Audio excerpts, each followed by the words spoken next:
King Charles III. Good evening, butter. Hope you're well, fella.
Mystery, mystery.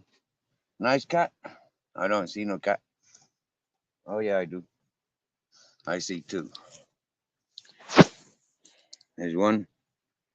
Captain Jack's drinking some coffee. He likes that coffee. There's a black cat. So, yeah, there's a couple of cats. There's Captain Jack. He's on a leash today, same as Grizzles. We've discovered today that there's a bitching season, or various bitches in season. So rather than wandering dogs chasing the bitches on heat,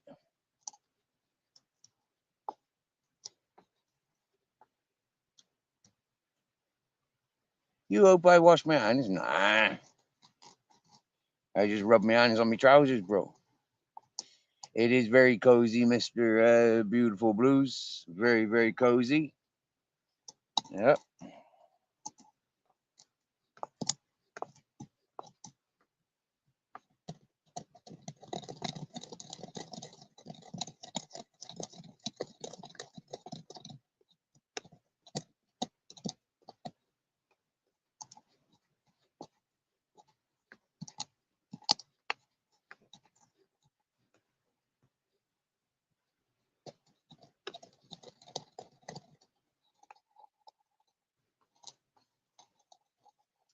turmeric, cumin, black pepper, and Himalayan pink salt. I'm gonna mix them, crush them together, and then they're going into that pan of water. There I'll be adding a couple of potatoes and an onion, and happy days.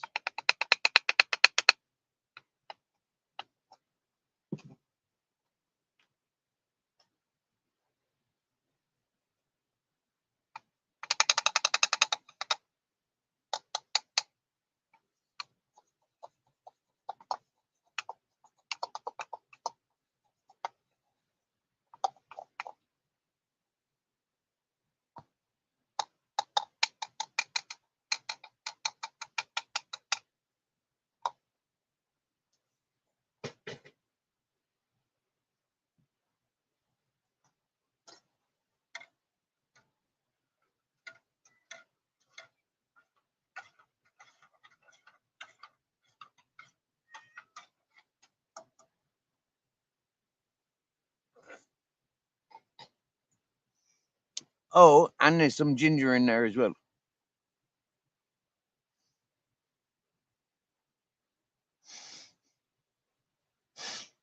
Very cozy, Mr. Beautiful Blues. There's the bed. That's another bedroom, but that's full of me wardrobe. There's another tent. Yeah, bigger bedroom. But tonight, because the weather's better, I'll be sleeping out here. I'll bring my blankets out here. Look, a bowl full of oranges, fresh oranges and lemons. Nice.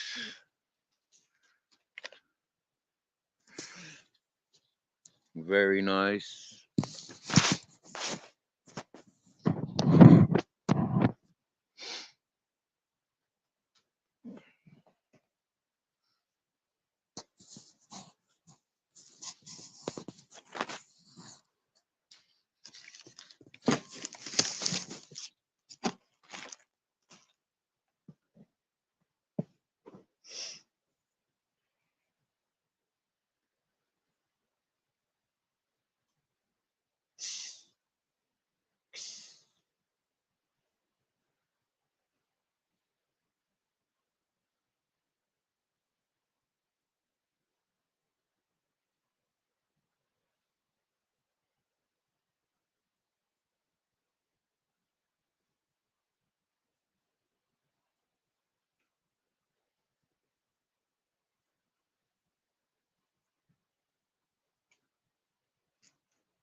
Meow.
The cat moved in case I fired on it, eh?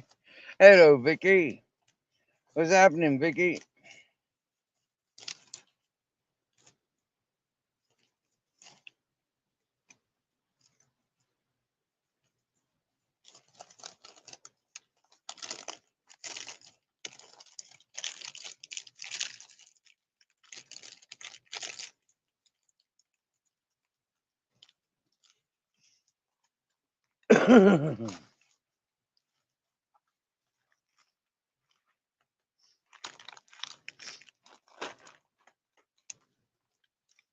So look, an hour ago, I think, yeah, it was like 22, 23 Celsius, and now it's dropped down to 15.6 Celsius. Earlier, we were measuring 40s, yeah, 43, 45. We were measuring, yeah, 44, I think, 45 Celsius. 106, 109 Fahrenheit.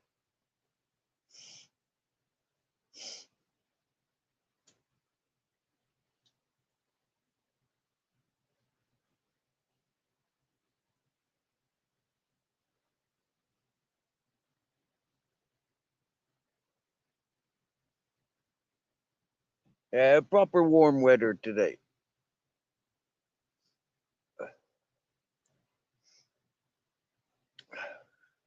So here, who had fun last night on this channel? I know I did. I know for was it worth? I had a lot of laughs, a lot of fun with this channel last night. A lot of fun.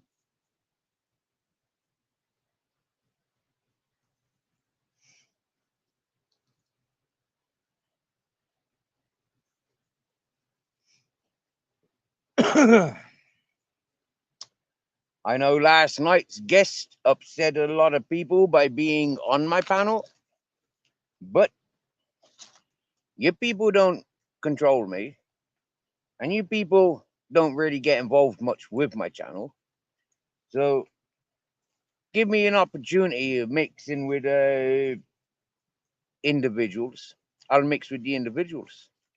I'm not interested in the gangs and the posses, but the individuals like what we had here last night, absolutely brilliant. Brilliant entertainment. Entertainer.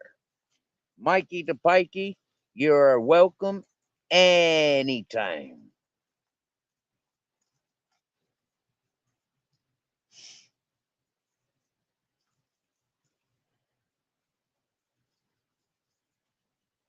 And if that upsets any of yous, you know how to unsubscribe. But, but, don't be so quick to unsubscribe.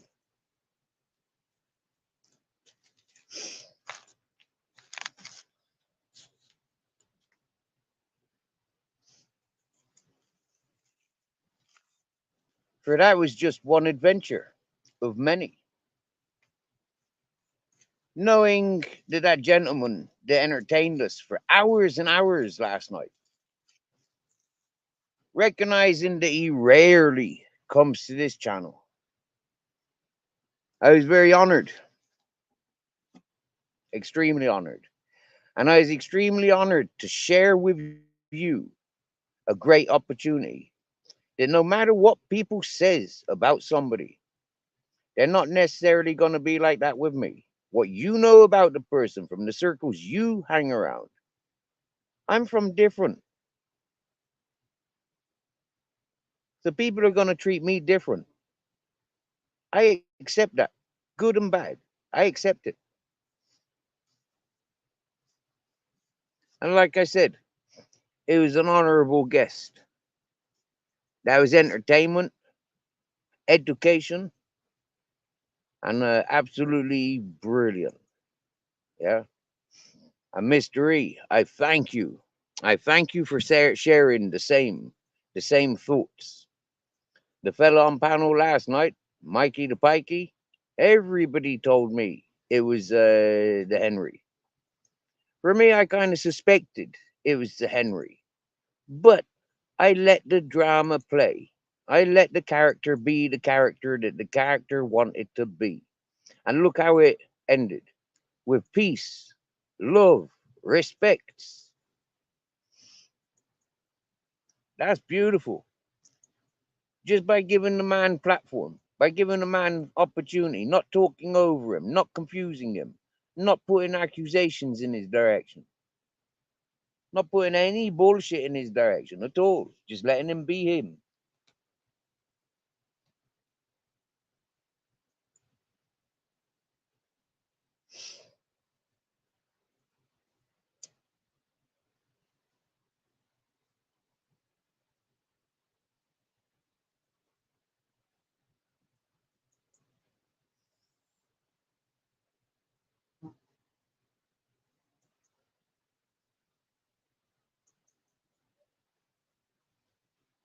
Absolutely comical, Mr. E.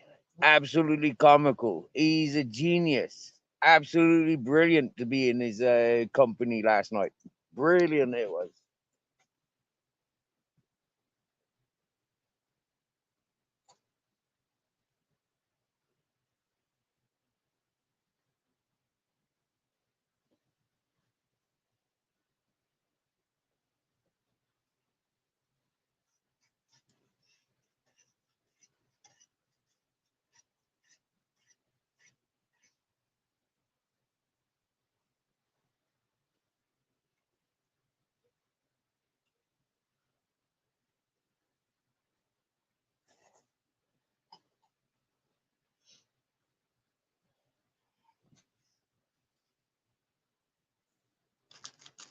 Ha. And the Smith gobshite wanted a bit of the action. What a gobshite. Yeah? What a scummy gobshite. That fucking Mr. Smith that joined in last night. Yeah? What a scummy gobshite. That's what I says about that fuckwit.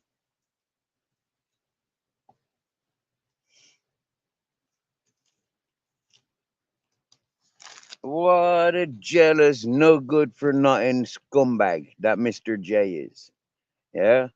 That fucking Mr. Smith. What a scumbag. What a jealous, spoiled individual brat. Yeah?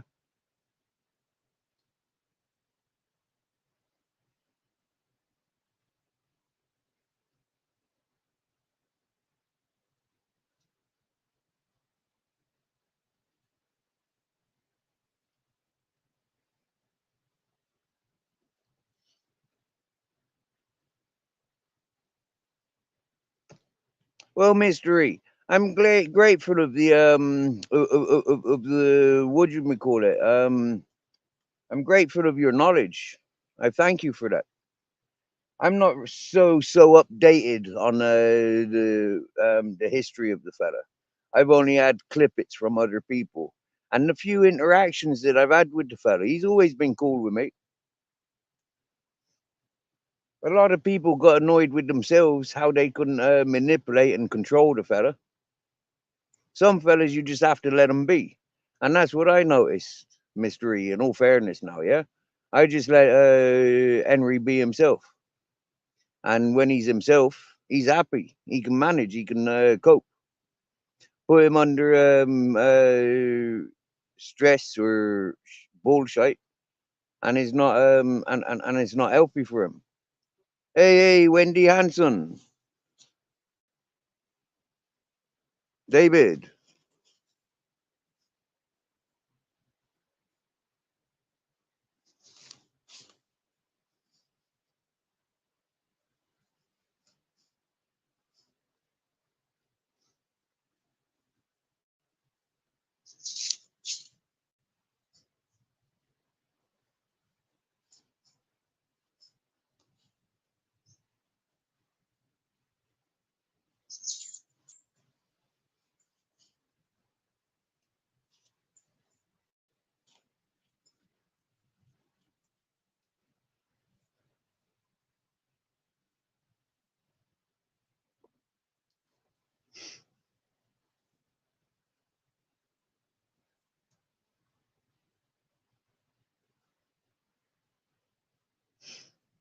Yeah, mystery. I thank you for the heads up. I thank you for the heads up. You know, and yeah, I appreciate everybody that gave their wisdom last night. I appreciate it. But it just reminded me of Afghan Tom last year. Okay, and Afghan Tom, do you get me? Yeah, I mean when Afghan Tom stopped communicating with us is when we had communications with unknown people telling us that there was people in hospital suicide attempts from fucking the bullshit on YouTube. That was about this time last year.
Hey, hello, Jamie, brother.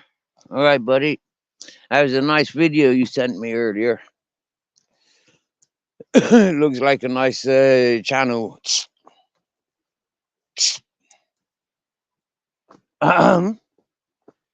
No, no, no. You went walking by yourself earlier. Now I'm going to show you what it's fucking like. You stay there by yourself. No, no.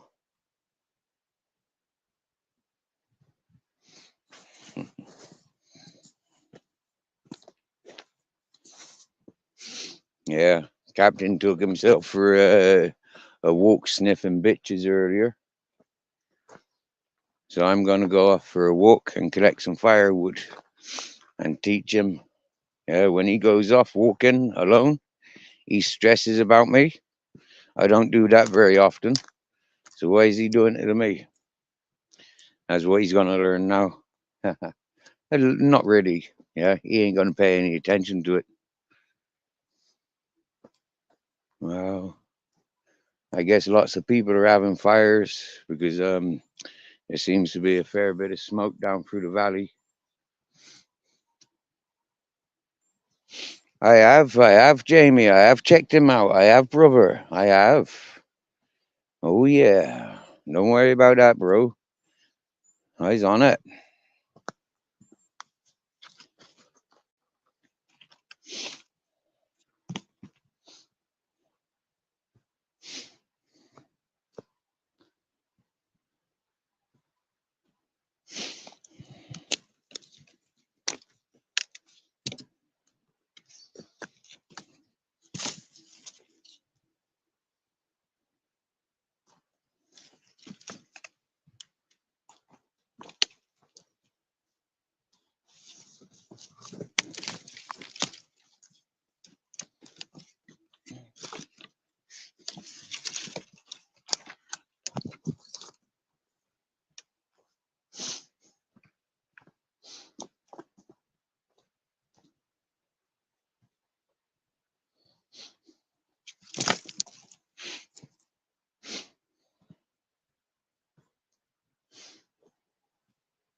This lot will do me for tonight, but I'll get a few more sticks.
Stay away from that plant because it's toxic, and even burning the sticks from that plant is toxic. So I've been told. So we don't burn that stuff.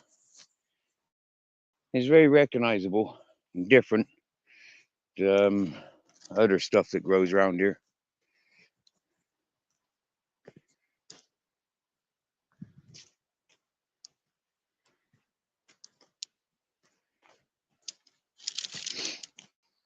That's not too far from camp. Nice bit of fuel for the for the evening.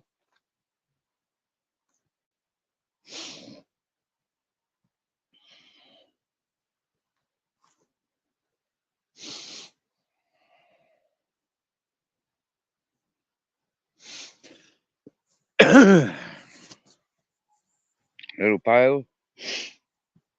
Let's see if there's a few more sticks around. Hmm. And then when maybe it's breakfast time, I'll just be able to reach over, grab a few sticks, load up the fire, and bring on the sunshine.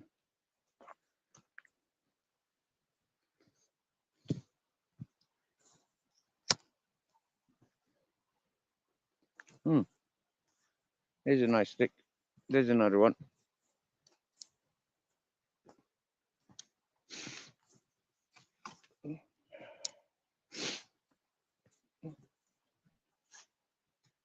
Oh, there's another one.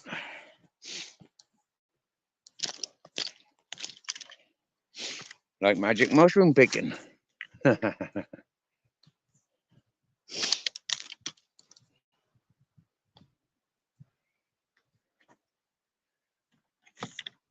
you go.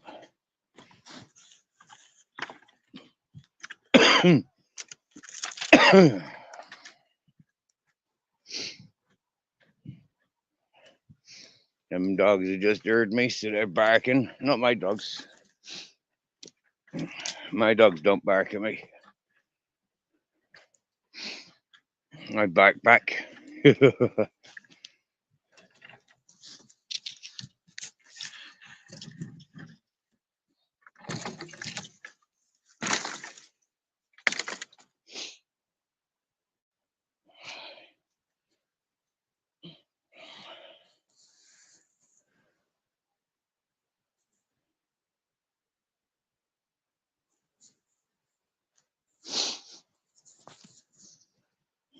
Hmm.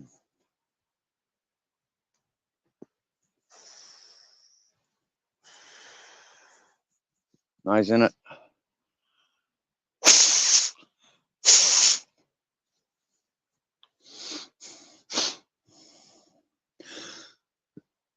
Load of caves up. Yeah, loads of caves in that mountain.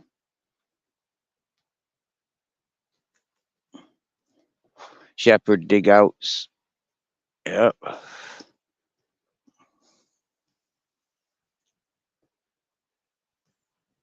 Old Roman ruins. Loads of stuff around here. Loads to explore. Ooh, it must be getting cold. I need the pee pee again. Do you find that? Yeah, when it gets cold, you pee a lot more. Oy, that's better. Oy.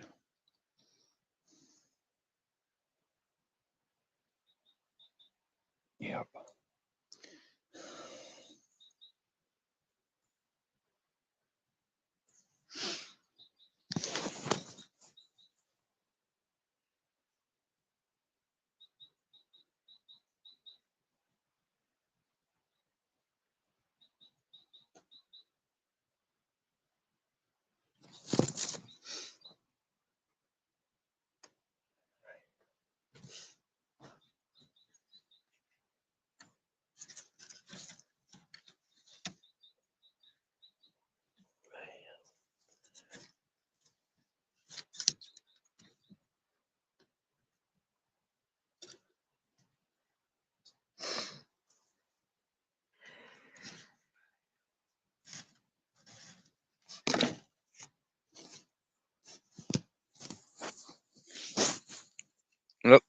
one piece of string, yeah, and I'm gonna bundle all this together.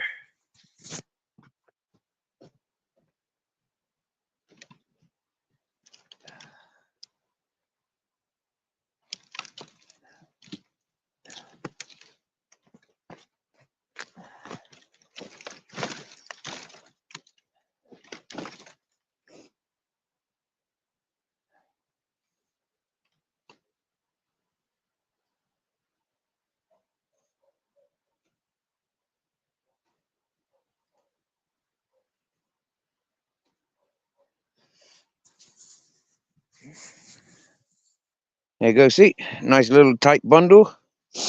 And now, with as little effort as possible, we're going to get it over to the fireplace.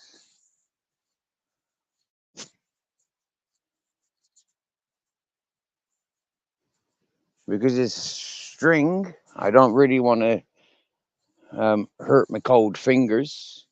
You know, when your fingers are cold, they hurt easier, don't they? All right.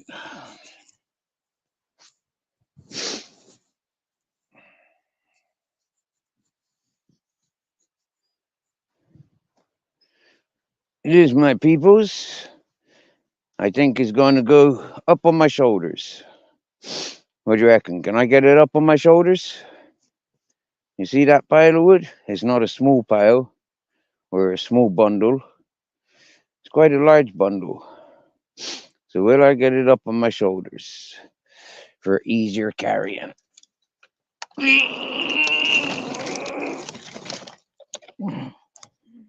Yep. I have.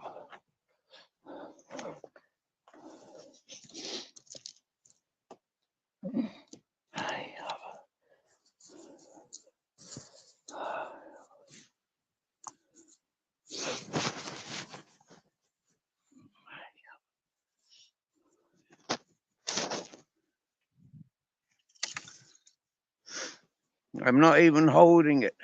You see my elbow?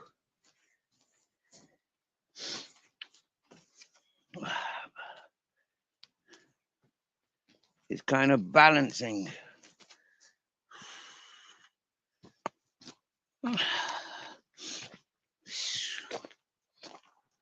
Step over the rope. I have a little tangle.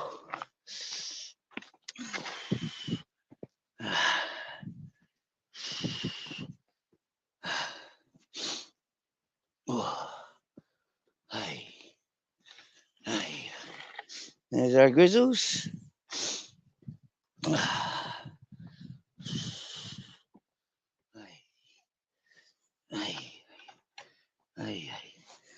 There's me captain.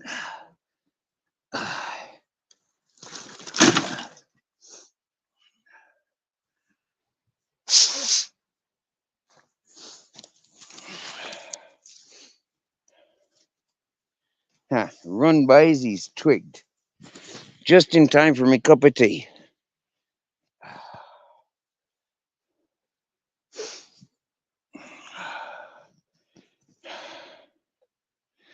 See that? Piping hot cup of tea. That's nice. Oh, yeah.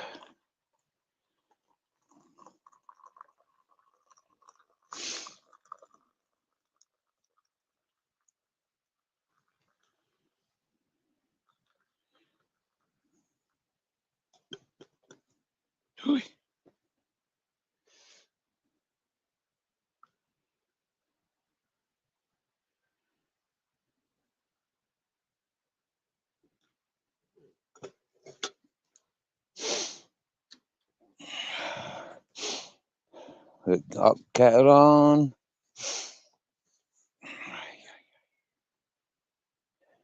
Jamie says, run, boys. He's twigged. So, yeah, there you go. See? Just like that. Got a pile of wood. How long did that take? 20 minutes? Not long. All right. 20 minutes to gather that wee pile of wood. and then I'll have like a few hours, maybe 6 hours burning. That's proper, isn't it?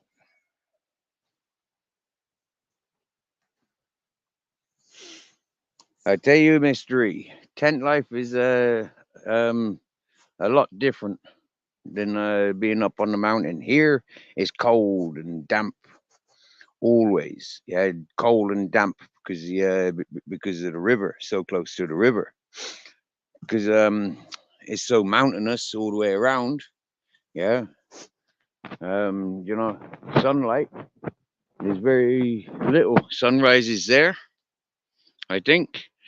Hides behind those trees. It gets like 10 degrees colder when it hides behind them trees. And then once it gets over there, it's gone. Yeah. In the summer, it'll be more there, but it'll still be not much sunshine. But I like it. I like where I'm at. I like the cats. You see? Meow. Yep. It's nice down here, mystery. Yes, it is. Remember, I was down there 3.5 years ago before I went up to me mountain. So, so I'm very familiar. I was living in the hippie community just up the road from here, you know.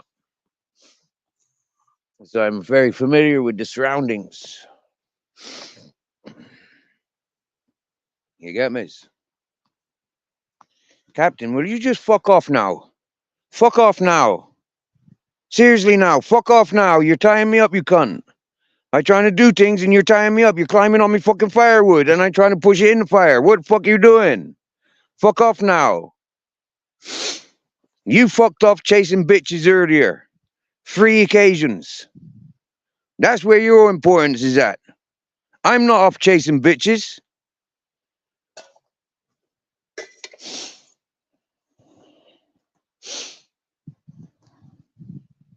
You'd be very fucking out of sync if I started chasing bitches, giving the bitches the attention that I give you and Grizzles. Get the fuck by.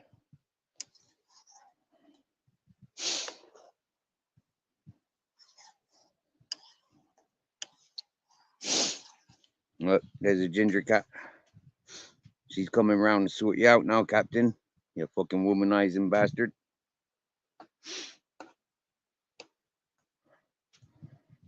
I'll wait until this water's really, really reduced, and then it'll be suitable for me eating.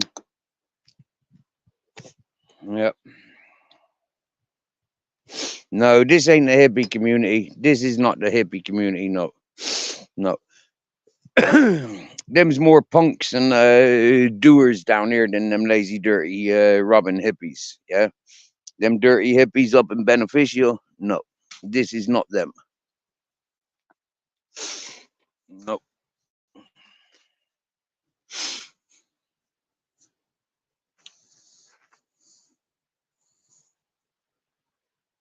Funky Crapper. Hello. Not sure if I know of that character before. Hello, Funky Crapper.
Well, Funky Clapper, today I've had a blessed day, in all fairness. A fellow I befriended there a few weeks ago came visiting for a chat, charge up his phone, and gave me a pinch of tobacco. Coincidentally, I run out of tobacco last night, yesterday.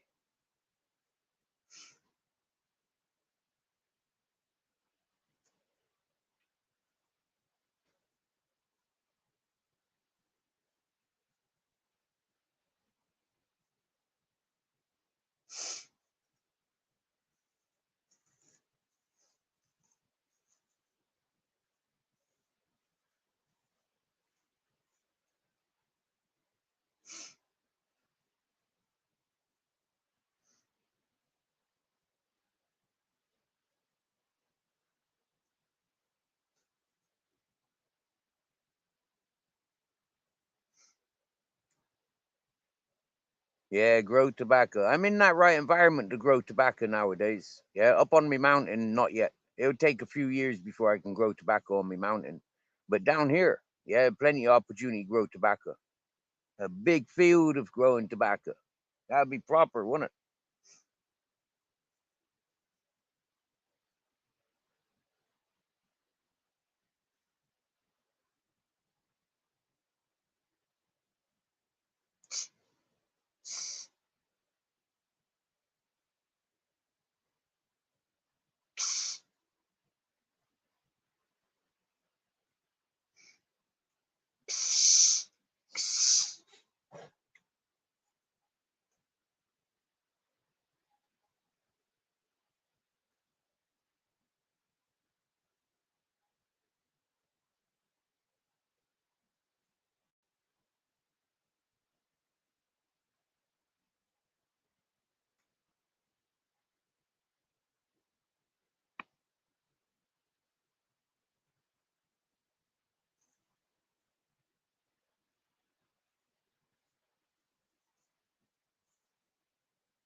Tony Longhouse is a buddy of mine. Where is he? Is he in the house? Is he? Tony Longhouse is all right. He's a good fella. Where is he? Has he been in the house?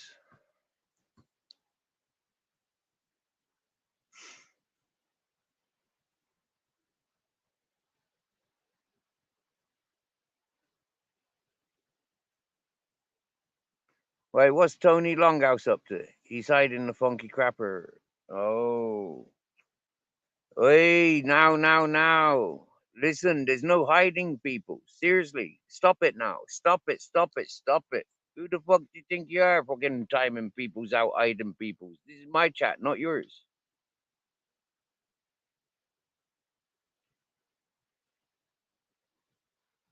I don't go to other people's chats, hiding people's. Why they doing that to me?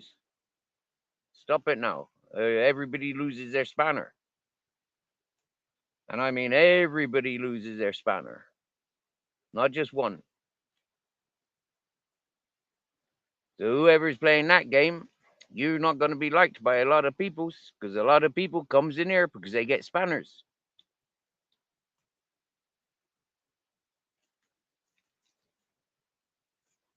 That's all it takes is one person to fuck it up for everyone.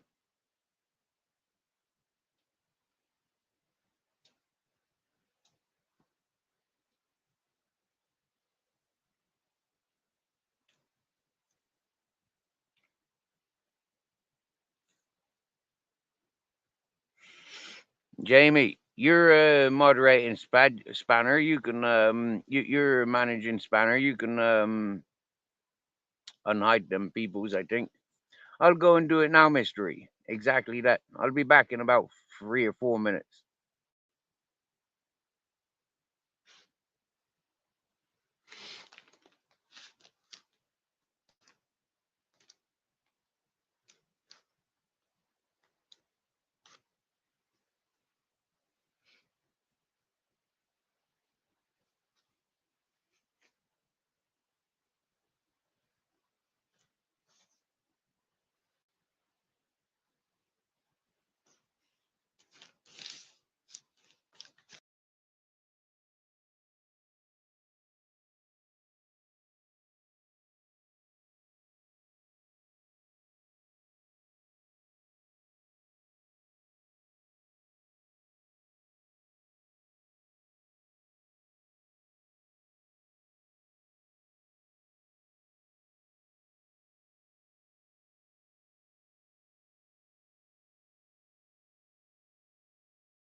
Yes, mystery. There's a few in there. There's a few in there. I've been there. I've done it.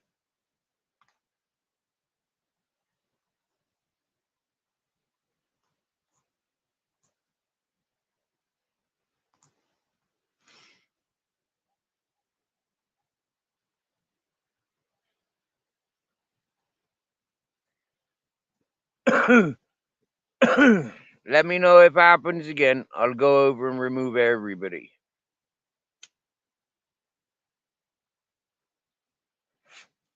But when I just looked mystery, yourself and Jamie both are super mods. Yeah, both of you are able to unhide people, as far as I'm aware.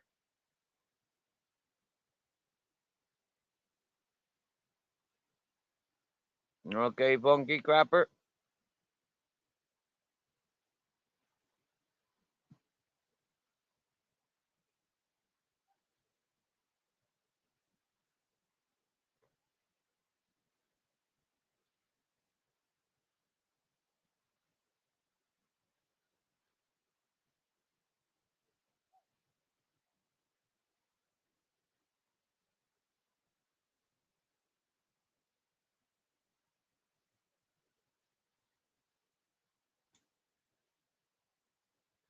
I gave Spandex John permission today to time out every single one of AJ Smith's accounts apart from his main account.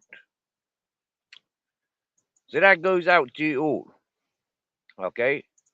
AJ Smith is to be blocked on all accounts apart from his original account. Okay? Yes, yes, James Patrick Madonna. Hello, hello, hello. Big up the Rasta.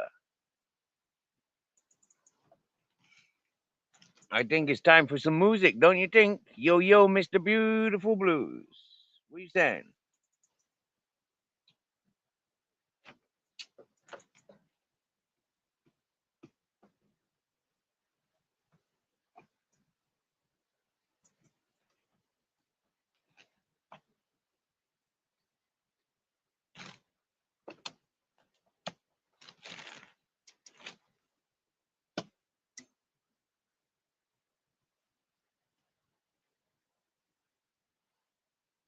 Hey, who that? What topic you want to be talking about? More to the point.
Hello, Spandex. All right, John.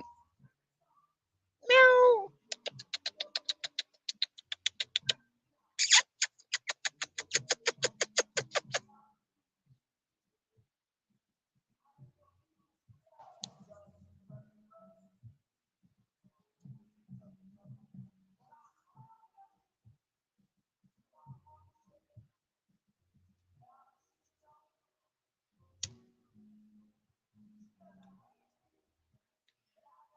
I got potatoes and onion boiling, and I've just made myself a milky, sugary cup of green tea.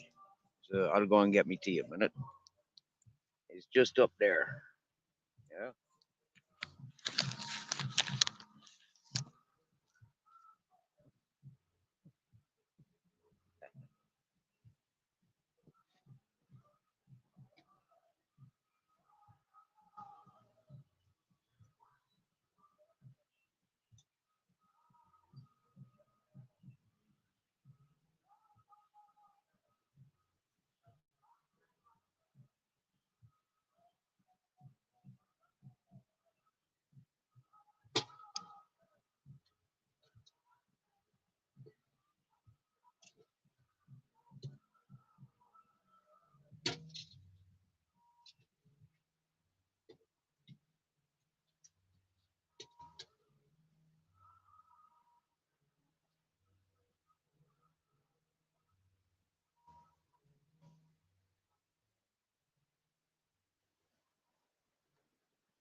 I forgot my friend gave me 2 bananas for Christmas.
Yo, bare bones.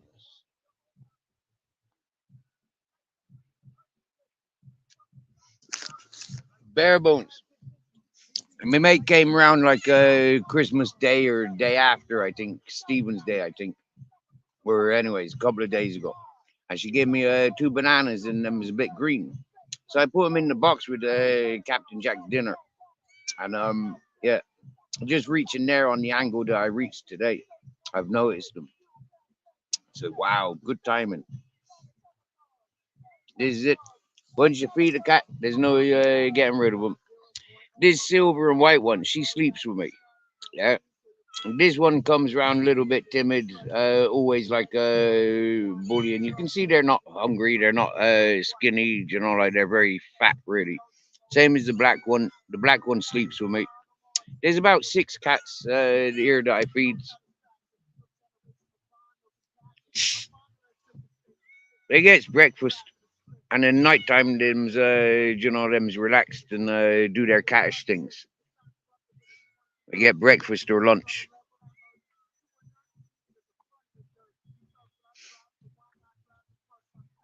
But they're on education times at the moment. Like it's not all food for the cats.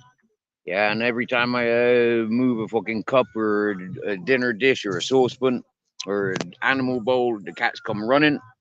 You know, like it's bad habit. Just keep them fed. There's rats and stuff for them to be catching, crickets and things. Yeah, I know. Catch me an eagle. 4 rabbits you owe me. 4 rabbits. Yeah, you do.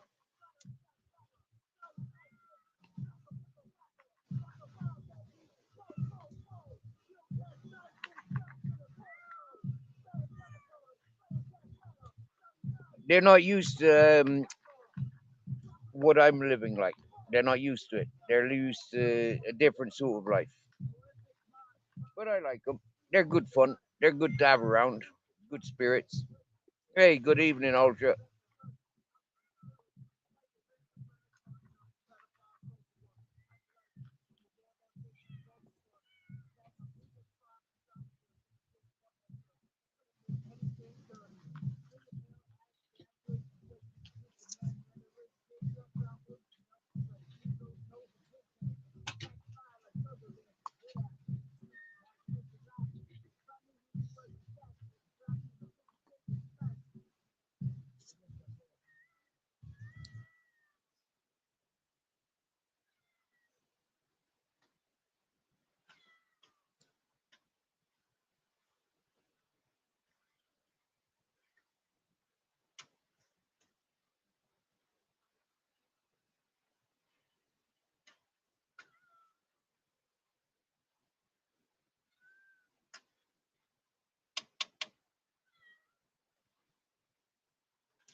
Yeah, see, you know you shouldn't be in there, don't you? Ha ha ha. You ran out as I turned around. Yeah. Thieves. Cat burglars.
I know.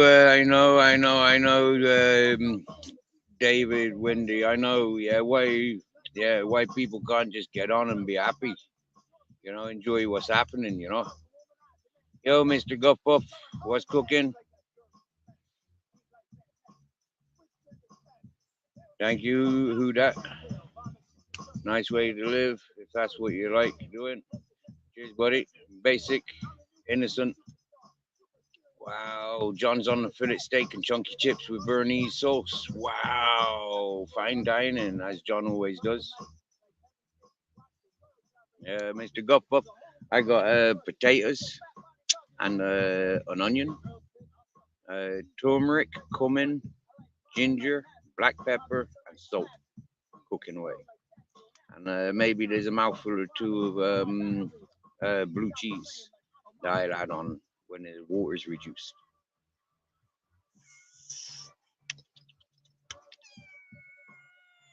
Oh, yeah.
Nice one, David. You're always welcome, brother. Always welcome. I know. If only I had some steak, eh? Hey, if only I had some steak. Oof.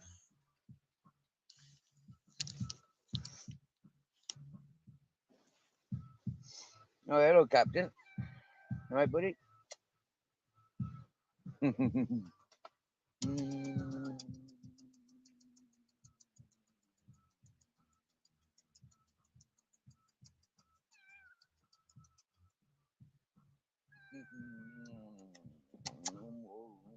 you want more loving? Oh, my captain. Oh, my darling. Oh, my lovely. Oh, my darling, darling, darling. Oh, God. Oh, oh, oh, oh, oh. Oh. Don't interfere with signal no more, do you? Got good signal now.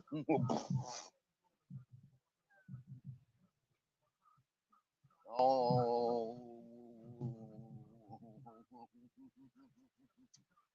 Gert Lush, my captain. He Gert Lush. He Gert loving, isn't he?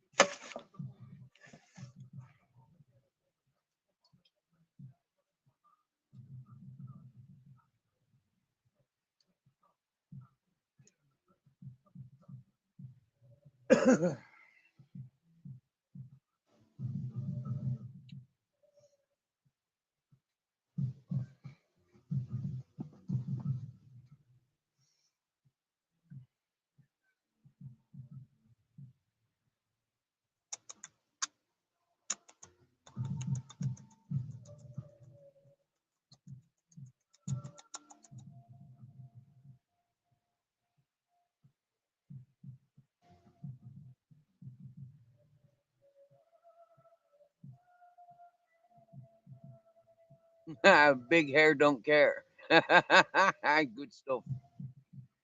Yeah, my dog, my Captain Jack, he is proper cute. You wait until I bring in the Grizzles. It's about that time where Grizzles is coming in. So I'll just gather up my bedding so he doesn't get all his dog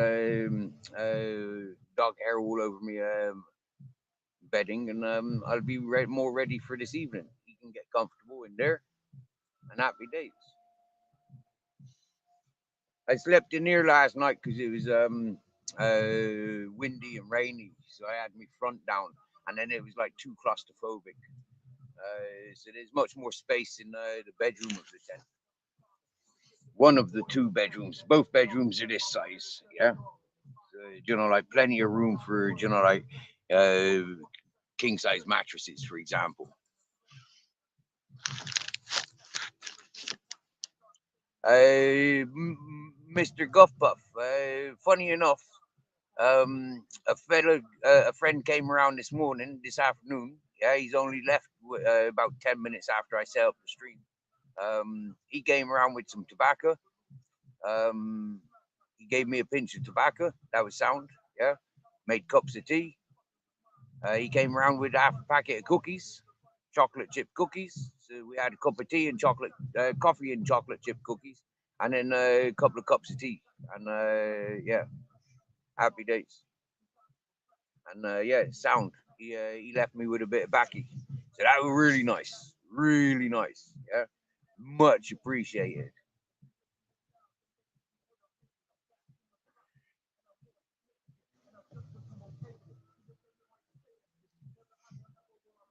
You get out there a minute. Put up my socks. Put up my backy and my electric. Get all that out of the way a minute.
Up.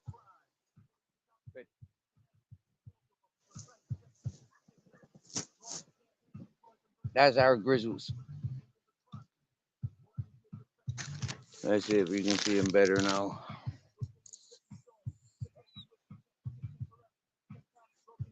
Yeah, maybe a bit dark. Put some torch on.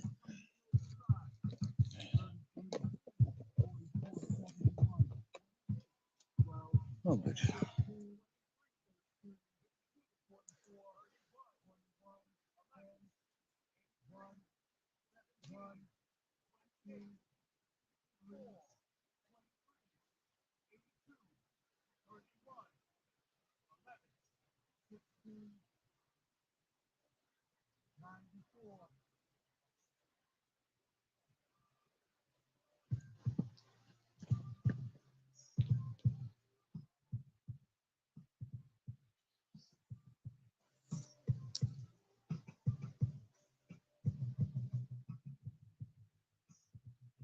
King Betty, you're funny. Do you know what? Right, I've never allowed a woman to try and play with me butthole. Nope. I can honestly say nobody's ever tried playing with me butthole whilst I'm living in a tent. Nope.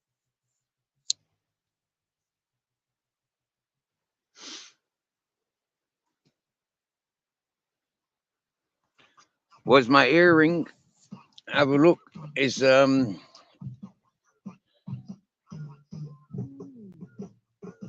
Can you see that?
It's almost like a horseshoe with two balls on it, but it's like a solid piece of metal, and then it's wrapped with metal, and then it's got the two solid ends. Yeah.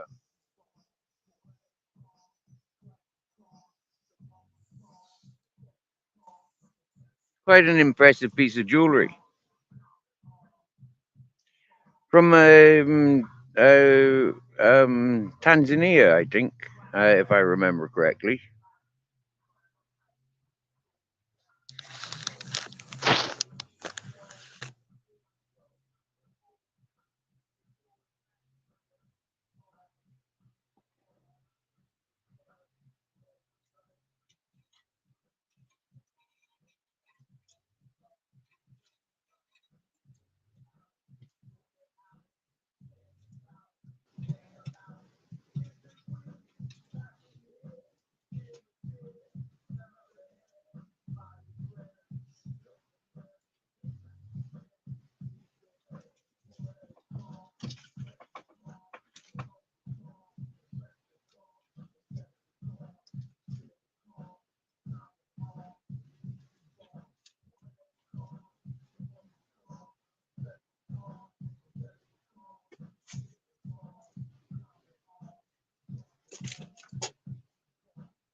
I know, right, Ultra? Them craving drama and them ghosting.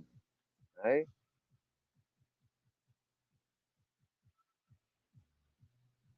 thanks for breaking the silence, Ultra. I thought I was left here looking at a dead screen.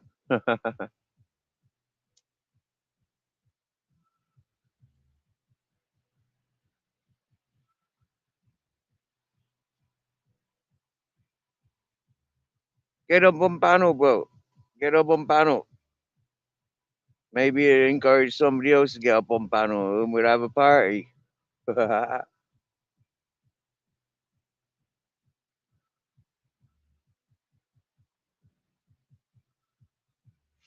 Let me tease you about charging you 500 quid for getting a spanner. Yeah? Come up on panel. Let's see if we can strike a deal. Nobody else has paid 500 quid yet. I mean, that'd be an interesting thing if somebody paid 500 quid for a spanner.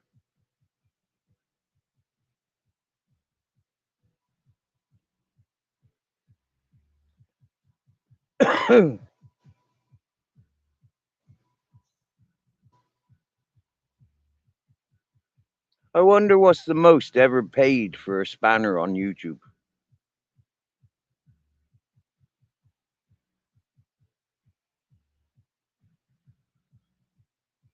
Nobody's paid for a spanner on my channel, by the way. Nobody's. And I tell you what, yeah, um, lots of people says matey boy from last night has to pay his way onto channels, onto panels. He hasn't paid me anything that I'm aware of. Right?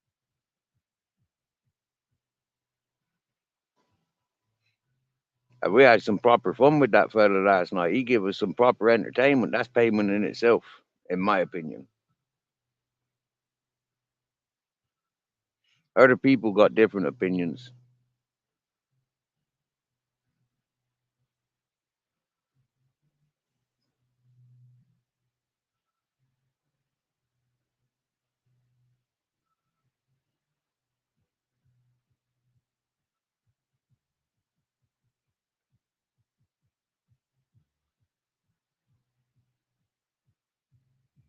Yeah, I know, Ultra, especially this channel, spanners get taken away very often. It only takes one person to fuck up.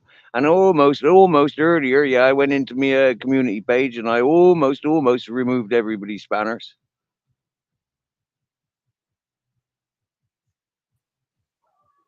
All right, there, fella. Yo, Yo, how's it going? yeah, good. How Happy you doing? Saturday for you. Bottle of It's wife for you. Saturday, isn't it? I know, yeah. Somebody had to remind me it's Saturday Yeah, today, and then I thought, hang on a yeah. minute. Somebody told me it was Friday. Was that yesterday? I think so. Yeah, Freaky Friday it was. Oh, good. Yeah. This is Saucy Saturday. Let's put my phone down 'cause I've got to charge it up anyway. Hey, all right, maybe Barebones is going to join up on panel now. Yeah. Barebones is in the chat.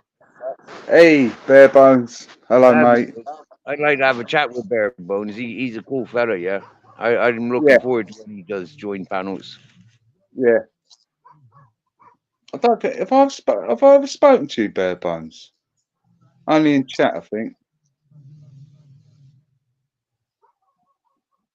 He's got good channel. Yeah, he's got good channel. I mean, he's had to start again. Yeah, he used to be a big, quite a bigger channel, and yeah, Okay. he's had to start again. But he's still got a good channel, variety of things, from Yeah. gaming and music and chit chat and adventures.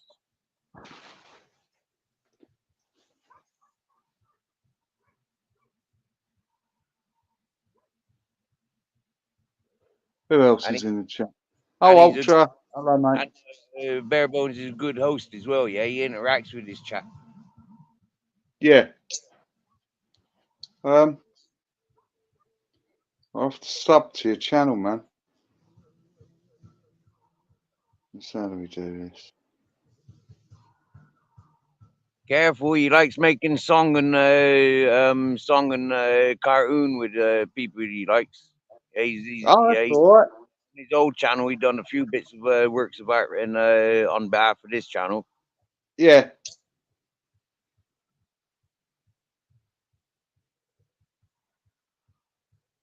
I've just subbed to you, bare bones. You got another one, fella? Bare bones is easy. You just got to wait a while, and the microphone kicks in, the camera kicks in. Yeah, you turn the camera off, and happy days.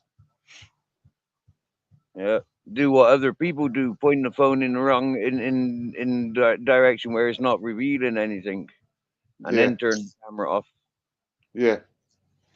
Do you do lives, bare bones? Like or not? Live panel things.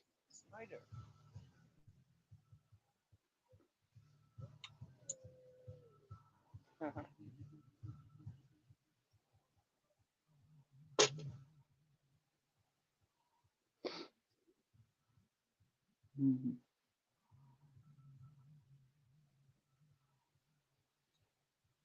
Oh, not live panels. Okay, mate. I was only asking. Just, because there's so much shit on YouTube now. You have to look. Oh, it's quite easy to do once you've got your StreamYard um, sorted, and actually doing the panels is just quite easy. If you got nice people around you that jump on your panel, it's quite good, you know. Um, but at some point, like every other channel, not mine, but they get these infiltrators in who like to destroy it. So if you're too good, basically, And if you're too distracting, yeah, if you're away from the narratives that's already been set between circles, and then like you stand out and you single yourself off, you get me, yeah. And yeah, people they don't like that, yeah. If you're in with the mainstream with a little bit of a difference, like that's okay. But if you're completely different from the mainstream, you get me, yeah. Them's coming in. They might have seen you in the chat. They might have seen you in other people's channels and panels and stuff, and then it comes in at you. Yeah. And Mark Kelly's one of those channels where you can accumulate a lot of um I don't know. I don't know. Mark Kelly's one of those straight up characters, but a lot of the people that use his channel are not so straight up. yeah, Oi. yes. Bare bones. You've got to have some good people around you. I'm not all into all that fake beef. Well, from the little bits I've watched this week, it's fucking pretty nasty. I must admit, some of the shit that's going on. Mate, All the we had good, good fun here. We've had good lives here, bro. Yeah, there ain't no shit happening around here. yeah, Yeah. Even last night, much against the wishes of the people in the chat and the interaction that was going in on the chat. I mean, like the guests that entertained, that was pure entertainment at its best.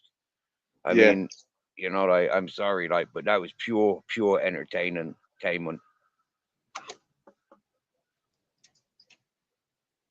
Even when he went up against the confrontations they were put in the chat and stuff, like, or when the fella came up on panel, he handled it so well. He never went into that malicious sick shit, He like, yeah, he tickled on little things to trigger people's, and he done it fucking really good. yeah.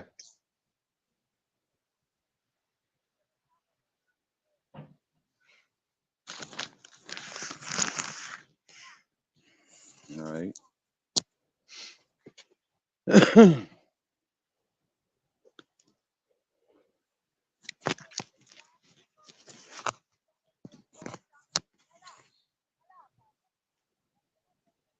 So what's happening in the little village tonight, Steve?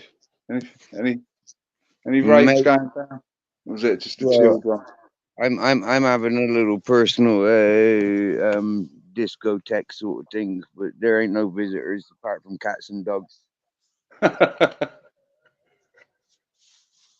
Yeah. That fella, he left just about 10 minutes before I set up this live. So that was a nice long visit. He came over with tobacco, shared tobaccos. Yeah, I think you probably witnessed it, that on earlier, didn't you? Yeah, yeah, That was a nice surprise visit. Yeah, it was funny because I walked down looking for tobacco, and I ended up walking back with a fella with and yeah, and it was quite funny. And yeah, he was looking to come this ways, anyways. Charge up yeah. his phone, um, power pack and stuff.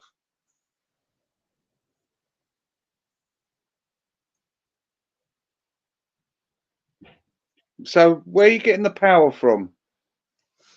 I got The, my solar system down here, and I. ah, that's good. That Yeah. keeps your Hello, stuff boss from going. dog. Welcome in, boss dog. Yeah, Happy New Year. Happy 2024 and all that shit. Yeah. yeah.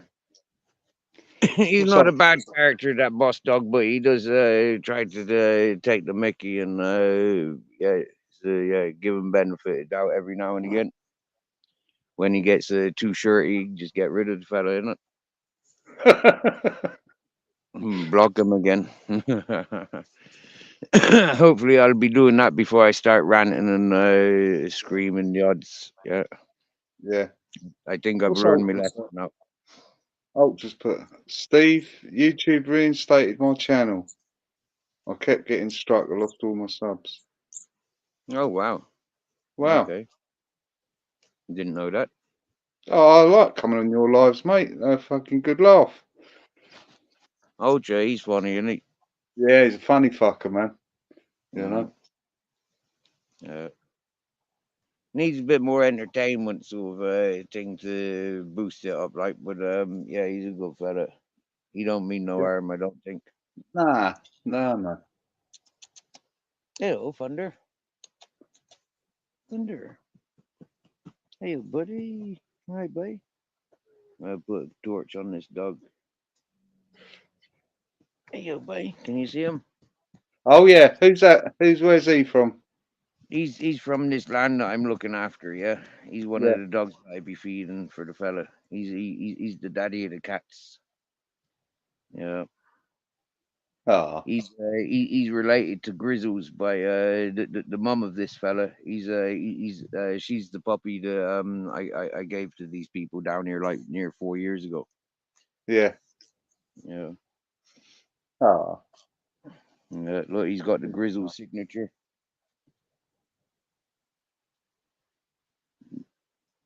Can you see that? No, can you see the yeah. Grizzle signature?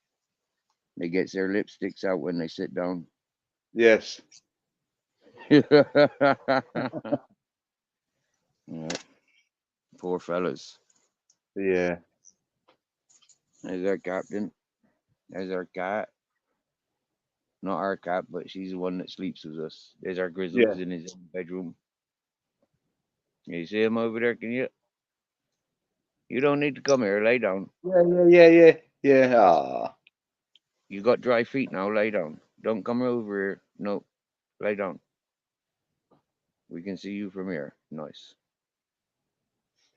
This fella's still a bit nervous of captain and your Grizzles. Like yeah, like I gotta sort of like take myself away and interact with him.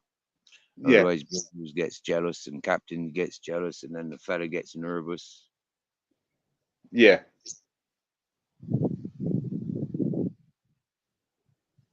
Right. In all fairness, boss dog, I didn't watch John Smith. No, but I do like watching John Smith. Yeah, very, very much. I mean, he's one of the entertainers that I really did admire his character when he was coming onto the cesspit doing his Tasmanian outbursts. When he started doing his own lives, it was completely different to what I expected. But he still got that Tasmanian outburst, but a lot different. I mean, for me, like he's one of the YouTube characters for sure, for sure. I like John Smith. Yeah, the Karen Slayer. Yeah, I've never seen this. are you Thing. serious?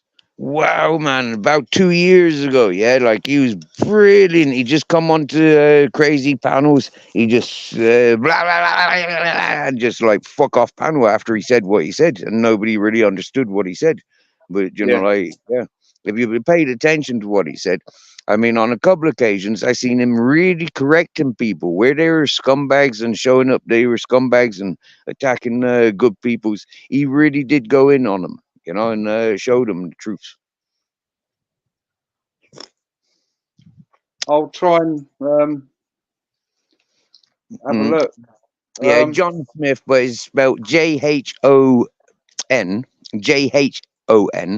yeah, John Smith, Smith, and then Karen Slayer. I'm not sure if it's the Karen Slayer, yeah. but All right, he's thanks, a, Jamie. he's a good one. He's a good lively one. He gets like 100 people in sometimes. Yeah. Okay, I'll try and if I have time, I'll have a brief look. You know, um, Mm.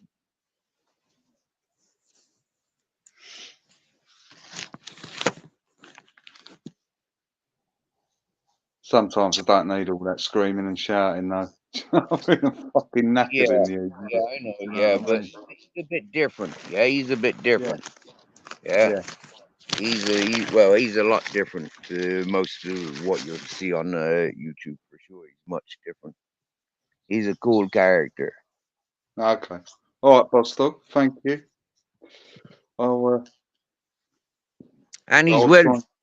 and he's real Welsh. Yeah, he ain't no pussy old Welsh. He's proper Welsh. Yeah, yeah. Yeah. Um, nothing wrong with that.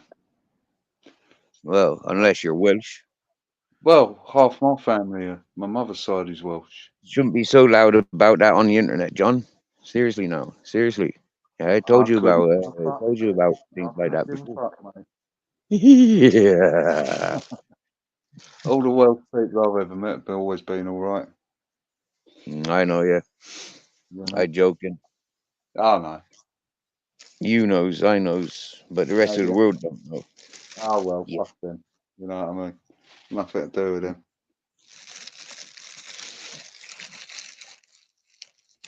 Yep.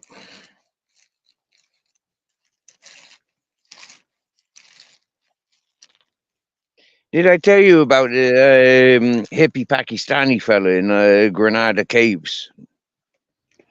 God, I bet he was interested in Steve, wasn't he? Did he live in a cave? Did he?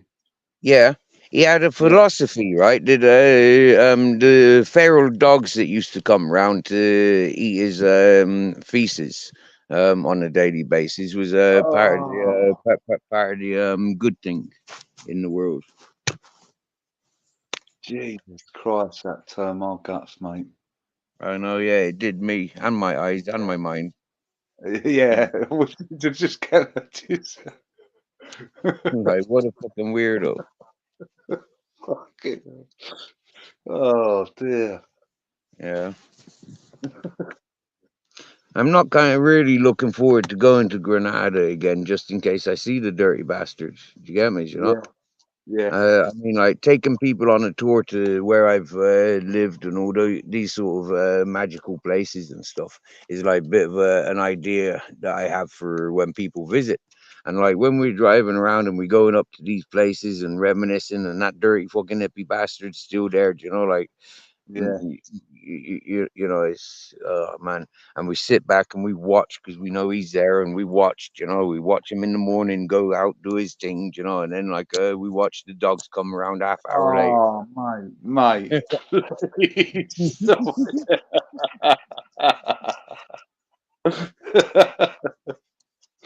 Please.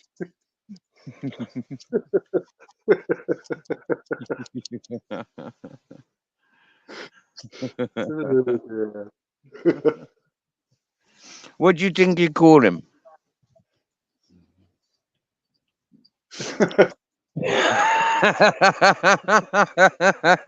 There's a fucking load of things you could call him, but go on, lay it on me, mate. What is it? No. Some people would call it racist and they'd clip me as being racist, but I'm not racist. It's just him. That's it.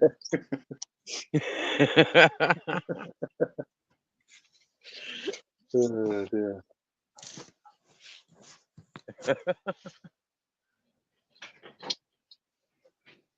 Well, there's a bloke where he lives in this massive house. Must be worth millions, and he's definitely not all there. And he I've seen him having a shit in front of Wimbledon Station, train station, like like in the middle of the day, and there's people. He just drops his strides and gets assumes the position and, and lays a pipe in the middle of the fucking road on the pavement. It's fucking absolutely rank, mate. Last time I see it, I pulled the old bill and I said, mate, that kid's. Mr. Guff Buff, you have a good day, fella. You get on it. Yeah. Oh You yeah, have a good evening. see you, Mr. Guff. Bye. Good point, boss dog. Good point, yeah. Captain Jack's black and Grizzles is blonde. I mean, I can't be racist. And look at these mixed colored cats. I mean, yeah. I got cats and dogs. I'm not racist against cats and dogs, am I?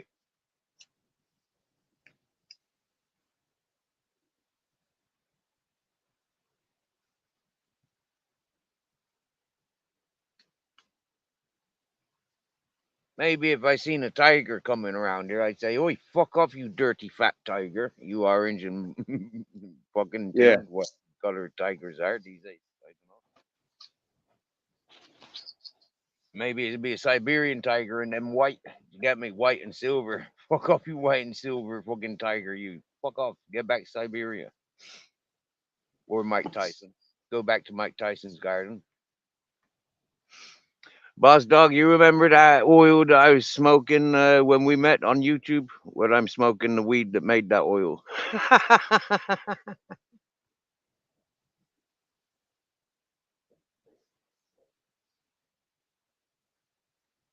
Sorry, wax. Wax, not oil. Wax. Oh, I just fired. Wait for the delay. It might be a follow through. You gone quiet, it's John. No, I'm here, man. I'm just Watching football, are you? there's a football match on. There's Middlesbrough v Aston Villa, and there was just I've got it turned down, but it was Yeah, yeah. I knew you were distracted, and the only one thing that distracts you is football or squirrels. that's it, mate. Yeah, yeah. Oh, sorry, man. You know me.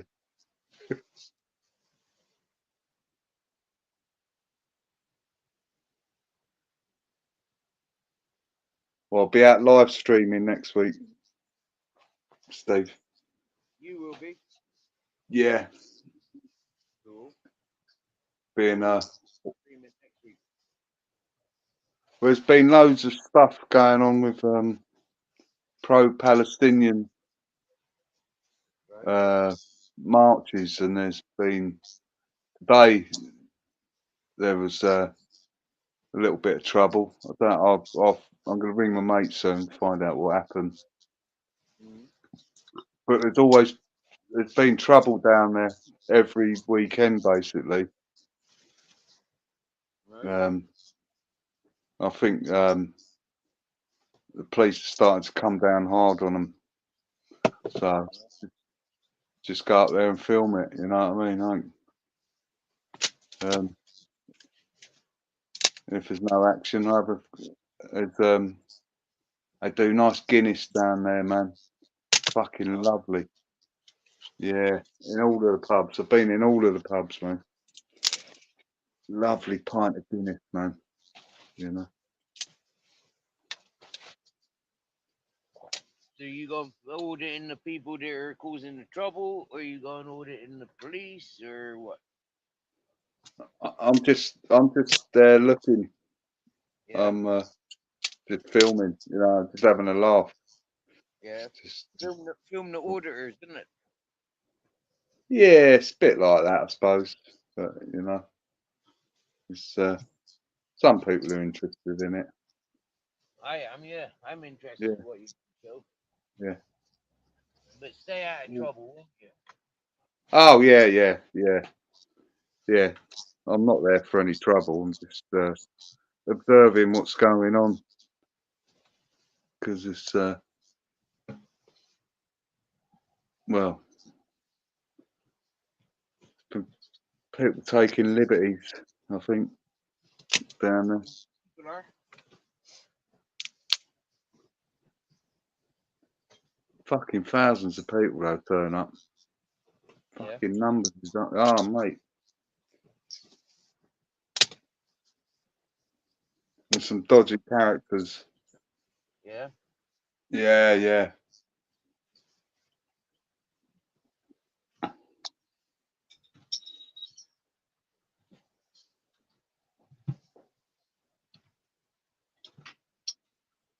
So not really a good time to be visiting the UK, really. Then if it's all kicking off.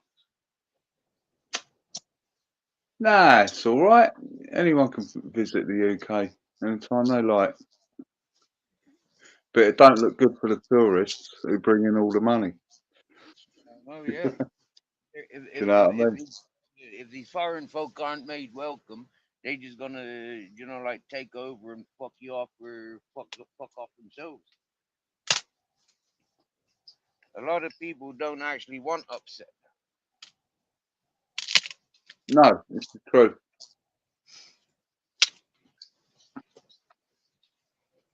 but a lot of people join the fashion. It's almost like peer pressure. Yeah, I think today there was a load of communists down there. I'm gonna have to find out the true what was going on, but Right. and socialists, I think, and it all kicked off by Westminster Bridge. Oh So, yeah. yeah, yeah. Cool. So it's time to start wearing uniforms then, is it? Get the old fucking pinstripes out again. Well, when I was last down there, I was kettled in, but I was Yeah. kettled in outside a pub, so it was all right. I was fucking just sitting there having a Guinness, smoking a Yeah. fag, and there was this Chinese guy next to me. He couldn't speak a word of English, but what he's because there was loads of old Bill all fucking on horses and all that. He's going, this is like China. Really? Yes, yeah, It's like China. yeah, yeah. With all the police and all, it's going, it's not good. So,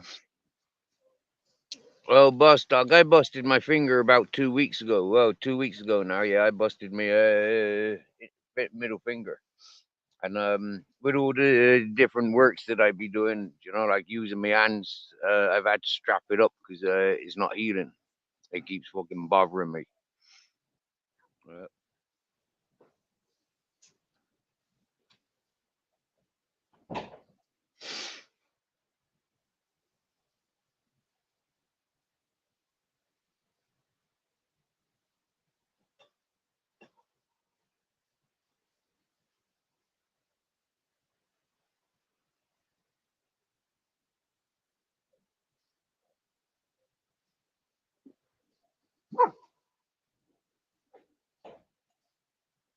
it was making me kind of grumpy, having a busted finger. yeah, mate. I last And, summer and toothache. the yeah. Oh, well, that ain't good either. Hmm.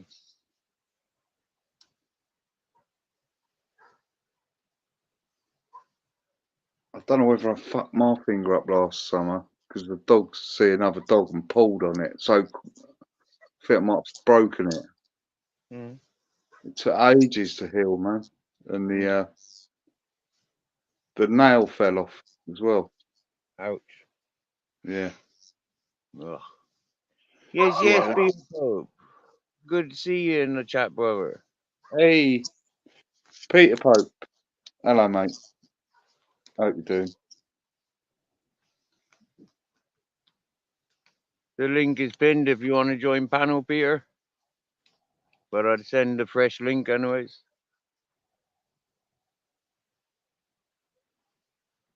Creatures in a shopping mall in America. The shoppers was shooting at them.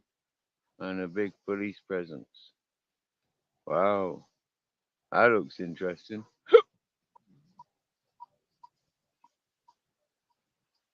Cool. Yeah, I got aloe vera, boss dog. I be using aloe vera on my burns. I've got a few burns on my hands. So I've been using the aloe vera. Yeah, no pains this week. Not really. Like, the last few days, wow, it's 7-11.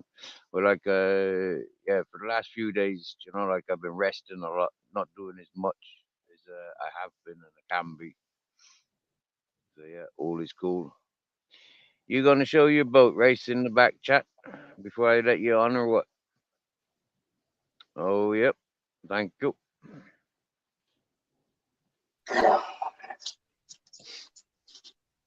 You all right, John? Steve? Hey, Hey, Ultra. What? How's it going? Yeah, all right, mate. happy All 20. good. Time, man. What's that, mate? I haven't seen you live, mate, for a bit. I can't be asked doing them at the moment, mate. I've got the channel taken, didn't I? Oh, yeah, I've seen you. Oh, well. Oh, well, man. Fuck, that's a shame. Fucking, it was quite a laugh the last time I was on your live. Yeah, mate. We had a good laugh over there, didn't we? Gone a bit fucking, went a bit mad that day. Oh, Even Steve came over and had a giggle. yeah.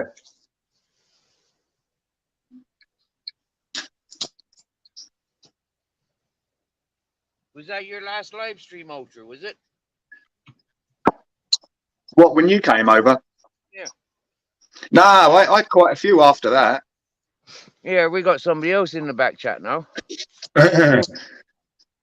Brilliant. Who's that? Peter Pope. Oh, it's Peter. All right, Peter. All right, Alter. All right, John. Safe, Steve. How's it going, man? Awesome. Yeah, not too Awesome, bad. man. So, did you not hear about that story which I just says which happened in Miami shopping mall? Safe, John. Nope, heard nothing about it, buddy. Yeah, the shoppers were shooting at them. They tried to video them, but the phones won't work. No CCTV will work. What's happened is they've turned off all the power in the shopping mall. A Black Hawk helicopter's flying around. There's about 100 police officers have turned up. The shoppers were shooting at the creatures, whatever they seen. They're saying that they're between 8 to 10 foot tall. None of them was getting wounded by any bullets or anything. I'm telling you, there's so many stories out today. It's untrue about it, mate. Literally. What? But there's, like I said, there's actual no footage of the people. Go on. What have I missed? That sounds a bit fucking mad. Well, that's what people Yeah, was well, there's a telling us. story going around that in America Yeah. yesterday, Miami, in the shopping mall, the shoppers got startled by 8 to 10 foot creatures, non-human, zombie-looking, sort of people's things that frightened them so much they pulled out the firearms and started shooting at them. The police was called. Over 100 police vehicles and personnel turned up outside, but there's no videos inside of them all. But you'll see the amount of coppers that turned up. It's unbelievable. Well, anyway, the shoppers were shooting at the creatures. They didn't die and whatnot. They couldn't get no footage on the phone because every time they tried to, the cell phones wouldn't work. So that means no CCTV footage. What the police have done is they've turned off all the power in, say, a 20. Go on. So whatever it was, they had some kind of not EMP, but some kind of technology to stop them from being filmed. Wow.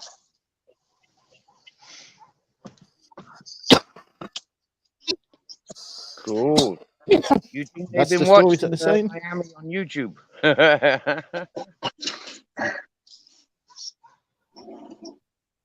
I Well, tell you what, the news. it sounds great. It sounds great, though, doesn't it? Can you imagine going out shopping and you saw something like that? I'd think it was brilliant. As long as one of them didn't grab me, of course. So was it a movie stunt? Was it a filming of a new movie?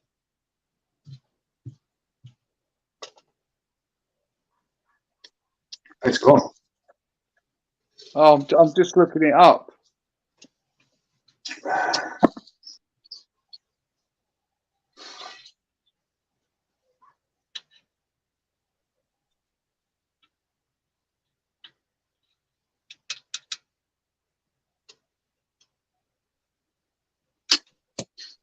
Yeah, crucial. There were no aliens, UFOs, or ETs. No airports were closed. No power outages. Miami police told Forbes in an email, adding that citywide officers were deployed for crowd control due to juveniles refusing to leave the area. And that's all it says. That was the end. I'm just reading. Yeah, one low quality clip circulating on social media allegedly shows a tall alien creature walking between dozens of squad cars and an area nearby Miami's Bayside Marketplace. Have cast doubt on. John, have you noticed any time anything controversial is ever caught on film? It's always low resolution, isn't it? Yeah, I know. Yeah, I know. it gives those special effects people something to hide behind, doesn't it? The people that make this kind of clips. Yeah. It says 4 teens arrested after a large fight caused by chaos in the Bayside Marketplace on New Year's Day.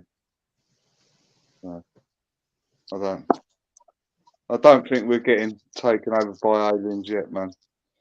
I can't wait. I can't wait. What, aliens?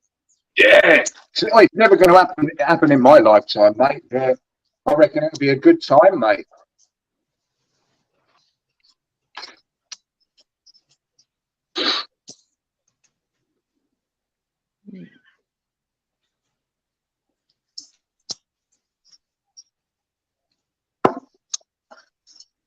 I can't find my way.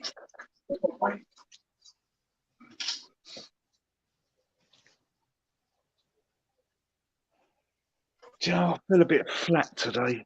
Fucking. Oh. Yeah.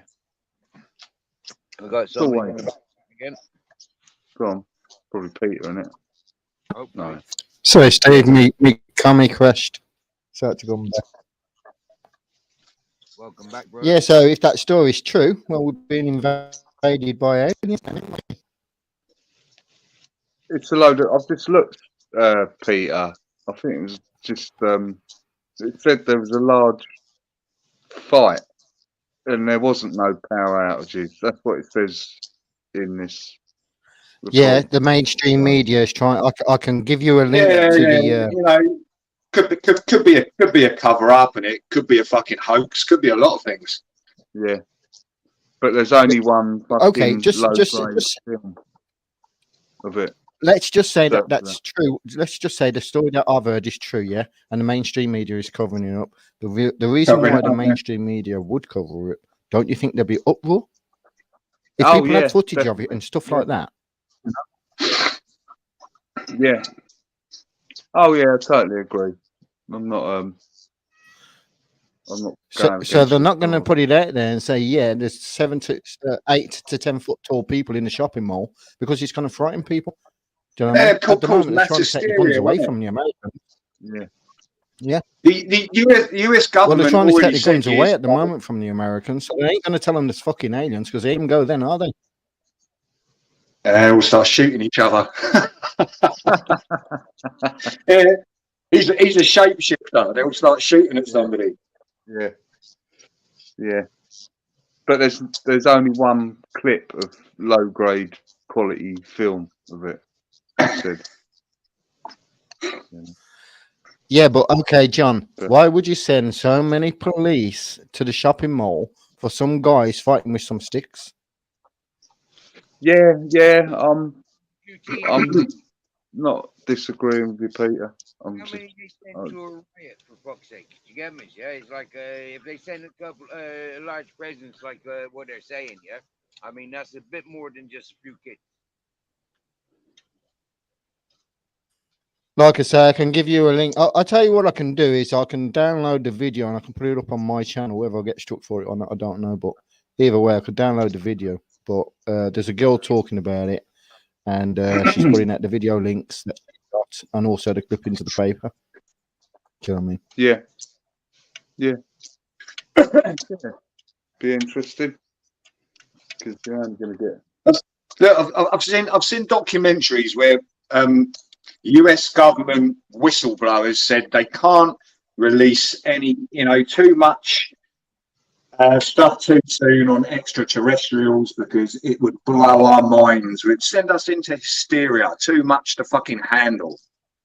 Yeah, they say they are putting 98% of the human population in hospital. Yeah. So maybe it will take them hundreds and hundreds of years to convert the human race into accepting that there is something else out there. But are they benevolent or what? They had those couple of thousand years from the Bible telling us about fucking things in the sky. Yeah. And if you look further, Well, they did say further education. they did say in the last days it would be the same days as Noah. You'll be living in the same days as Noah in the last days. That's what it says. So if there's giants now walking this planet, do you know what I mean? And Dave the Free King as well. Free Norns. Yeah, I only just learned today of a Germanic stuff of the Norns. Yeah, free maiden ladies. And they sow the fate of men. Yeah. Norns. Yeah. Where's the two other ones? Yeah, where's the three North wise men? Two kings appeared. One appeared in Miami. Where's the other two? You get me? Yeah. Okay, let's go to what Boss Dog is saying. Could have been a tallest man competition. The only thing that doesn't ring or resonate is why was the shoppers shooting at them? Yeah, And that's why there was a big police presence because shots was fired. Do you know what I mean? Yeah. They in the video I watched, the woman's claiming that they've cut out the electric in the mall, and within a 20-mile radius, everybody's without electricity because it's now under darkness. Say at the time, so they're probably doing a gather up or something, trying to catch the creatures, whatever. Who knows? Like I say, there's a lot of things done undercover to keep us unaware of what's really happening, and we ain't got a clue what's really going on. Yeah. That's why I keep my life real, Peter. Get me, yeah, because I do know what's going on. Yeah. You be careful there, Steve, because I hear they're a bit. The aliens are gold diggers, mate. Do you know what I mean? Oh, They like the gold. There's gold in the mountains here.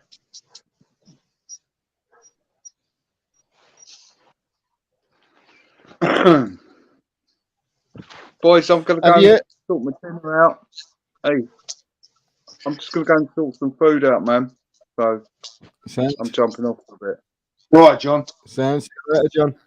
Yeah, the extraterrestrial chat was too much for John. I'm hungry, man. I've got to go and have something to eat. Wait, I thought you was having steak and chips, John, with a posh sauce. Yeah. Oh, yeah. Time. 6:30, man. It's time for evening meals.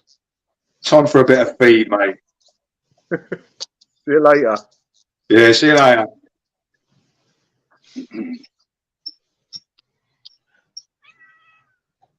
I'll tell you what, Peter, I'm going to be looking into that later. It sounds good, mate. Well, I can give you the guys on like I say, if you go on BitChute, man, they're all talking about it on BitChute. Do you know what I mean? So you'll find it easy on BitChute. Do you know what? I've heard of BitChute. I'm not actually sure what it is. It's another YouTube place. Oh, Do you have to sign up? Do you have to sign up and register? You don't have to, but you can do if you want to. You know what I mean? Oh, But, right, okay. to get in there, to get the names of the videos and whatnot, because otherwise it's just going to show you pictures. All the names underneath is like limited, so you have to sign up to see who's Oh, right, okay. You know what I mean? But like I say, most of YouTube's talking about it. I mean, BitChute's talking about it. So this is what I'm saying. That the mainstream media, it's a good job that we got social media, because on social media we're talking about it, but mainstream media is giving us some bullshit story. Do you know what I mean? Because like Yeah, I well, say, if there's any kind of truth to it, it'd be the next thing on YouTube that you can't talk about. You get channel struck over it and things like that. Yep. Like I say, just let it roll out in the next few days. The stories and all the witnesses that come from the mole that was there, that there's going to be stories about it. So how many people were supposed to be at the mall then, Peter? Do you know? It's a shopping mall. You can't really put a big number on it, but a number on it. But you can say that there's probably a fair few hundred people in that shopping mall. Yeah.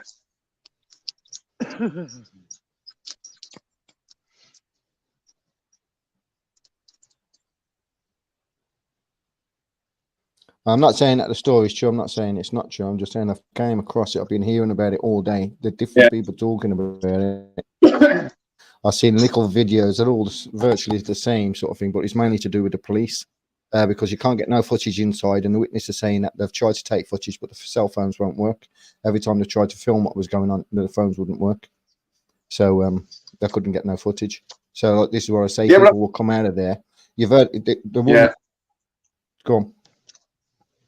No, it's the woman that's it's telling not you surprising. Sorry, mate. Go on. No, I think we've got a bit of a delay. No, subject matter like that is really seductive, so people will look into it. I don't think it's going to be forgotten in a couple of days. No, this is what I'm saying. In the next couple of days, it should blow open even more.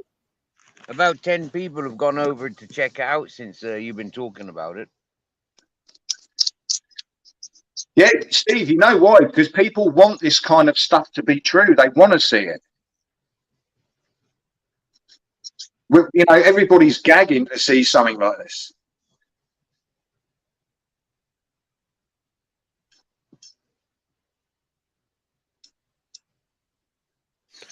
So didn't you hear about the face ripping up the aliens in where is it, like Vietnam or somewhere like that? No, it weren't. It was Mexico, where there was ripping off the villagers' faces. Never heard that one. A couple of weeks or a couple of months ago. No, many years ago. No.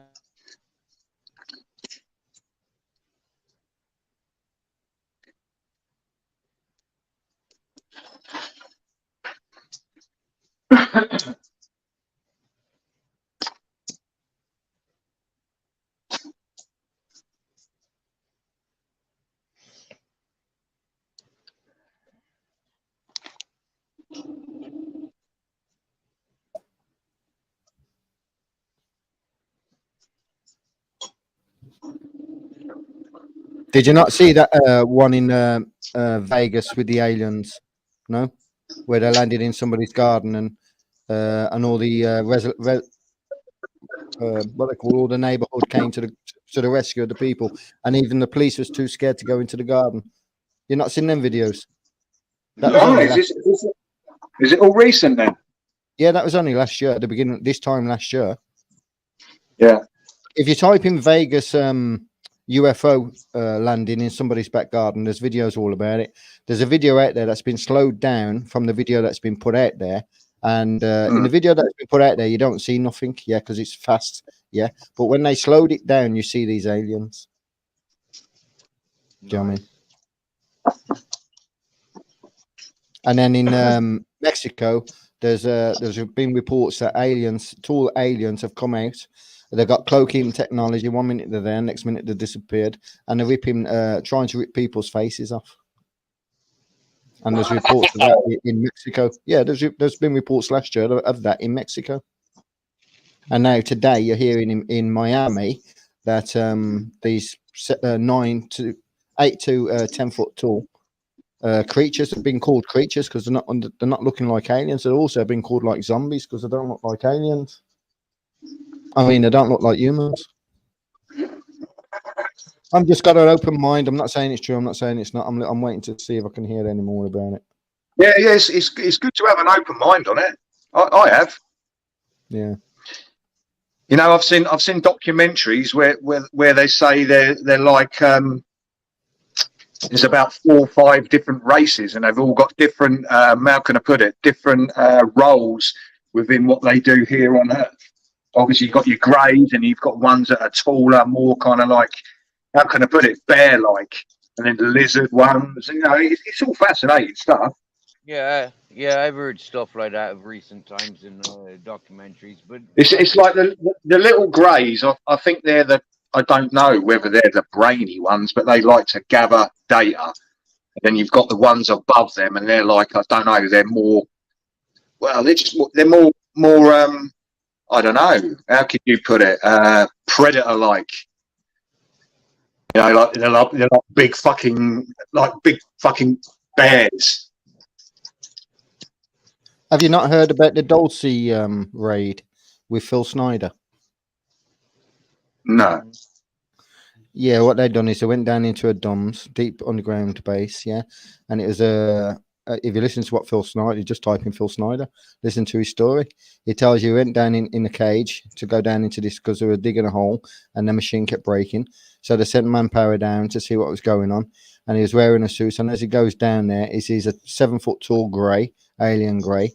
So because he's wearing a suit, and when he pulls out his firearm to shoot them, it takes a little bit more time because he's wearing a suit and he had to put a clip in. By the time he shot, and he says he shot 1 or 2 of them and they do die. They touched their chest, shot a beam of light at him and blew half of his hand off. He lost his 2 bottom fingers and whatnot. It's a hell of a story he tells, and yet he is he used to work for the CIA or something like that. If you listen to what his story is, do you know what I mean? They killed him because he kept putting these stories out. oh wow. His name's Phil Snyder. Same as there's a guy called Bill Cooper, who predicted 9/11 the same time as Alex Jones did, and also predicted that the police would kill him in the manner that they did as well. Do you know what I mean? Just for him to keep his mouth shut, because he was on the ball with everything. His name's Bill Cooper.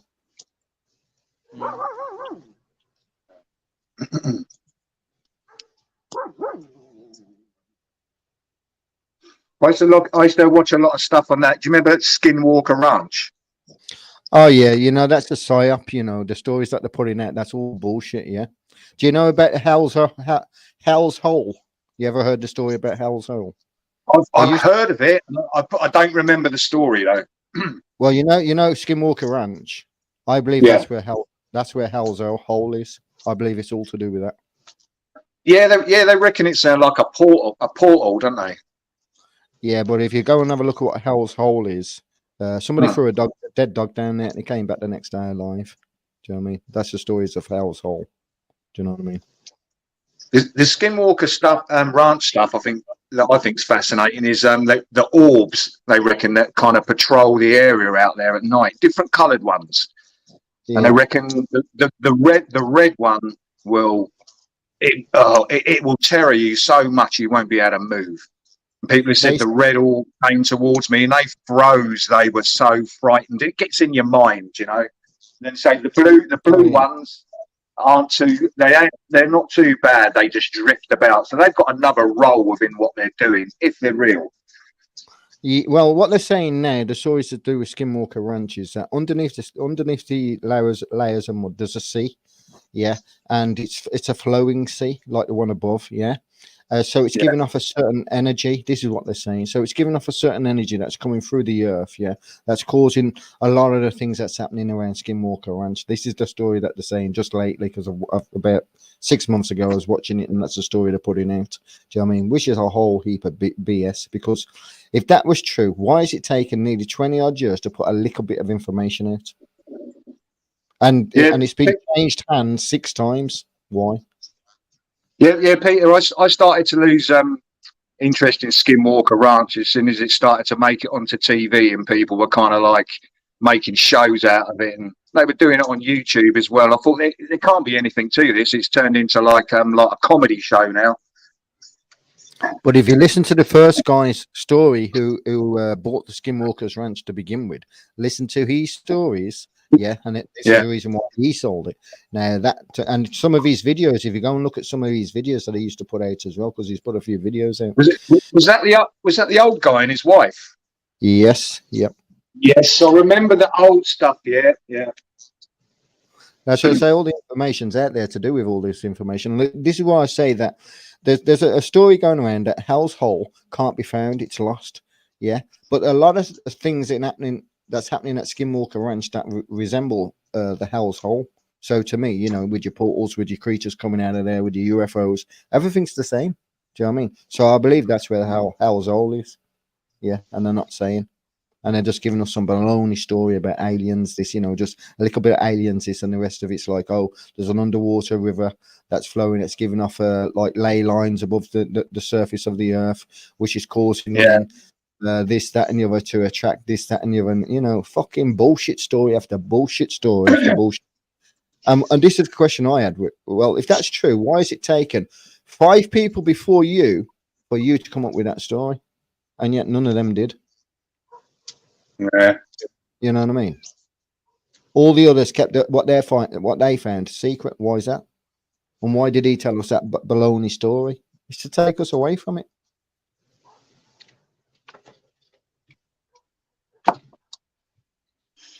But again, I'm just open-minded, and I just listen to this kind of like stuff. I got an interest in it. I'm not saying it's true. I'm not saying it's not. But there's a possibility for everything to be real. You know what I mean? Especially in this fucking day. Peter, they're already here, man. They're the hybrids. They walk among us, mate.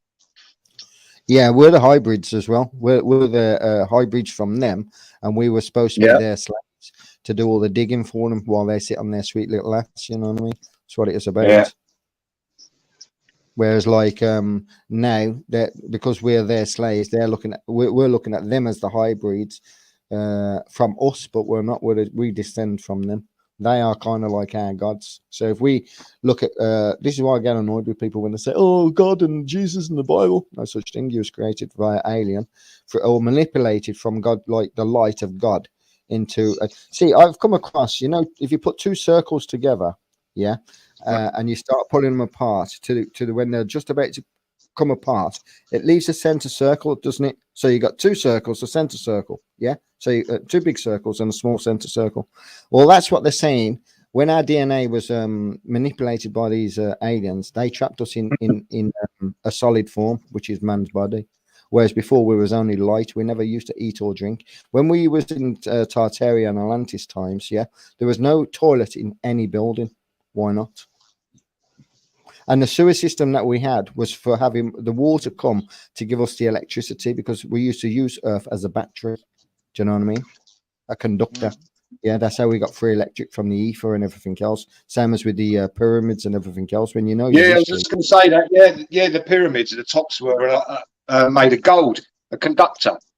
Yeah, that's what it was. All Earth was a battery at one time, and everything was free. You never used to eat or shit, including us. We was just energy. What the aliens did is manipulated the energy and put us into a solid form. This is how we've got, solid form today. Do you know what I mean? Yeah. And at the same time, what they've done is they've reset the world, and they've kept the technology and all the information away from us. So every say 3,600 years, they'll do a reset. Yeah, like a mud flood, or they've had technology many years ago that can melt rock. literally melts rock. Do you know what I mean? They still got that technology today. Do you know what I mean?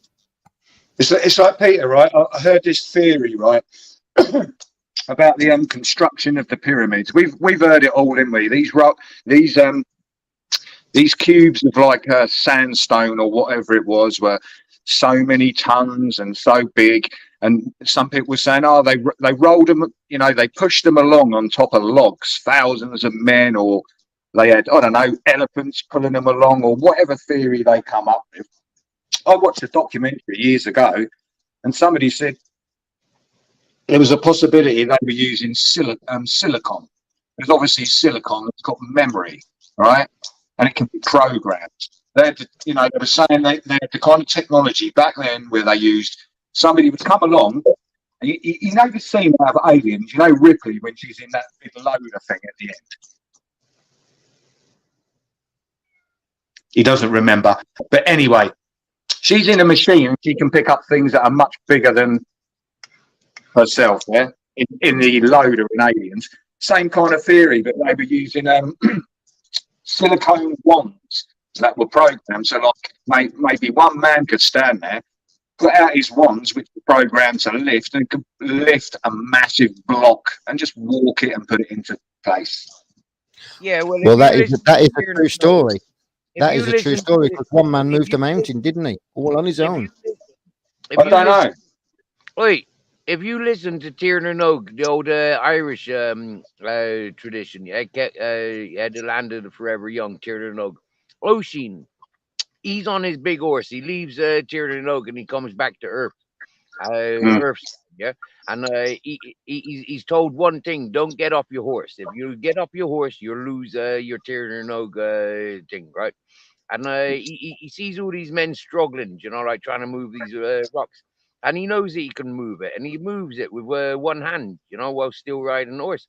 But he slips off his horse, and he lands back on, Earth's time, and then he withers up and withers away to dust. Yeah, but my point being is, you know, all these years later, as I said, it's a theory, but we've got silicon in all our devices and gold, so they're the two main factors. Yeah. Well, you know, there might be a bit of truth in these silicone wands, which they had back then, because people are saying they had better technology then than we've got today. But it wasn't their technology. It was, how can I put it? Intervention. It was, you know, other species helping. That word silicone. Yeah, and you. Yeah, what it was. See what it was. We used to live on this planet with all the races, in our time. Yeah. But what happened? Yeah, this is the story of Adam and Eve about the devil. See, what we used to live on this planet with plenty of races. Yeah, after being, made by them and whatnot. Then what happened is, they're called Dracos. What happened is the Dracos came. They didn't like what was going on because they're a fighting force. They didn't like what was going on, so they came and spoke to man and says, "We will give you better if you disregard your friends, the other aliens." So that's what they did. They caused war and divide between. So what happened is the aliens who used to be our friends went into inner Earth then, because the Dracos was trying to kill them just as much as they're doing to us like today. Yeah, Peter, I get what you're saying, but you're going into that. What's his name? L. Ron Hubbard L. Ron Hubbard. That's fucking Scientology, isn't it? Yeah. But you got to remember everything's a jigsaw puzzle. It's down to you to put the pieces. Yeah. There could be some proof in it, but as far as I'm concerned with anything he's written, it was originally supposed to be just a story. I know. Yeah. See, that's the way they stop you from believing in it.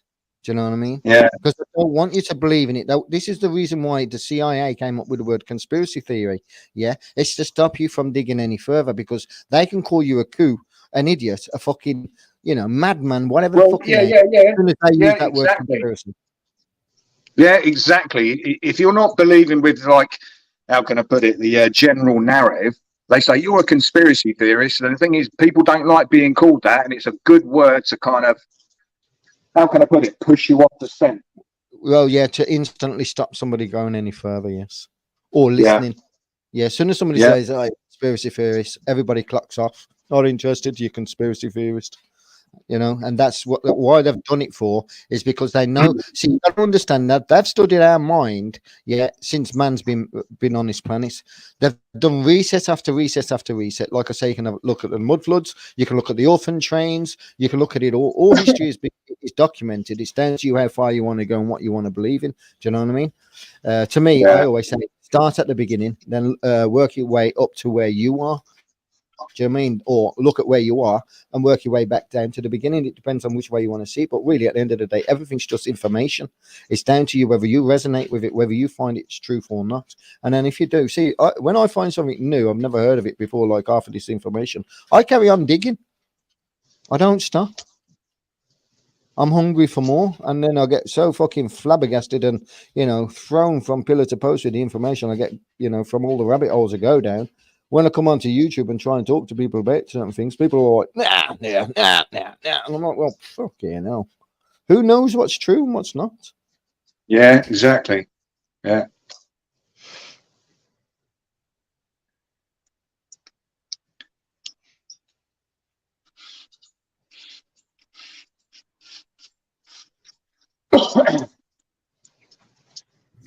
Just gonna let the So dog out back in a sec. look and listen to the word silicone, and then look and No, not silicone, silicon. Silicone is shut a your liquid mouth. silicon. Shut your mouth. You haven't heard what I said. Shut your mouth. You haven't heard what I said. All right, calm down. And look at the word cell phone. Listen to the word cell phone. Cell phone, silicone. They sound the fucking same. Nah, Steve, cellular. Cellular is to do with the battery technology, mate, that makes it portable. Cell means cellular. But it still sounds similar. Yeah, well, yeah, it does. Yeah.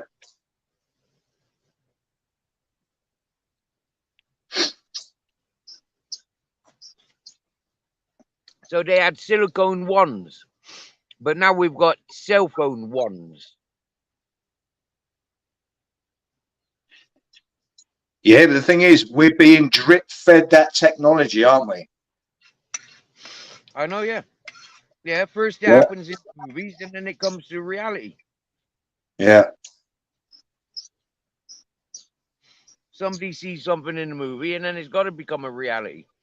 Our superheroes, we're creating them. As we speak, we're creating the superheroes. Yeah, they will be here. Yeah, well, the thing is, movies over decades, they will drip feed towards a certain narrative they want you to believe. Independence Day was the start of it, and I think that was 1999. And I read an article by some, I couldn't tell you who it was, some fucking radical, I'll say conspiracy theorist, because he was at the time, said we're being primed, and you'll see a big influx of these kind of movies coming in over the next few decades. And what happened? Yep. And they're pushing the boundary every time with what they're kind of showing you. Like Stargate and all that kind of shit. That was years ago they showed us that. Yeah, I think that was 87, wasn't it? Yeah, Stargate. And, you know, people still go by that Stargate. They reckon there's something in there, don't they? Mm-hmm. Yeah, I do, yeah.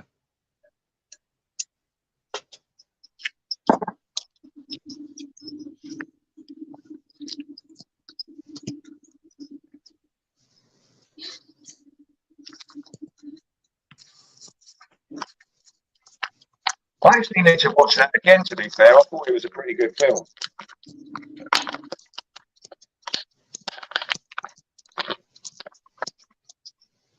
I like the film Postman. The Postman. Oh, what, with Kevin Costner? Yeah. Yeah, that's a good film, that is. Yeah. Yeah. He did a lot of good films around that time. Waterworld, Dances with Wolves. Steve, I still haven't seen Dances with Wolves, mate. Oh, I did it. No, everybody says it's fucking brilliant, and I still haven't got round to it, mate. It's one of them films I do need to fucking watch it, though. It's much better than Castaway. I didn't think much of Castaway, to be fair. A big FedEx advert, wasn't it? Yeah. Ultra, have you watched The Fourth Kind? I've watched is it the fourth kind or the fifth kind? The one with the owls. And where it's sitting in the doctor's surgery and whatnot, and they're going under therapy, and they're talking about things like that, and they're putting in the real clips of people being filmed while they're under these set. In other words, what they've made a video of a true story. Have you watched it? It's called The Fourth Kind. I think I have seen it, Peter. But the thing is, when it comes down to movies, mate, I'm usually like fucking off my tits when I watch them. I'm like, oh, this is brilliant. I try to maximise from the, how can I put it, the atmosphere on the movie, and then a week later I forgot it. But I think I have seen it. I remember the one with Mila Jovovich, and they were talking about owls, and that was fucking freaky. That one was. Well, in the fourth kind, yeah, well, in The Fourth Kind, when a guy's under hypnotherapy, yeah, he rises, levitates off his bed, yeah, and the owl comes through him and talks to the doctor and says, "I'm your god," levitates the guy off the bed, off the settee, say sort of thing, and he says, "We appear as owls, so we don't." Oh, it is the same. It is the same film. I remember when I first saw it. Right, they did it in a kind of not a found footage, but a kind of documentary slash real. So, yeah, I thought it was great. And I thought it was food for thought, and I thought, wow, that was fucked up. Yeah, that was based off a true story. That was. Do you know what I mean? Or true events. Yeah. There's another one I was going to ask you. So hold on a sec.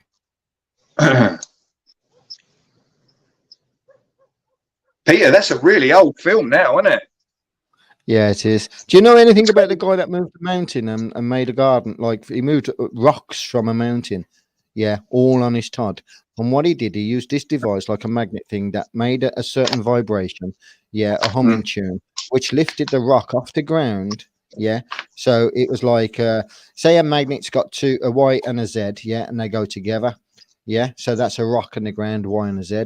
What he done was made the magnet turn the rock into an X, as well as the magnet being an X. So that way, then, you know, when you put two magnets together opposite and it floats, well, that's what he did to the rock, and he was able to push it and move it to wherever he wanted to do. And he moved a mountain across the world and built a garden. Now, there's videos about his garden. You can push, you know, it shouldn't have that kind of that kind of like you can push rock with your smallest finger, a heavy 30,000-ton rock with your finger, and it spins around. Do you know what I mean? How did he defy gravity? And what's he done? You know, that technology has been hidden. I'll tell you what, mate, it sounds pretty mind-blowing. I haven't heard of that. Well, that's what I said. There's a lot of information out there. I did nothing but dig for many years and look for things, mate. So I come across quite a lot of stuff. And this is why I say I can have a conversation virtually about anything I can. Yeah. I'm not saying everything I found is true and I believe in everything. I'm just saying I've come across this. I've come across that. As anybody else, does anybody know anything, whether it's true or it's false? Do I need to know any more? You know, do I need to leave it alone? This is the reason why I'm having conversations. I'm not having conversations with people to say, look, I'm a know-it-all. You must do this because of this and because of that. I'm asking questions. Do you know what I mean? So I don't mean to come across like I'm a know-it-all. I've just dug in many holes that many people don't choose not to go. Do you know what I mean? Listen, you can go down every hole. You don't have to believe in everything you see. Peter, I've been down many rabbit holes. I've been down the adrenochrome one and everything. Do you know what I mean? That one was fucked up.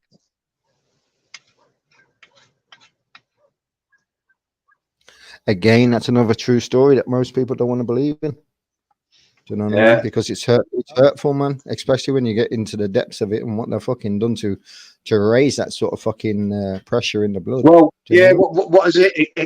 Extracted from was it a petrified child at the time of fucking death? I'm like, what the fucking hell? Do you know what I mean? Yeah, and the way they get it is they put something up the nose and they get the pineal gland and pull the pineal gland down through the nose, and that's what they eat. That's where it all stores. Yeah. You know, I've heard I've heard conspiracy theories about, you know, I don't know whether you remember, I'd say probably in the last 5 years, I noticed, I thought, shit, there seems to be a celebrity dying every day. Somebody who was like a big world megastar, you know, whether they were, I don't know, an actor or a pop star or an author or whatever, somebody was going down. And I thought, every morning I'm waking up and somebody's fucking dead. And this is where this big adrenochrome thing suddenly fucking came out. They said, oh, these people want to live forever, mate. They've got so much fucking money. They're just pulling out of the public eye. They're going to live forever. And they're all in underground bunkers out in fucking Jerusalem, mate. Underground fucking cities, living the life of Riley out there, like a selective club. That was the other thing I was going to say. have you heard of Valiant Thor? No. Yeah, he's a stranger in the Pentagon. There's a book being written about him. He's an alien. He claims to be an alien, and he's proved it as well. Go and read the book. Yeah, and he comes from Venus. Yeah, he's an alien from Venus. Yeah, and he lives in the Pentagon, and he's been living in the Pentagon since the early, I think, 1950s. Oh no, Peter. Yes, I have actually. I have heard of him. Yeah.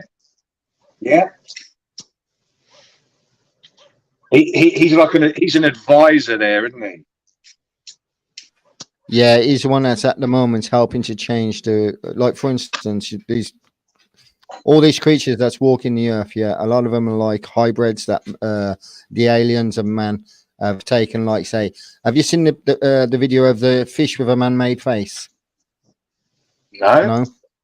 Well, there's creatures that keep. Do you know anything about what's it called? There's a certain island where they do certain experiments and people can't go nowhere near it.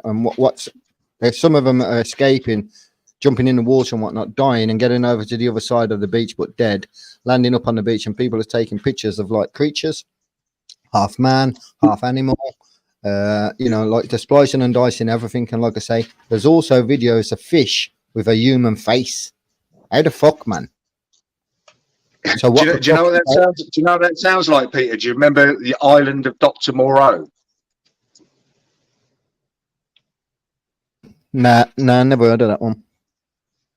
No, the island of Dr. Moreau. It's a famous book, and I think they did 2 films, and it was made years ago, and it's basically Dr. Moreau's got this fucking island where he genetically mutates fucking animals and humans on there, and he's got like an army on there. Well, that sounds exactly like the island I'm talking about, which is actually in Florida somewhere. Yeah, I can't remember the name of the island at the moment, but it will come. And nobody can get onto that. You're shot if you go anywhere so far near to that island. It's exactly the same thing. Do you know what I mean? Peter, do you know what I used to like watching? I used to like watching people. There was these 2 guys that used to go into like what was it, Area 51, right? But they used to like try and cycle up into the rocks. And they're always talking about, oh, there's a sniper over there and we're going to get stopped and all that. And saw red dots at night and that going around their motorbikes. We're going to have to move on. And, you know, there's snipers pointing at them. I'm like, that's fucking madness. And they're doing it just for YouTube. But it's amazing. Why does Area 51, Area 52, and so on need to be so secret? What are they hiding? Do you know what I mean? Well, we've got an Area 51 equivalent in this country. I can't remember where it is or the name of it, but I watched a few documentaries. But it's somewhere in this country. We've got the same kind of equivalent. You can't really like go around there too much. Yeah, we have, yes. And we got the deep underground military bases as well. Mm.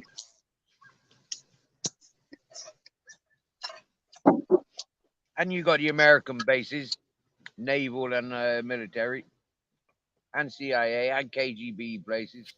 Yeah, I got one question for you, Ultra. Yeah, if the world is at war with Israel, Hamas, Russia, Ukraine, everything else, why is the whole world united in a treaty in Antarctica?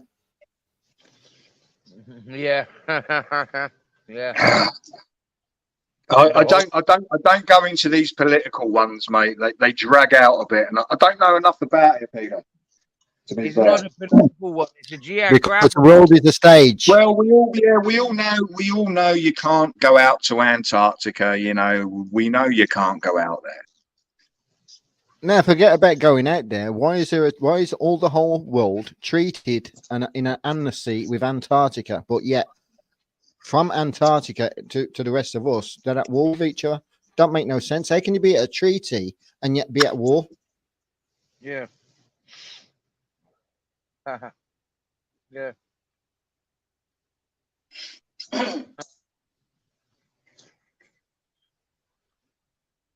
Well, that's what happens when you believe everything you see on mainstream media, I suppose. Oh, fuck off, you drop out. That ain't a good answer. But it's not a good answer. But he's asked me a question about something I'm not following. Okay, good response. Well, you know, like, see, the reason why they're getting away with a lot of this stuff is because we don't follow it, we don't have no interest in it, and we don't talk about it. Nobody knows nothing about it. Now, if it was more in transparent and the more that we knew about it and everything else, the less they could keep getting away with the shit they're doing. Like, for instance, look what they're doing to all the kids with the adrenaline that we was just talking about. We don't know about it, but now it's been highlighted to the point we do know about it, but nothing's still not being done. We know our government, Rishi Sunak, is raping fucking kids. We know Bill Clinton's just been doing it. We know Charlie's been doing it. We know his brother's been doing it, and yet nobody's doing fuck all. We're leaving it to who? Well, there's nothing you can do, is there? Yes, there is. We're a population. We are the many. They are the few. There's plenty we can do. But Peter, we're not all like-minded thinking like that. A lot of people are like, I agree with you, but I'm just going to sit here. I'm going to sit here in my armchair and enjoy what I've got. I'll agree, but I won't do anything about it. Well, then you don't enjoy. You don't deserve the joys of all the fruits of the what comes at the end of it. Then, do you know what I mean? Because at the end of the day, by sitting on your ass and letting them get away with it, all they're doing is destroying your future, your kids' future, and everybody else's future. There's not going to be a future for anybody other than them. Do you know what I mean? The rest of us are just going to be, you know, there's going to be a few of us left. They already started depopulating us with the vaccine and stuff like that. Do you know what I mean? So, you know, everything's coming to light. Everybody's being told exactly what's going on. Do you know what I mean? And, you know, I'm sitting there, I'm ready and waiting. I'll do it tomorrow morning, mate. Do you know what I mean? I'd storm them fucking buildings. No way. Am I fucking scared of doing it? Do you know what I mean? But I can't do it on my own. Do you know what I mean? Right.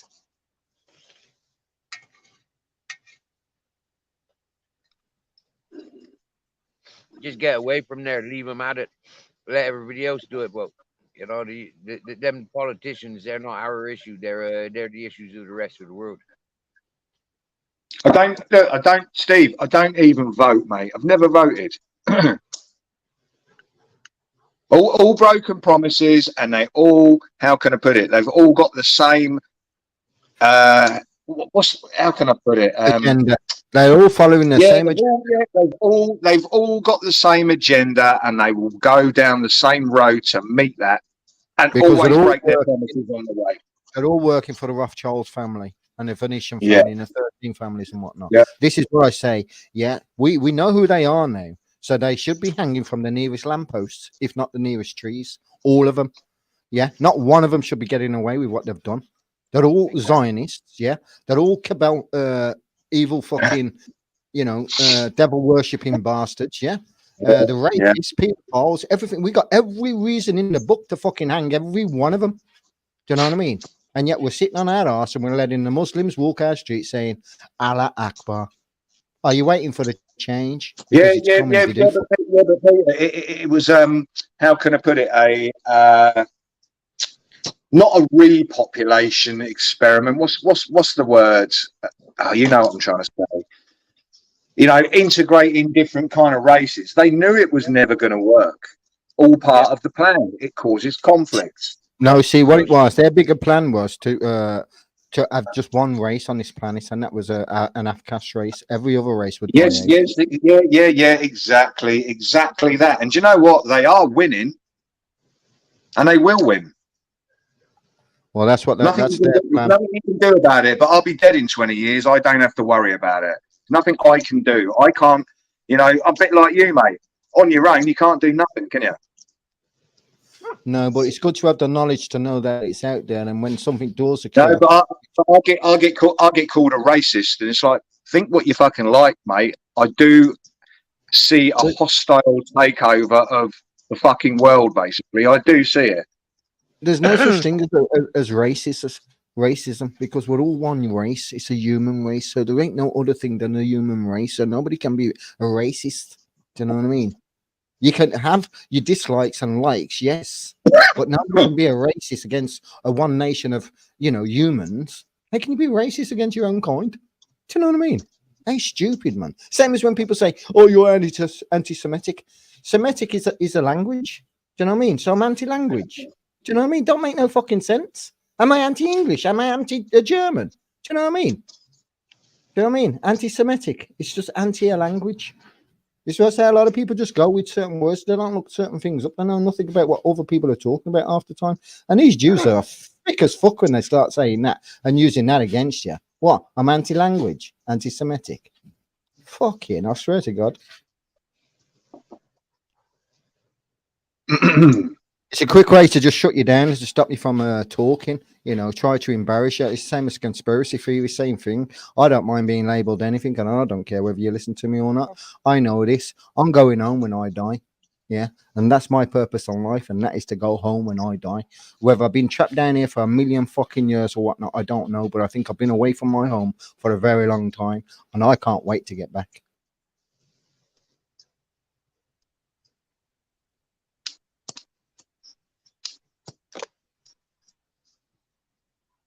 Because if you look at life, Ultra, yeah, just say hypothetically, when I was in the spirit world, I was told I can come down to Earth and I will live abundance.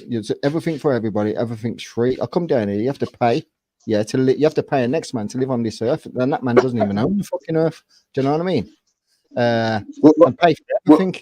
I'm robbed left, right, and centre. I'm told how much money I can have to live on, which is to say on the dole is 290 quid, say whatever it is that they give you. Yeah, that's for the month. And in some weeks there's 5 weeks, in some weeks there's 4 weeks. So why is it there to limit you instead of like they say, oh, there's a ladder of success.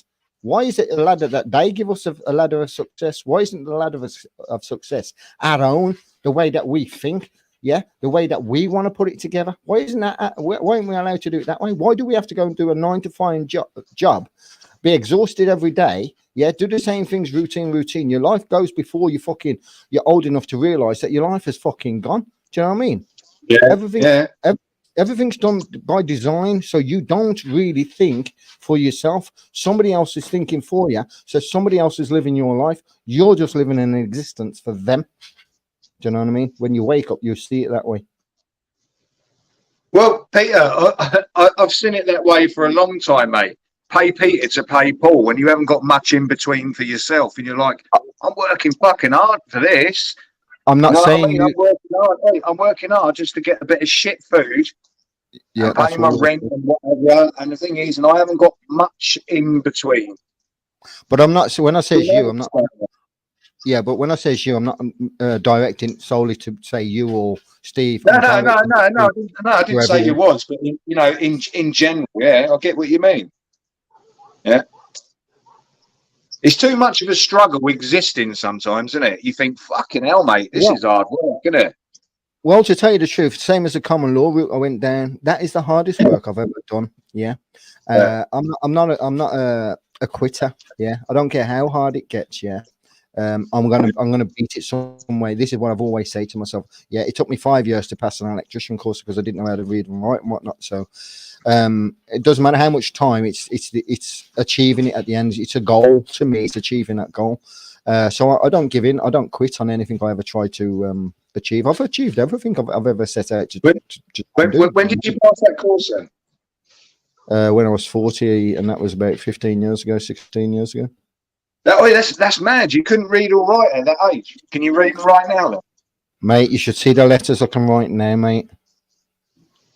Yeah, literally, I could write a book now, and I couldn't before. Peter, listen to this. When I was a young kid, and I was in like little fucking, I don't know what fucking school we used to call it fucking back then, infant school. I went in there, and the thing is, one of the teachers realised I was like quite a good artist for like a young kid. Now, what happened was she wanted a mural of the Pied Piper and of Hamelin. Right, she wanted 100 rats and the Pied Piper playing the flute, and I got taken out of all my classes. Right. And I was put in this, like it was like a sports hall kind of gym thing with the old fashioned wooden varnished floor, you know, back in the fucking 70s, mate. And I spent most of my infant school time in there making this mural, and I was painting it on these massive, they used to call it sugar paper. I don't know what the real name of it was. And it used to come on these massive big like rolls like carpet. I could get as much as I liked, all different colours. And I ended up doing like all these rats, all different sizes, to make it look like some were in the distance and some were in the foreground and some was fucking in between. You know what I mean? Make it look good, paint them all up, and they give me glitter and all kinds of shit, everything I wanted. And I did it, and they pinned it around the school, and it went from one side, one corridor, all the way down round the corner and to the front door. And everybody was like, "That was amazing," and all that. And the thing was, my school time had ended. I didn't ever told my parents what was going on. Ended up going into the next school, and I said, "This boy can't read all right." So I had to take a refresher, mate. And within like 6 weeks, mate, I was up to par. Do you know what I mean? I was put under a lot of stress by like my parents, my brother, and like other teachers, but they got me up there. And then it was like, this boy is one of the best, you know, it's one of, you know, he can stand up in front of a class as a young kid. I had, you know, not too many fears. I could read out of a book confidently, do you know what I mean? Write good essays and all that. And it was just weird how it kind of like worked out. But when I was put under the pressure where it was like, this boy can't read or write, I was like, oh my God, because I was only young. I didn't know what the fuck was going on. So I put myself under pressure as well to catch up on, you know, the years that I'd missed out. Yeah, see what happened to me. See what happened to me is I had my... Sorry. Yeah, I was going to say what happened to me. Oh, sorry. Go on. Go on. I didn't say anything, mate. That was weird. Oh. Yeah, what I was saying is I had a brain injury when I was younger. So I was a problem child. I seem to be getting an echo. Yeah, there's an echo. I'm going to mute up here. Yeah, I was a problem child in school, so I kind of like left school at the age of 12. I had to go to one of them IT centres, which I didn't always go to. And they took you mountain climbing and stuff like that. So they didn't teach you how to read and write from there, from the age of 12. So anyway, it never bothered me. And anything I ever wanted to learn, I used to ask my oldest daughter, what does that say? And then she'd tell me. And then from there, I'd know what that word said every time. Do you know what I mean? But other than that, I didn't know how to read. So anyway, I went for an electrician course. And in my first year, I failed everything because it's all computer and it's all like questions and I couldn't read. So I failed it. So anyway, as I left, I was leaving. I just got my results and I was just leaving the college and I was just going to pack it in and walk away from it. And the janitor says to me, he says, "Oh, how did you get on?" And he was one of the workers that help you do your practical. So I said, "Oh, I failed." I said, "I had to sit at the back." I said, "I didn't know how to read and write." I said, "I wasted my time in the first place, mate." I said, "Because I didn't know how to read and write." He says, "No." He says, "Don't. Just come with me." He took me straight upstairs. He says, "Enroll in here, learn how to read and write, and come back." So what I did is, I did the first year of learning how to read and write, and I did the first year again, and the second year I took the exams. Yeah, and no, sorry, I'd done part one. And then I went on to part two. Yeah. Well, it's part two, then part three. So I went on to part three and I learned how to read and write and everything else while I was doing part three. So anyway, when it came to the exams, then I chucked in exams for part one as well. So I passed them all in the same year. Do you know what I mean? Like I say, 3 years after 2 years after I learned, in all, it took me 5 years. So 2 years learning to read and write and 3 years doing the electrician course. But I was learning to read and write while I was doing the electrician course. And like I say, in the second year after I've done my reading and writing, I passed everything on the first year. You know what I mean? And then from there, like I say, I started getting, like I say, with common law and whatnot. That's the hardest thing I ever learned. Now I learned, that using your mouth and everything, because I got videos out there going to court and whatnot, using your mouth and everything and getting angry and whatnot, don't get you nowhere in the courts. So I said to myself, I learned to read and write for a reason, because you don't really use it for electrical work. So anyway, I started learning, like I say, common law. I started learning their language, started writing their things down, and now I can get anything that's in my head down on paper. Like I say, people say to me, I could write a book, man. Do you know what I mean? Cool. I don't, and I won't, but you know what I mean? No, do you know what? To be fair, I'd like to be able to write a book. But the thing is, a lot of people say, "Oh, I'm going to write a book." But if you've ever read a book, you're either a novelist or you're not. You've got to have that kind of style. You've got to know third person, first person, anybody in between, situations, and how to explain them without going overboard. Writing's not easy. Not if you want to write a story. Well, you should see some of the letters I've written, mate. Yeah, you'd be astonished with some of the letters I've written. Do you know what I mean? Literally. Peter, I can write good letters, but I could not be a novelist. It's a different style of writing, you know what I mean? Yeah, I know what you're saying. Yeah, I know what you're saying.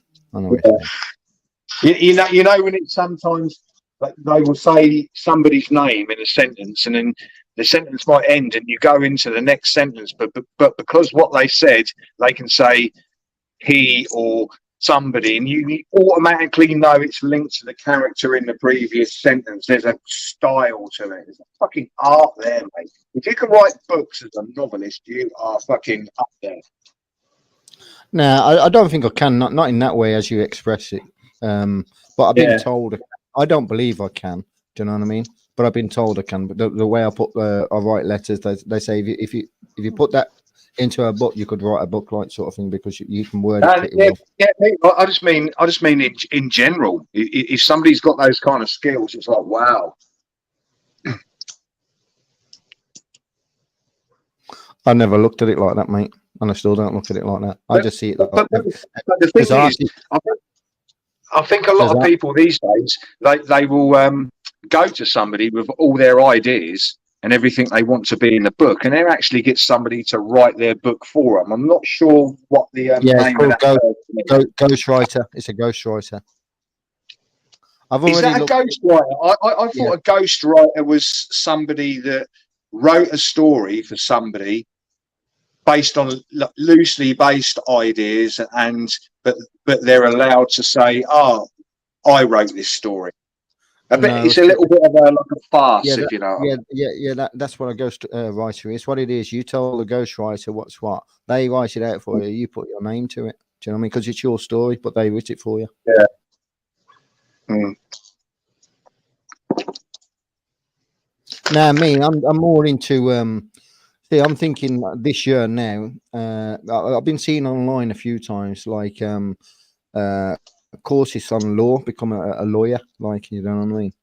So I'm thinking about, I might just go down that track, you know, because I already know their side, but this time I could, if I go down that, because it only takes 5 years really to become, it takes 10 years to become a bar, you know, into the bar association, but I don't want to get into any bar. I just want to know a little bit more, whereas then I can start taking people to court. Do you know what I mean? All right, okay then. Sounds like you got a few enemies, mate. No, it's only the police and the judges and the solicitors. Them are the fuckers I want to take to court. Yeah. Well, the police for not honouring their oath. I want them done for perjury. I want them done for treason. Yeah, because if you don't honour your oath, that's treason. So I want you done for that. The same thing with a judge. I want him done for treason because you're using the wrong jurisdiction to prosecute us. There's no contract and this, that, and the other. So I want the bar. So I'd like to take on the bar association because it's a corrupt, fraudulent system that has no jurisdiction in England whatsoever in our court system. They have no control, which is part of the CPS, Crown Prosecution Service. It's a false farce. It doesn't exist. It's false. Do you know what I mean? It's all contract law. It runs under commas. Do you know what I mean? Whereas it's, you know, when you go to this market and you see people selling your stuff, that's what it is. Commerce, you're there to buy. Yeah, they have no fucking, their laws don't concern us. But either way, I'd like to do it to them. And also with the solicitors, because they're complicit in all of this. Do you know what I mean? They know that we have a constitution, a Bill of Rights and whatnot, but they choose to ignore it, and they use the court system upon us. So they, like for instance, if you get a solicitor, it costs you over 10 grand to take someone to court. Are you for fucking real? Under common law, it's free. Yeah, because there's harm. Do you know what I mean? So it's free. Do you know what I mean? Everything else, like you have to pay if it's like contract, you broke a contract, well then you have to pay the court. Yeah, because there's a benefit kind of come from one to the other. Do you know what I mean? But yeah, Peter, maybe it is free, right? But money speaks volumes, and you know, and if you're guilty and you want to fucking get off, it's like a backhander, isn't it? And it's obviously fucking corrupt. So what can you do about it? Not much. Well, yeah, you can. Yeah, as long as you know that there's rules that they have to abide by, which is law. Yeah, because the laws of commerce. Yeah. And then if you learn that you're, like, for instance, no victim in any crime, well, then it automatically, because you're not a slave, it automatically falls under contract law, because nobody's authority is greater than yours. Now, it's down to you to give your authority away, whether you believe in whatever story the next man's telling you. Like, for instance, there's a police officer in front of you. I got more authority than you. Well, if there's no victim, he has no authority whatsoever. You're the one with all the authority. Do you know what I mean? Because there's no victim. Now he's offering you a contract because there's no victim, and he's saying, well, under the Road Traffic Act, that's a contract. These are the terms and conditions that you've broken. So then give me your name, your corporation name and address, your driving license, and I'll send your driving license, corporation name to court under contract law, under commerce. So you as a man, as a woman, living man as a woman, the law doesn't apply to you, which that's the part where people don't understand. There's two people you're living a straw man life, which is in commerce, and you're also living a free man life, which is under common law. And you live under common law every day. You live under the straw man life is when you get arrested, or when you have to pay your council tax or your car, you know, all that sort of thing. Whereas none of it applies to you. And there's nothing they can do when you wake up. Nothing they can do when you wake up. I'm driving on a revoked license at the moment. Do you know what I mean? I've been driving on a revoked license now for about 4 years, probably 5 years. Really? Yeah. That shows how much I give a shit about their system these days. Yeah. I won't say why is it revoked, because you don't have to answer, but you know, that's mad, isn't it? Well, I tried to change my address, but they want a medical, like an eye test, this, that, and I'm like, fuck off. When did I sign up for this bullshit? Fuck off. Do they do that now? Do they want eye tests and shit like that? They want a medical, mate. They want a medical from my doctor. Do you know what I mean? Fuck off. No, Peter. Years and years ago, I said to my mum, right? I said, you need to get off the fucking road. She's like, I'll do what I want. I said, you need to stop driving. I said, because your driving is fucking diabolical. I said, you know, these youngsters on the road, they're going to run you off the road because you hesitate too much on traffic lights and fucking roundabouts. You're spoiling the flow. And she told me to fuck off. You know what I mean? I said, in the end, they're gonna turn around and how can I put it? You're gonna have to get eye tests and shit like that. And that was just saying I thought at the time. Yeah? Now, you know, obviously that situation is fucking in the past, and now you're telling me they want eye tests and that. So I was right. Yeah. They want a full medical. They want an MOT. Yeah. They want an MOT. They want, eye test. And there was something else, and I'm like, you can fuck off, mate. Look, at the end of the day, it goes like this, yeah. Nobody can give you a license to break the law. Yeah. Your license for your car is only to say that you're competent enough to operate the machinery that you're operating. That's all that it is. Now, nobody can give you a license to break the law. Now, watch this. Oh, you've broken the law, caught you speeding. Can I have your license? Well, now I've got a license to break the law. Now that can't be true, because nobody can give you a license to break the law. So there's no such thing as a license for driving, because you can't have a license to break the law. You're not 007. You ain't got no license to break the law. Do you know what I mean? So the license that you got is only, and this is where people get confused, it's only a piece, it used to be only a piece of paper to say that you are now competent to operate that machinery. That's it. without anybody sitting there telling you what to do. So now when you got pulled over, yeah, because normally you had to wear L plates, yeah, and have a competent driver in while you was driving before. Whereas now, when you get that piece of paper, that competent driver don't need to be there. You are now the competent driver, the operator, that component that you're operating. You know what I mean? Peter, it's like Peter. It's like these days. It's like, you know, if you get pulled over, can you show me your license? I have never carried my license, and if I ever got pulled over, right, and somebody said, "Where?" You know, a copper said, "Where's your license?" I say, "It's at home." Why would I carry my license? I don't want to fucking lose it. Well, if a copper said, I don't carry my license neither. But if a copper said around us these days, I haven't been pulled for ages, but if I got pulled and the copper says, "Oh, can I have your license?" and everything else, I'd turn around and say, "I haven't got a license because I haven't got a license to break the law. I've got a piece of paper saying that I'm competent enough to operate this machinery," and that's what it was when I first passed my test. It wasn't a license when I passed my test. Yeah. The thing is, they just give you a fucking provider, won't they? Come into the police station and show your license. Well, they do and they don't. See, if you're awkward like I would be, I'd get arrested on the spot, mate. Do you know what I mean? And then Peter, I've been arrested many times over stupid things, and sitting in the cell, laying on my back, kicking the door, singing like Chumbawamba, mate. Fucking, it gets a bit boring, but I tell you what, if there's enough people in the cells, you can get them singing, and then they let you out in the morning. I piss them off all night. What I do, yeah, is I just keep ringing the buzzer. Just ring the buzzer. Yeah, all night long. Yeah, just piss them off. Yeah. I didn't know. I just kept. Do you know what I kept doing? I kept pissing on the fucking door, so it would like run underneath.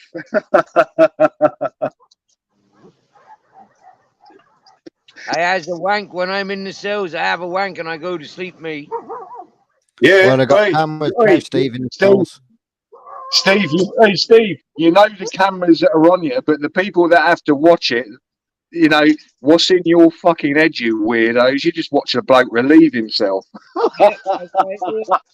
You dirty bastard, and I full of this. Yeah. Man was under stress. He fucking knocked one out, didn't he?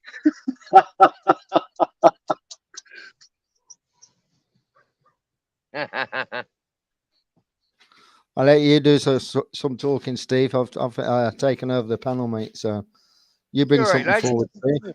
You're right. Yeah, you been all right? Yeah, I know. Yeah, but I don't like to take over a panel, mate. No, you haven't, mate. It's good to see you like not fucking going fucking mad, mate. That's good. Yeah, it depends on how it goes sometimes for me. Do you know what I mean? Yeah. It all depends on how my day is. Sometimes I'm quickly effused, or sometimes like now, because I've not done nothing today. I've not been anywhere. Nobody's upset me. I've not come across any bad situations, so I'm fine. Do you know what I mean? And then I think like I'll come on YouTube, but by the time I leave it, I'll be like, do you know what I mean? Peter, it's always the way. I've jumped on here. I've had a pretty chill day, nice and relaxed. I end up jumping off tonight, and somebody's jumped on, and I'll be like, "You just said, mate." I'm thinking, why the fuck did I bother? Well, that's it. So I pick and choose where I go now. I stay away from people like Jason's channel or Bingsy's and Arc Ashes and all them. You know, I can't be arsed with all of them. All they want to do is just fucking pull people down. You know, I just want to have a conversation, mate. I don't care whether I'm right, whether I'm wrong, whether you believe me, whether you don't. Yeah. Whether I believe you, whether I don't believe him. You know, all I'm doing is having a conversation, trying to compare notes to what I found over the times of traveling, doing deep research and whatnot. Some things like you may not have heard, some things I may not have heard. Do you know what I mean? By having a conversation or a debate about certain things instead of an argument, you can reach certain points. Do you know what I mean? And you can get knowledgeable from the information when it's brought forward sometimes as well. Do you know what I mean? Oh yeah, yeah. No, I tell you what, fair play. I need to like get into this common law stuff, though. All you got to learn, is that if there's it's really easy. If you watch all these people that talk about common law, none of them tell you how simple it is. If this is how simple it is and how easy it is to use. If there's no victim, it's contract law. Easy as that. You can refute a contract law by stating 1308 UCC Uniform Commercial Code that splits any offer of contract and puts you back into the private. Yeah. Also, your Bill of Rights and English Constitution. Go and watch my video. Yeah. About the police when I'm in that interview, and see what I used. Do you know what I mean? And if you can, Peter, I didn't know you had a channel, mate. To be fair, we'll go and what's see. it called? Also, try and have a piece of paper for a cease and desist. Yeah, for contract law. Like I say, you know, more conversations we have about it instead of people putting people down and people listen. Yeah, and chuck their pennies worth in, you know, like their ideas and whatnot. The further people can get on in their lives by, you know, being in control of the lives, knowing that if there's no victim, you're not a slave. You see, you can't be treated as a slave. So only a victim can take you. Well, bottom line is, you know, it's making your life easier for you. It doesn't have to be that fucking hard, and knowledge can give you that kind of wisdom. So you know, it can be easier. We'll put it this way. Look at most people. Look at the way Steve's living. Yeah, at the moment, yeah, he's got no money in his pocket. That's because of the governments that's out there giving us our lives. Yeah, they're making our lives miserable. They're taking everything from us. They're telling us that we can't make money. They're telling us we can only live off the money that they give us. What? Do you know what I mean? It don't make no sense. They're also telling us we can't grow food. We must buy it from Sainsbury's. Do you know what I mean? Yeah, but the counter argument is, if you know, they always like to say, if you're contributing to society, right, rather than taking, you're a golden child. So it's either you're one way or the other. Is there an in between? Well, you could, yeah, there is, because you can also give and as well as take, yeah, by growing your own food and stuff like that. So you're taking from other people via giving back in a generous, positive way by growing your own food, or like, for instance, me being an electrician, yeah, going in there doing the work that you need doing, and then you give me food. Do you know what I mean? It doesn't always have to be about money. Do you know what I mean? Where's the kindness gone? If you look at the world that we're living in today, everybody hates everybody. Nobody likes anybody, really. Do you know what I mean? There's always something about somebody that you dislike, whether they pick their nose, whether they got funny feet, whether the nails don't look clean. You know, there's something we always find in someone that we don't like. Do you know what I mean? We never look and see what we do like. We're always looking for something we don't like. And then as soon as we see what we don't like, we pick up on it. Peter, do you know what? To be fair, mate, I'm not that fucking, how can I put it? I'm not that superficial. If somebody's got dirty nails, or they pick their feet or pick their fucking nose on YouTube, mate, it doesn't impact me that fucking much. It's the person themselves. You know what I mean? Yeah, but I'm saying I'm not saying that we do. I'm just saying there is people that go out there and pick and nick about little things, like all the nose isn't shaped, you know, properly, or one eye. You know what I mean? This is what I see. I don't see people giving any good benefits towards anybody, you know, the goodness and trying to help people and this, that, and the other. See, with me, when I came to YouTube, all I wanted to do was to tell people and help people to say, look, get away from their system. The quicker you can learn this shit, the quicker we can close their system down, and the quicker we can have a better life. Because at the moment, they're in control of our life and telling us what we can do. They don't have that much power to be able to do that to us. We're the collective. They're the few. But Peter, come on, mate. The bottom line is, it's got worse since they introduced 5G, mate. Just blame it on that. Nobody can call you out on it, can they? Well, I'll tell you something. This a study, right? This is a true study. Many years ago, a scientist or a professor was asked to go and do a study and find as many geniuses as he can, yeah, in the school.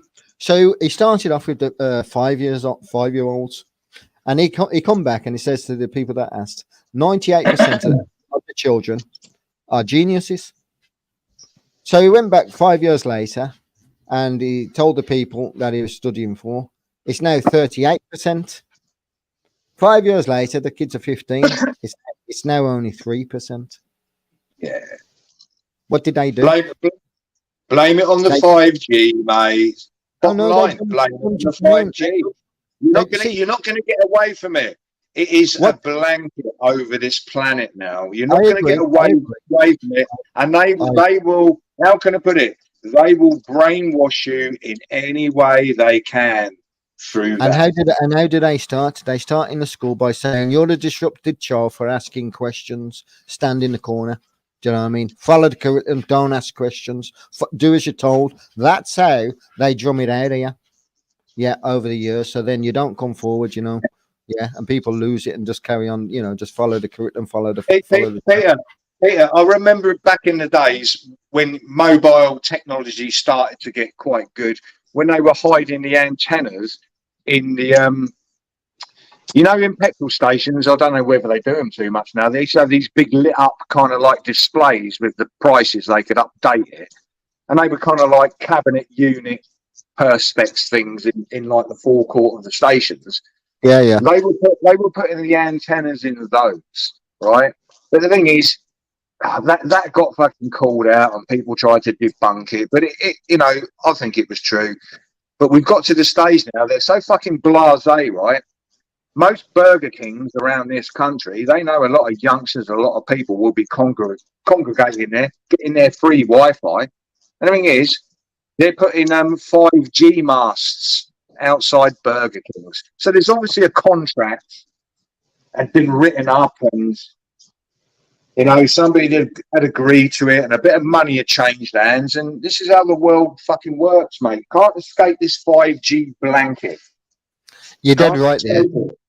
You're dead right, but the one thing you did miss out, yeah, is that it gives off a certain frequency.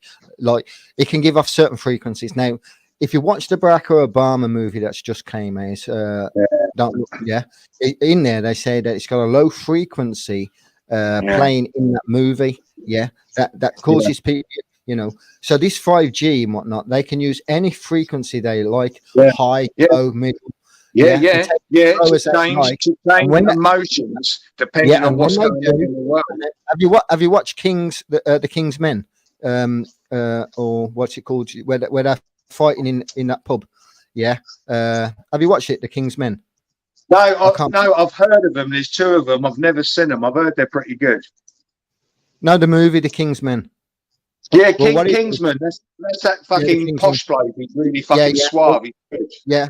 But what they do is they emit a signal from the mobile phone, don't they? A low frequency signal, and everybody goes mad. Well, that's what 5G is.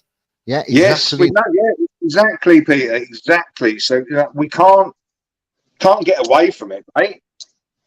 No, I didn't say you can get away from it, but I'm saying that that's what it is. That's what it's all built up to do. See, it's not being switched on or used in the mannerism that they were going to use it. You see, with everybody getting the jab and whatnot, this is how the way that it's going to go. Their plans anyway. And most people will get the jab, yeah. And then as soon as they turn it on, you get fried from the nanobots that's inside. Do you know what I mean? With the 5G, as soon as they turn it on, this is what happened in Wuhan. They turned on 5G and everybody dropped. Do you know what I mean? No, I don't know about nanobots in the jab, mate. I from what I've read, I'll be straight up. This is from what I've read, and it sounds pretty fucking. I don't know what it is. When you're given a vaccine, right? You're injected the vaccine. It will go into your bloodstream, but there are things like spike proteins, and they will attach themselves to the cell. Yeah, until the cell is adjusted to be able to like fight off, whatever vaccine you've been jabbed for, right? And the thing is, a spike protein would usually like break off and then wash away when it's not needed. Just come out in your fucking urine or whatever. Yeah. The thing is, with the I ain't gonna say jibby jabby. That's fucking bollocks, isn't it? Anyway, I said it. Thing is, they've been, you've got your vaccine gone in there. These spike proteins, they've clung on. The thing is, they're not washing away. They don't break off the fucking cell at a fucking molecular level. You know what I mean? It stays on there, and the thing is, they're mutating the cells. They're almost like I've got a stranglehold over the cell, and this is why people are getting fucking ill. Well, they've got the technology. They know what they're doing. They've been using and abusing us for fucking years, mate. So they've got us down, worked down to a T. I shouldn't say it, but I don't give a shit, right? next 3 or 4 years, watch people start dropping like flies. Younger fucking people. It's like, oh, I got jabbed all the way through. Yeah, well, They start dropping. They start getting illnesses and say, "Oh, it's old age." Peter, I'm 56, mate. I've got no illnesses apart from maybe a bit of YouTube fucking weird illness. well, there you go. But you're dead right about people going to be dropping, because that's called the rapture. See, it's a man-made rapture. So what they've been doing, they've been following the Bible. Yeah, even with Trump and everything. Yeah, blocking the Red Sea, the Suez Canal, and stuff like that. They're repeating history. Yeah, through the Bible. Yeah. Now I've been watching them do it for the past few years now. You know what I mean? Like Trump is going to come out as Jesus Christ somewhere along the line. He's going to come out as a king of the world and stuff like that. Do you know what I mean? A lot of things I say about Trump, people are like, nah. Well, you're close to it, but believe me, Trump somewhere along the line, the Trump family are claiming that they are descendants of Jesus Christ. Do you know what I mean? They're saying that they got the bloodline of Jesus Christ. So, you know what I mean? They're following the Bible to a T and everything else. Yeah, they're going to give the world abundance, but in the Bible, I don't believe in the Bible and everything else, but they're following it. But it also says in the Bible. I actually don't think Trump's the enemy, mate. I think Bill Gates is the enemy. We know that. I think Trump is the cure, maybe. Well, you got to look at it like this: a bird has two wings, but it's still a bird, But you're looking on the left hand side and you're seeing Biden. I'm looking on the right hand side and I'm seeing Trump. Same bird. Yeah. No, Peter, do you know what I look back on? Old Donald Trump fucking history, where when he started all his casinos and Trump Towers back in the fucking day, back in the 70s, right? He was only a young guy, but he had that much compassion to rejuvenate lots of areas in New York and other parts of fucking America, mate. He was building it up. And then people forgot about that. He kind of backed off. Okay. Being a superstar for a long while, but when he came back and he suddenly admitted that he said, "Oh, I actually quite like Alex Jones. I actually quite like David Icke." Worst thing he ever did, though. Worst thing he ever did. He said, "You're a conspiracy theorist. You're weird." No, his response was he was open-minded. Well, you got to understand this, He's being portrayed now, or soon will be, as the king and the Messiah and everything else. Put it this way: Israel has already put a coin out calling Donald Trump the Messiah. Do you know what I mean? They put that out in 2020. 2020. That Donald Trump is the Messiah. So, and also the Saudi Arabia gave him the highest award that anybody can be given. They gave him the kingship. Go and have a look at the video when he's doing the dance in Saudi Arabia. Peter, to be fair, I didn't know any of that. Yeah, well, anyway, over the years, like you're saying about Trump growing up and he was being portrayed, see, it says in the Bible that Lucifer, the world will lust after Lucifer, the evil one, because we haven't seen him come to fruition yet. Do you know what I mean? So anyway, let's say that Trump, like I say, bird the same wing, they're showing us one way, that we don't like. So we accept the other wing that we do like. Do you know what I mean? Instead of there being two birds with four wings, there's one bird with two wings, and it's the same bird offering the opposite side of the other. Do you know what I mean? So what's being offered to us is, like I say, is to me is a false. It's all false. Like I say. Here's one for you. You talk about Lucifer, right? And he's a fallen angel, right? So who is God then? Is it Donald Trump?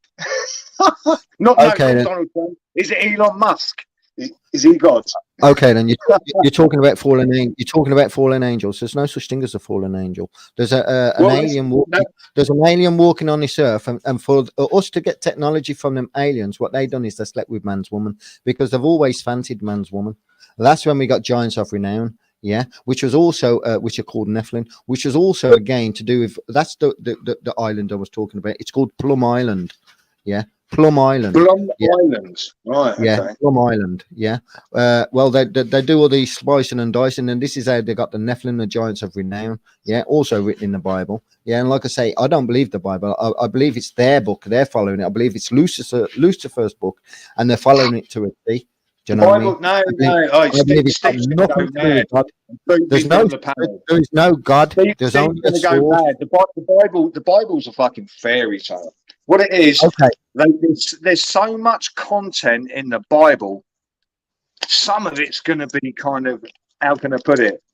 Not true, but it's like, wow, I read it in the Bible. You put that many fucking radical ideas out there, some of it's bound to come true, innit? But a Well, lot of it doesn't come true. use your head. What did you say earlier? Anything that's spoken that's the truth will be repressed, hidden, and taken away. Why isn't the Bible? Because it's a story that wants to be told. It's their story that they're telling you. Oh, Peter, I'm glad we actually agree on that, mate. Yeah. And this is why I say it's their Bible. They're following it. They're bringing it into fruition. They're following their devil and everything else. Do you know what I mean? They're bringing him in. Believe us, believe me. Yet we haven't seen Lucifer. We haven't heard nothing about Lucifer yet. But remember this: if Trump gets a head wound, and it says it in the Bible, and relives, that's your Lucifer. Do you know what I mean? I'm just saying, keep your eyes open and watch what's going on, man. Don't be afraid of the dark. Say, do you know what I mean? Always question. Always question. You can keep your eyes open, but sometimes I think you can kind of like, I know from my experiences of going down rabbit holes. Sometimes I was so wrapped up in something, I thought I've got to let go of this now because it's getting fucking stupid. You know what I mean? You follow stuff too much. Not meaning you, but I mean in people in general. I was like that at one stage, yeah, and I stayed Yeah. away because it got very scary and stuff like that, yeah. And I thought, and certain things was happening like more often than what is usually, yeah. Like I was getting more and more into trouble with the police, and I just didn't understand why. No, I didn't see it as a coincidence then, but I do see it as a coincidence now because, like I say, it's all about deterring you. When they know that you're on the right track, they want to take you off it. And when I noticed that somebody was trying to take me away from that information, it made me go back to it and made me look even deeper and more into it because I thought, well, there's a reason why you want to keep that information away from me. Do you know what I mean? So that's when I see somebody trying to hide something, I want to see what they're hiding.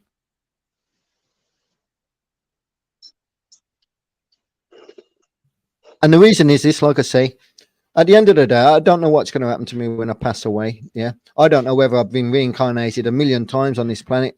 I feel that I've not been home for a long time. So this time when I die, I'm going home. Do you know what I mean? And I'm fucking staying there. I ain't coming back down here in this fucking rat hole to live amongst a lot of fucking people that just want to whinge about somebody else's life and never taking grip of their fucking own. Do you know what I mean? Why do I want to fucking live with people like that? You know, I don't. Do you know what I mean?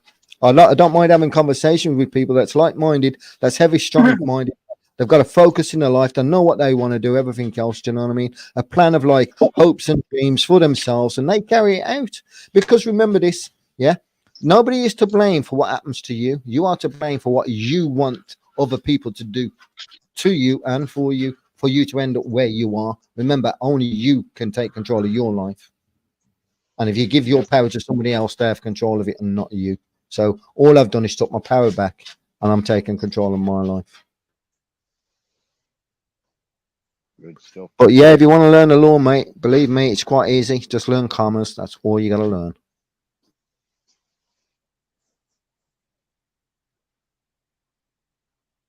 I prefer to ignore the law.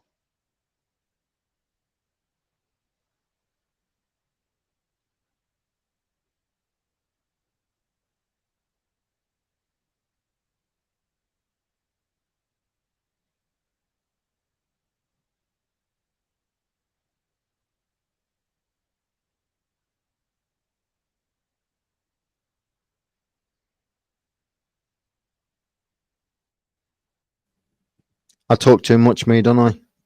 I gobsmack people, you know what I mean? So I'm a grass. Who's a He, grass? he's a good talker. I'm just interested in a lot of things, Steve. You know what I mean? I say I got an interest in it. I ain't got a belief in it. I'm not saying anything that I found is true. What I do believe is down to me, you know, as long as it resonates with me and it rings a bell, you know, and I feel like, yeah, that I'm on the right track with that information. Well, then I will use it. Other than that, I won't. Mm. Hey, Peter Mellon's in the house. Hello, Peter No, Mellon. Peter, you're all right, mate. Yeah, I know, but like I say, I got a lot. I speak about a lot of things. I quickly No, swap and no, change. no, no. The good thing is, Peter, right? You how can I put it? You put food for thought out there, mate. You might say things, and people might be like, "Oh, okay, I don't know about that," or "I might look into it." You're putting ideas out there, and that's good. Cheers. Hey, I've got this bad reputation for being a cunt, but Steve knows that I'm not. He gives me a fucking hard time, but that's Steve, isn't it? Well, we're two matches in the same box. Then I got the same reputation. Yeah.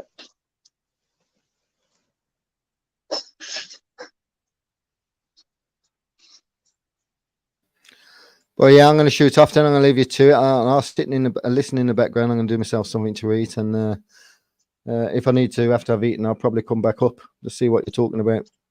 Cheers No, for you. Peter, Steve doesn't talk to me, mate.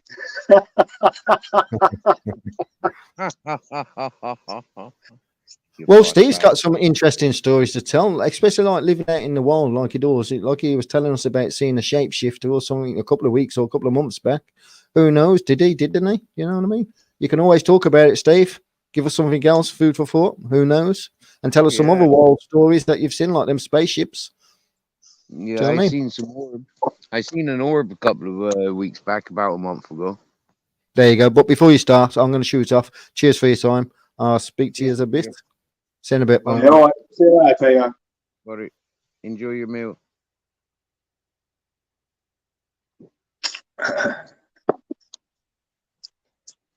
Did you see an orb there, Steve? I think so. Really? Yeah. Yeah, tell me about it. Well, it was like a silvery ball, and it was like hovering through the valley up the mountain about a month ago. Yeah. What at night? Yeah. Yeah. It looked quite small from like where I was. Yeah, but like I don't know, it must have been quite big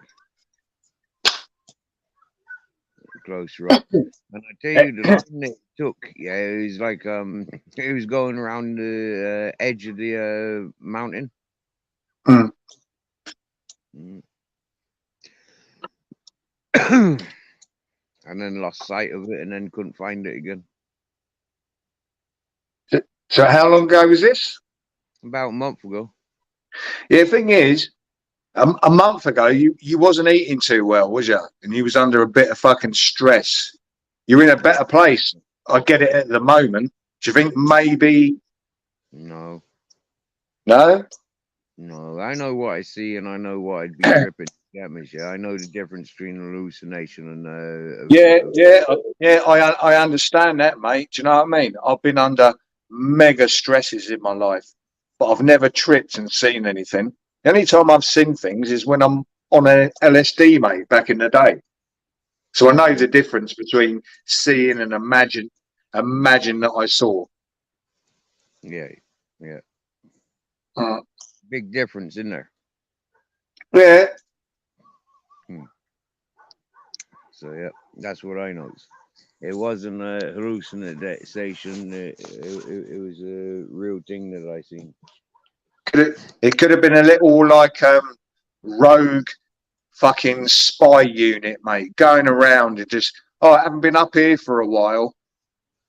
Yeah, I And know. it went Yeah, up there just to see what was going on and scope the place out, see who was there. And it's like, oh, I see Steve Three Dogs. He's been yeah. put in the database. You know what I mean? Scanned you out and it just left you alone. Could have been. Yeah. There's a lot of science technology tried and tested along these coastlines. You know, like Really? things like. Yeah, of course there is. Yeah. Yeah, there's so much trafficking goes along this coastline. I mean, you know, having little fucking drones floating around and things like that. Yeah, and then when you look at the big, the big hills and mountains along the coastline, they've all got these communication towers. Yeah, mate, right? So yeah, who's to say that they're not charging ports for these drones and stuff?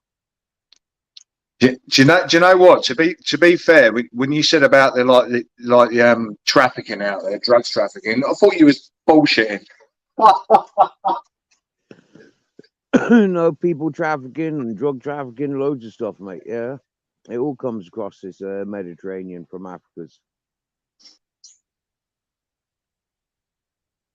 Do you know what? I thought the technology was that good now that they didn't have to do that anymore. People were doing it in their own countries, mate. Mm. Well, it all still goes on. Yeah. Mhm. We were talking about it this morning, you know, me and my buddy here. You know, it's like for a few decades now, the Moroccan hash trade has been coming from Spain. Do you get me? Yeah, a lot of Yeah. Moroccans, they settled here in Spain and do what they do in Morocco. They do it here in Spain. Mhm. I'll tell you what, that's probably where all my nice hash was coming from back in the day. Lots of it would have come from these parts in Spain, yeah, and yeah, and Morocco's. Yeah, closest port of call, really, wasn't it? You know, only not far away, mate. Mm. Yeah. I know. I remember talking to Dutch people like about 9, 10 years ago when I came to Spain, you know, and like they got a grow shop there in Murcia, and them was like, Yeah. Steve, just like us Dutch, we've been over here in Spain for 40 years, growing fucking ganja for the European trades. Yeah. Hey, can I ask you a question? Don't know. Yeah, well, I'll ask you it anyway, mate. You're living in this tent and that at the moment. Are you staying there? I intend to be renting land down here, grow me trees for the garden. Yeah, Yeah, grow I'll me. tell you what, it looks pretty mad, mate. You got fucking lights and everything. Yeah, I got me electrics down here. Yeah. Yeah, you got that. You got that fucking burner outside and all that. I'm like, fucking hell, mate. It looks all right. And you can go outside. I'm bored now. I'll go and sit on the sofa. And you got all the cats and that. It looks like fucking brilliant, mate. Love it. It is real nice down here. Yeah, but there ain't no money yet. Yeah, There's no money there. So how long's your food gonna last? it is. I gotta go out and earn some money to make some. Yeah, get a job. Gotta do things. No, to be fair, you look like you put a little bit of fucking weight on, mate, in your face. Yeah, I came down here with 150 quid. It's not like and I've earned little bits. You know, like when people come down these ends camping and stuff, I'll walk into town and get groceries for people. Yeah, mates. Yeah. Yeah. Rather than having to pack up their vans and keep packing up and unpacking. Yeah. Boy, Steve, you got a hard life, mate, for somebody your age, innit? No, I got easy. I just take it easy. How old are you? 45, and yeah? I'm 44 and a half. Oh, fuck me, mate. I'm nearly fucking 12 years old in here. It's mad, isn't it? I'd be 45 in April. That's mad. Mm. But I tell you what, how can I put it? You're comfortable with it. It fucking seems you have down fucking times a lot of the fucking time, but you seem a little bit better past fucking, I don't know, couple of lives a silly one. I thought you were still up on the fucking mountain. I'm in between there and here. Yeah, I've been up there twice since I've been down here.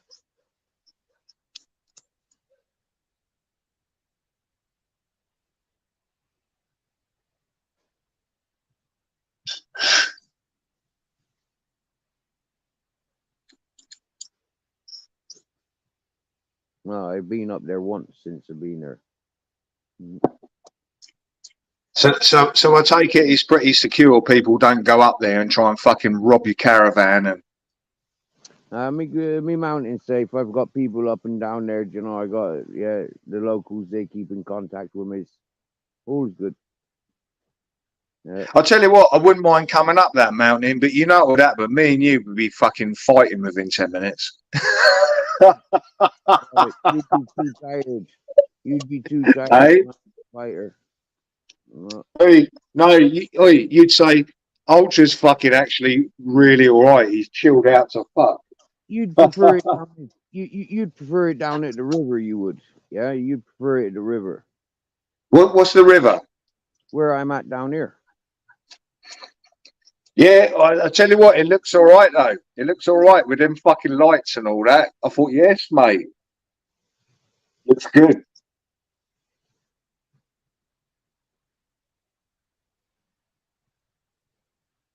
Yeah, it's not the lights that make it down here though. It's the river. That's what makes it down here. The river and the flat land to make gardens, the fruit trees, the olive trees. You know? And then Oh, so what trees have you got? Like the ones with the little tiny oranges and that. there's little clementines, there's mandarins, there's freaking lemon trees, big oranges. There's about 5 different types of oranges down here. Can you just go and take them? I know you can't take. No, you can't take the ones on the trees. You can take the full though, can't you? I can take the full, but I've been given permission to take a couple from the trees. You know, like Yeah, no, that's what you need. You need to like inject yourself with vitamin C, mate. Your body will only take so much, and you'll piss out the rest. But if you do it over a long time, mate, you'll be a healthy bloke. You know what I mean? I know, yeah, that's what I have been doing. Yeah, and olives. If you can get olives and yeah, olive oil. yeah, I got olives. Yeah. I'm salting some at the moment. I've got about 10, maybe 15 kilos in salt. And Steve, lots of tomatoes if you can get them. I know. Yeah. And Steve, you know, mate, the Mediterraneans, mate. Some of the old boys and that live into their fucking 90s. They can hardly fucking walk, but they're still fucking happy. It's to do with the diet. Anything that's red in colour is good. That's what I'm saying. If I adopt the culture, if I adopt the lifestyles that those old boys will be living, yeah, then I'm at the right to be getting on it. I've definitely got the mindset to get on it. So it's just like, yeah, just get on it. I need the lottery and buy into this reality. Steve, I'm not saying I'm a big Mediterranean eater. I used to be, but the prices of food over here now, mate, I'm having with fucking bills and rent and all that kind of fucking shit. It's like I have to step down on my nutrition, but I'm good with that until things level out because I know enough about nutrition to know where I can cut corners, but still kind of try and make it up.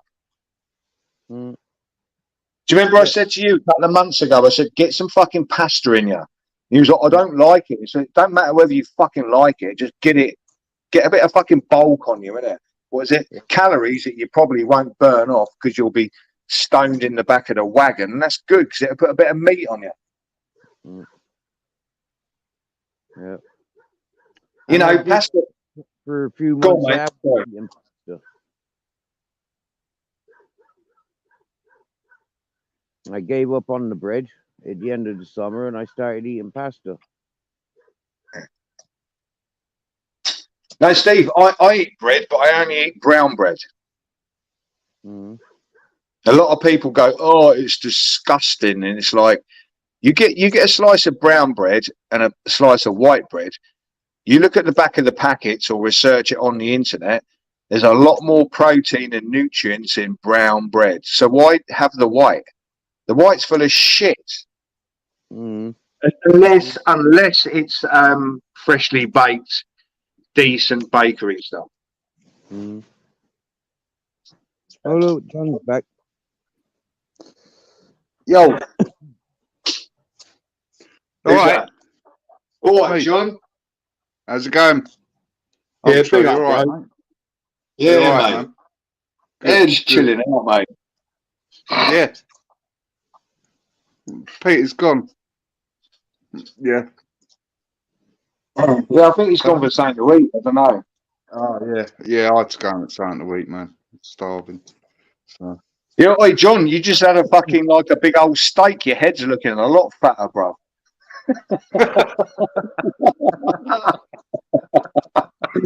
You're lovely, mate. Boy, mate, Lovely. you're gonna be shitting like fuck tomorrow, mate. You'll be like, I can't get it out. I can't get it out. Too much meat. Yeah, you do. You do have them. You overdo it on Boy, the meat. you have to sit there and put your fucking like squeeze your fucking head, don't you, and strain like fuck. No, no. No, I'm Just wait pretty for good. the I'm evening. pretty good. I'm pretty good. Plenty of water and plenty of water and rare nephews. I'm all right. Yeah. Have a coffee and then some Ray nephews. Yeah, like the Spanish would. Yeah, Steve, it, man. Steve, what's the Ray and Nephews? John swears by it. I don't like whiskey or rum, and you're going big up Ray and Nephews. It's like, do you like it as well? Then? Jamaican white rum, yes, it's 76, fucking 73%, 63% or something. Yeah, good stuff. Jamaican white rum, very good stuff. Yeah. I'd feel sick. I'd feel sick. No, you wouldn't. You wouldn't, mate. I would. Sneak through. Add them with a Coke or something, ice. Ginger ale, ginger beer.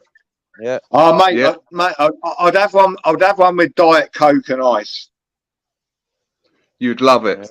You'd love it. Yeah. You'd have a fucking. You'd go. Cool, that's fucking nice. Just have another one. It's got a hint of molasses taste to it. I'm a John. It tastes a bit like molasses. What is molasses, Steve? Molasses is like a syrup, isn't it? It's like fucking like treacle. Yeah, it's a syrup. It's like maple syrup, isn't it? No, it's Well, kind of, Steve, kind of. Okay, they use it for silage. They use a lot of it for animal feed. They used to give it a lot. Molasses, no way, bro. It's a burnt sugar. It's like treacle. It's like burnt sugar. Yeah. You're right there.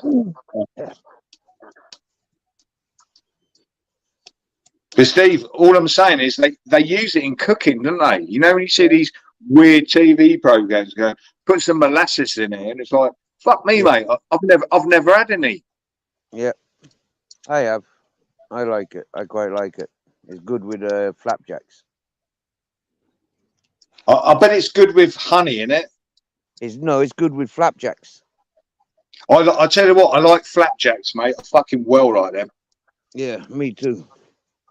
A lot of people say, "Oh, they're too chewy. They're too chewy and like fucking they stick in your mouth." I like them. They're nice, man. Yeah, they are nice. Flapjacks, good for energy as well. Yeah, I like flapjack. Wait, John. Oh, sorry, Steve. John, you're a keen cyclist, I understand, yeah. Yeah, mate. Yeah, love. It's John, my passion, mate. John, you could get up in the morning. You'll go, oh no, fuck off, Ultra. It's too boring, right? You could get some nice. I don't know. You're a bit posh, aren't you? Get some nice fucking premium fucking brown bread, right? Toast that up, yeah. Take it out. Yeah. Peanut butter and some really nice fucking, I don't know, maybe dark orange marmalade or jam. And the thing is, your fucking nutrition for your bike ride is all in those two slices, mate. I've heard this before. Yeah. No, and do you know where that comes from? That comes from long distance runners philosophy. You know, you get all these people saying, "Oh yeah, I was swinging loads of Red Bull and taking all these Pro Plus and all this fucking weird shit to give them energy." I've seen it on documentaries, old school classic fucking like marathon runners. This is the best you can get. And the thing is, I have it. I haven't had it for maybe the past 2.5 weeks, but I'm going to get back into it. My breakfast used to be that. Yeah. And do you know what I'd throw in? A few fucking like nuts and fucking olives on the side. It's boring. And then go for a fucking apple later in the morning. Don't get me wrong, mate. It's not something that I enjoy. But for the, how can I put it, nutrition and health factors, it's fucking good. Can't beat it. Yeah. No. I'll take that in board, mate. Cheers. It's John, it depends whether you like Sometimes peanut butter, if I mate. go, I don't eat breakfast. I'm a smooth bloke. I will go with Oh crunchy. yeah, Yeah. Yeah, I tell you Yeah. what, you will get max I'll fucking try it. energy. You know, max energy, mate. Don't fuck about with your stupid little like Yeah. things you're buying from like, I don't know, health and fitness websites to give you a boost of energy. It's bollocks, John. Oh, I know. There's nothing better than the real fitness. All I take is vitamins regularly and electrolytes more in the summer to replace the sweat and all that. But I eat a pretty basic diet and fucking shit like that. You know, I'm not into fucking. There is stuff with sports nutrition. You know what I mean? But I just think you can get it eating normal food.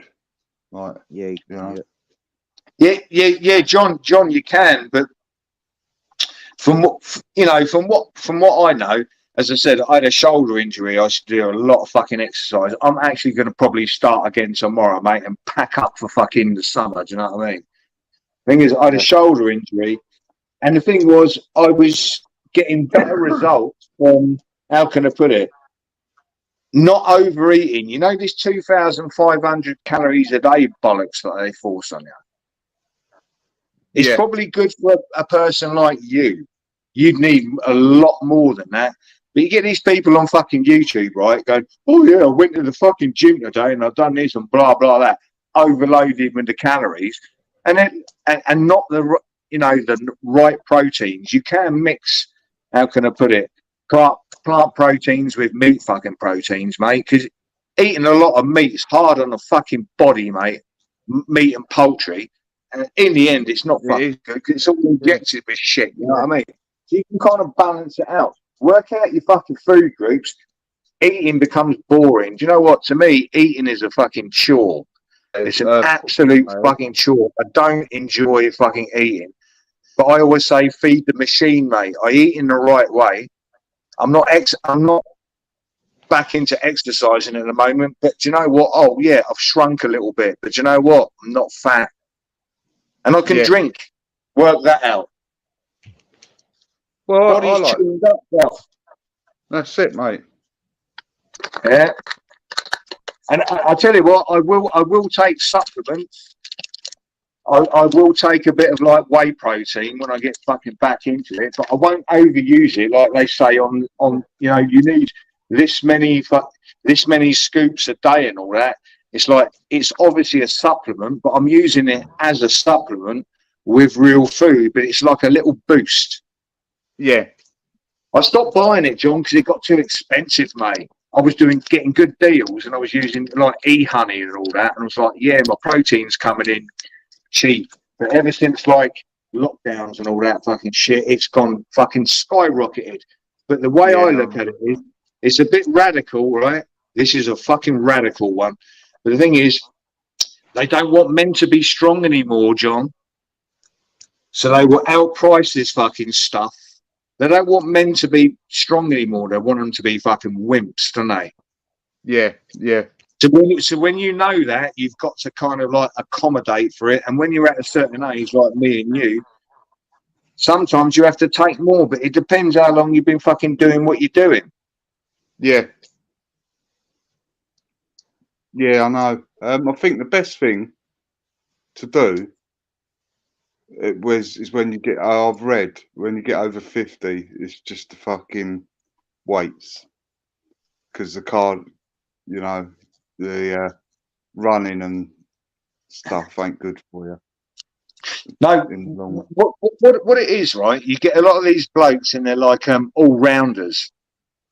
And they're on steroids, right? And they're pumping the weights like fuck, but they're going out and running miles, and that's it's not helping them, mate. Because the thing is, you will run that fucking muscle away. There's no such thing as a muscly fucking runner, mate. No, they're lean. And do you know what it is, John? It's the shock repetition, right, on the fucking body. That constant bouncing. You look at people like, not saying Paul a Ratcliffe is fucking muscly. No fucking way. She's like a fucking sinew, isn't she? But you look Yeah. at the state of all these runners, it's like, oh, they're in their late 30s, early 40s. Look like they're about 70. And what it boils down to is that shock repetition and constant bouncing kills the fucking collagen production in your fucking skin. So, like, if you're going to run, right, don't over fucking do it. Do you know what I mean? And then you'll be all right. But a lot of these marathon runners, mate, they look like pensioners, don't they? They do, though, John. They do. Now I've brought it to your attention. Don't bounce the collagen out of your face. I used to work with this bird who used to run all these marathons, and she was about like 6 years younger than me. And I'm like, fucking hell, mate. What's going on here? You know what? Go on, John. Go on, mate. No, I've worked with this bird. She was a runner. Yeah. And I see her at Christmas, and my God, she fucking. You're right. She does look. Yeah. It's that constant when they're doing it. It's like, oh, I went out and done 10 miles today, and it's like, oh, I could have done like 3 times that. It's like, fucking hell. Are you training for a marathon? Oh no, it's just a fucking daily. You know, bigging it up and all that. Oi, going along, tap, tap, tap on them trainers. They're all air cushioned and apparently they're good for you and all this fucking shit. Bounce, bounce, bounce, bounce, bounce. It's like a repetitive little shocker going through the fucking body, mate. And it disturbs the fucking, how can I put it, cell structure within the fucking skin. I was looking into this stuff like fucking over 10 years ago, John. Yeah. Yeah, I've never really thought about it until he said it then. I thought, fucking hell, he's right. And I realised that that woman. There you go, John. John, do you know what? You're safe because you're a cyclist. Yeah. But I'm still an old fucker. So. No, maybe the only thing you're going to get through cycling is like, I don't know, depends when you go out. If you're going to get constant fucking strong winds in your face and all that, it might age you. But the thing is, at the end of the day, people say the summer ages you or the winter ages you. Cold temperatures will keep you young. Yeah. Well, I was out on my bike this week, and I must admit, I do like it when it's all fucking crisp and like early January. Yeah, but it's got to be still, and it's really nice because you're all fucking. I've got all the thermal cycling stuff, and so I'm all wrapped up. Yeah, it's only my face really that gets cold, and you know what I mean. It don't really. It's fucking lovely, mate. No, John. What it is, you've got to get out there, mate. Because a lot of people are too wrapped up saying, "Oh, I like me warm temperatures. I won't go out." Sometimes I like to. It's like it's freezing out there. I'm fucking going out in that, and I'm cold for about 10 minutes, and then my body adjusts because it's how my body fucking works, and my body needs to know how to do that. So I don't starve those kind of, how can I put it? Those kind of situations for myself. I go out there, so I'm cold, and when I get back, I feel fucking great. Yeah, I like it, man. It's well, I was out in my shorts yesterday at work. It was a bit nippy, but it was all right. You know what I mean? Yeah. But John, you're one of them blokes that walks down the kebab house in fucking, what is it, shorts and black Under Armour fucking trainers, isn't it? In the fucking middle of the winter when it's snowing. Big old massive puffer jacket on with about 10 layers underneath. I ain't got a puffer jacket. No, I ain't got a. Thank God. No, John, do you know what? I'm thinking of getting a puffer, right? But I want one of them really fucking expensive ones, which are quite fucking tight. I've seen a few people wearing them. It's like, wow. And I asked somebody about, I said, this bloke, he goes, oh, mate, these are well expensive. And I was like, fucking hell, mate. They do look fucking good, though. They can go from anything up to like 300 upwards. There's a couple of fucking makes. I can't remember the names of them before. Yeah, they're fucking nice. They're proper fucking rude boy, aren't they? Yeah. Well, they're not these baggy ones you get from Sports Direct in black with a hood on the top. They're like kind of like racing driver ones. You know what I mean? Yeah. Fucking hell. Expensive though. Fucking hell, 300 Yeah, the quid. thing is, no, the thing is, John, at the end of the day, depending on what you buy, it can be quality, can't it? Oh yeah, totally agree. Totally agree. You buy fucking If, quality if, stuff. if, yeah, if you're going to cheap shop yourself, mate, it's down to you. But if you're going to be internet shopping, make sure you're buying it from the reputable company because there's a lot of fake shit out there. Yeah, yeah, yeah. And the You thing know is, what? do you know what I found? Do you know what I found, John? Even reputable companies are selling fake fucking shit. But I can't fucking prove it. I've had some stuff and I'm like, this is fucking fake. And it's from a Yeah. big company. It's like, this is fake shit, but what can I do? Do you know what? Once I got fucking turned over by this fucking Italian cunt on a Sunday morning. Yeah. Didn't realise. I fucking was in my cab and this fucking geezer pulled up and he's got these 3 jackets. Like, I was a bit blurry, you know what I mean? You know, fucking, he's showing me these jackets. I think I bought them for like 100 quid for 3 jackets and oh mate, when I fucking looked at them, I thought, they're shit, man. These are really bad, you know what I mean? And luckily I fucking knocked one out to a fucking another cab driver. You know, I was holding it behind the back saying, yeah, it looks fucking lovely, mate. And I sold another one for 30 quid, but I think I lost about 30 quid, but you know, it's like it's better than 100. You know what I mean? There was another snide jacket, I think I just lost it in the end because it was shit. I don't know what I was doing. John, up my way. The last time I had it was about 2 years ago, and the previous time I had it before that was about fucking 20 years ago. Right? Thing is, where I am, you get these Pakistani blokes, and they pull up in these big fucking Mercs, mate. They're epic. They're like saying have a Jennifer Lopez videos. You know what I mean? And they pull up and they go, hey mate, and I just stand there and entertain it and say, do you want to buy these watches? And they go in the fucking and they're all Cartiers and all that fucking shit. Yeah. And I'm like, yeah, bro, they're really fucking nice and all that. Yeah. And then I'll just fuck them off, mate. I'll just fuck them off and they make me fucking laugh again. Yeah, we are. Oh, we used to have. There used to be fucking African geezers, all like in fucking suits and all that. Like a brand new BMW. You know what I mean? They're going, "Oh, would you like to buy these watches?" You know what I mean? They're absolutely shit. I don't think they're shit. They're just fucking. Well, they're just made to look fucking better fake than they are. shit, aren't they? Yeah, it's fake shit. You know what I mean?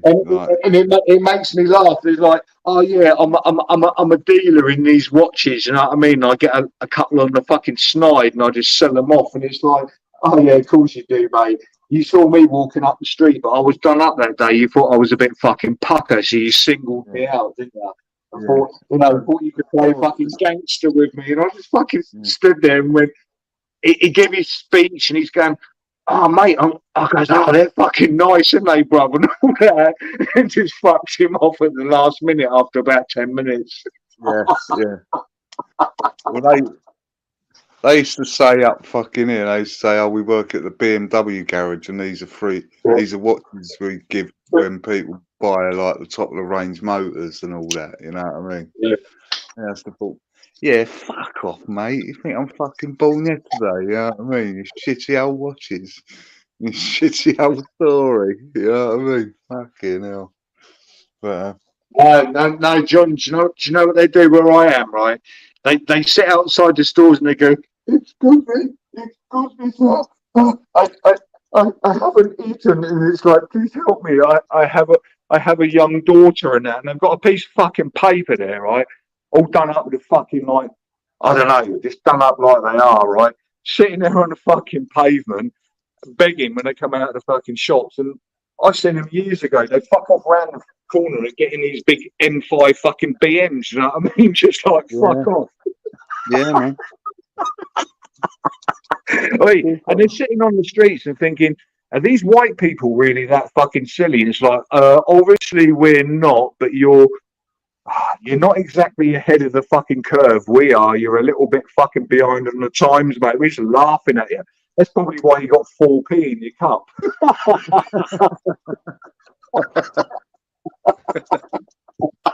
Oh yeah, man. No, John, I shouldn't take the piss, but it is funny though. It is Yeah, funny. Yeah, I know. Yeah, I mean, it's fucking full of beggars in London, mate. Not as many as it used to be. John, I'll be back in 2 seconds. Yeah? Go on, mate.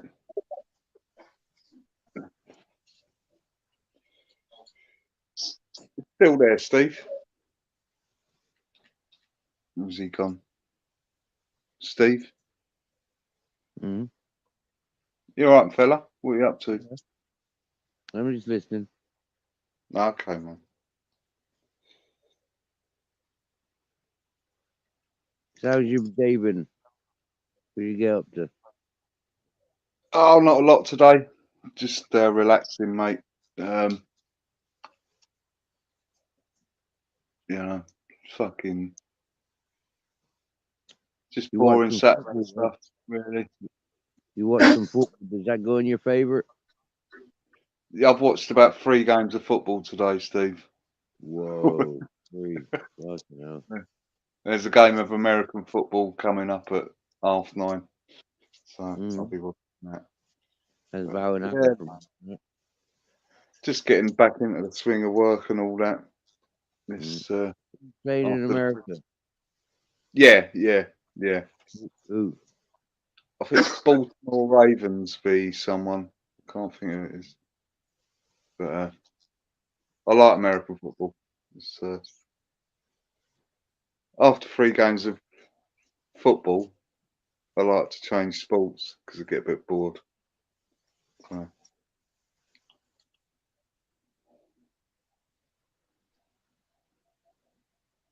But it's meant, today was meant for relaxing. You know what I mean? If the weather's all right tomorrow, I'll be out on my bike. Should be all right. Bicycle, bicycle, bicycle. I want to ride my. I do, man. I love it. Oi, John, do you like fat bottom girls?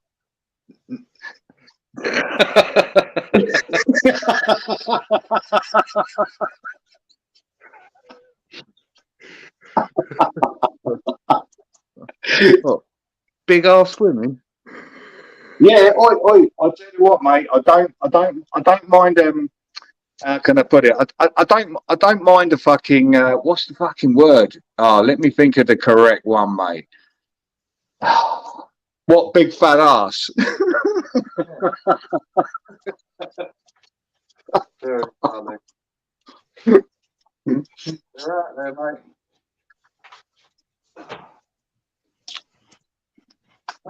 Yeah. Is Steve still there? Yeah, John, you know what you need to do, mate? I'm not sure, but I think your icons, your avatar's gone white. You need to get another one, so when it goes white, you can kind of like switch over. That's what I do. Okay. That's why I turn myself into Max Headroom. Do you know what I mean? With sex appeal. What if I turn my camera off? Yeah. Turn it back on. See what happens. No, it's gone. I don't know whether Steve can see my avatar. I can see Steve's. Oh, it don't matter. It don't matter. Oh, it does, John. It's fucking annoying, bro. Yeah. Oi, John, not digging you out, mate. Not at all. No, that's all right. It happens now and again. If I jump out and jump back in, it'll. Yeah, it's stupid. It's fucking StreamYard, isn't it? I don't know why it does it. Yeah, it don't really matter, mate. You know what I mean? It's. Oi, can't we put a picture up of your fucking bike seat? Did you see that picture? I don't know whose channel it was. It said, "This is John's fucking bike," and there was some old bike up against the fence. I thought that's funny. It was I Will Never Conform, I think. Yeah, that was it. And I saw you in the comments laughing your fucking head off, mate. Yeah, yeah, I see it, man. I thought it was well funny, man. I think that would be quite painful. Yeah. Fuck that. Oh well, it's all good, man. It's all funny. What avatars have I got? I don't know. I've got fucking loads. A lot of them I can't put up though, because I get Yeah. fucking shit, don't I? I get absolute fucking shit from them. From Right. what your picture? For putting some of my avatars up, I just get too much shit, don't I? Yeah, That's a safe one. I've noticed. I saw a stream the other day. It come up as recommended. I thought, I don't know these people. When I saw an avatar bit like this one, I was like, oh wow, okay. yeah, Must have been pretty fucking cool. yeah, yeah. Yeah. No, John, I had to photograph that off my own top. Really? Yeah, so it's not off of Google, mate. It's off my own top. And the thing is, I've got a early, well, is it an 80s or early 90s fucking red one? And I need to get the white and red. I'll probably do that over the weekend. So I'll come up with like a red and fucking white one. And they're actually off the tops. Because if you zoom up on it, you can see it's all stitched in. Yeah, yeah, yeah. That's old school, mate. Yeah, but the thing is, John, I thought I could have gone onto Google and nicked a fucking image, but I decided not to. Do you know what I mean? Yeah, A lot of my avatars, I just don't go and nick them. I might screenshot them from a music video and put them through a fucking, I don't know, a filter or something. Do you know what I mean? yeah. It sounds weird, but that's my arty side, mate, isn't it? That's all right, mate. You're allowed. Yeah, look, like that, like that one. What's that? I can just about see it. Is that a man digging with a shovel? Is it? Yeah, yeah. Okay. Yeah. Oh, I got fucking John. I got fucking loads, bruv. Look.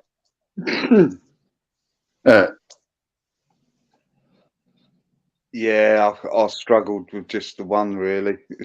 Look. I got loads, bruv. Look. The others I can't show you, so I don't know what I'm going to go. But I'll go into that one. Steve ain't seen that one for a while. Is he asleep? Are you asleep, Steve? Or you just? He's having a wank, isn't he? He's he's just probably monged up in the corner of that tent, isn't he? No, I tell you what, I reckon he likes the southern fucking geezer voices, isn't it? No, he doesn't. He doesn't. He hates English people. We know that. Not all English, Steve. You can't hate. We're not all bad, mate. No, I'm not. I'm not even fucking. My bloodline isn't fucking English though. That's the thing, mate. No. Yeah, mate. I'm fucking little bit fucking German and a little bit gypsy. You know what I mean? Fuck me. You don't get them the German gypsy. You don't get many of them for the pound. Well, no, no. The thing is, not directly, but if I've traced back to fucking history, and I'm like, this is a bit fucked up, isn't it? Do you know what I mean? Yeah. That's weird.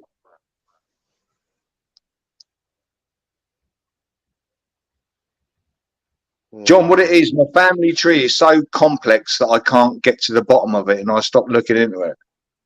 Okay. It's not. Yeah. It's not cut and fucking dry, and that's what makes me laugh when people say, "Oh, Ultra's name is James Robinson." It's like, fucking hell, mate. I'm glad it fucking ain't, because that fucking name's generic as fuck. You know what I mean? It's like, nah, mate. You won't find me. Yeah. My mum and my nan, they did a family tree thing. So it's quite interesting. Some of the stuff it goes back to.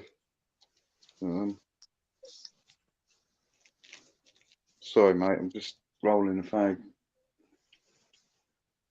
So I'm gonna pour myself a drink, mate. I think. Go on, mate. Oi, Steve, are you there? He's monged up in the fucking he's monged up. He's probably in the corner. He's probably fucking like that. monged up. He is. He's in the corner like that, fucking stout.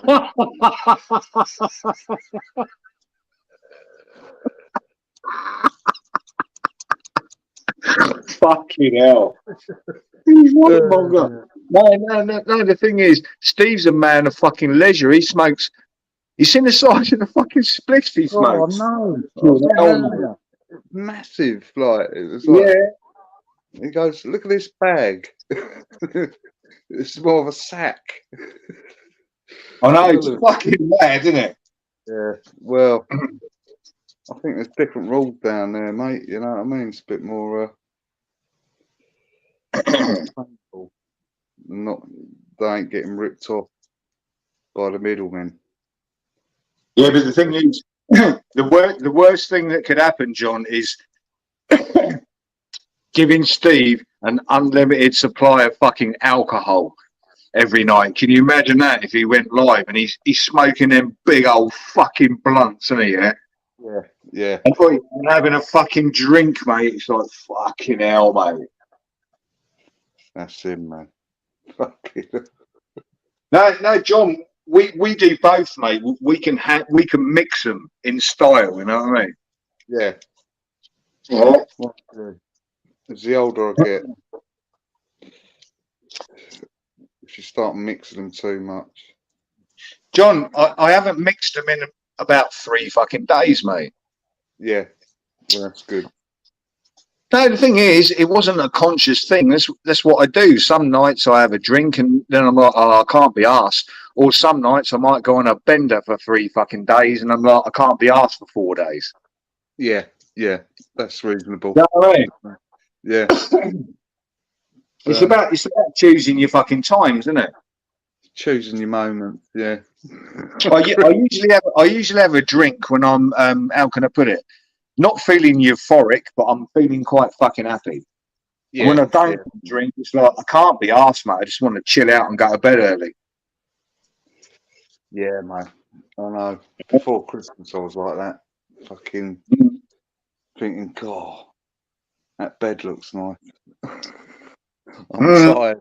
It's dark and cold outside, and that was it. Sleep, mate. You know, because the morning comes around quick. Yeah.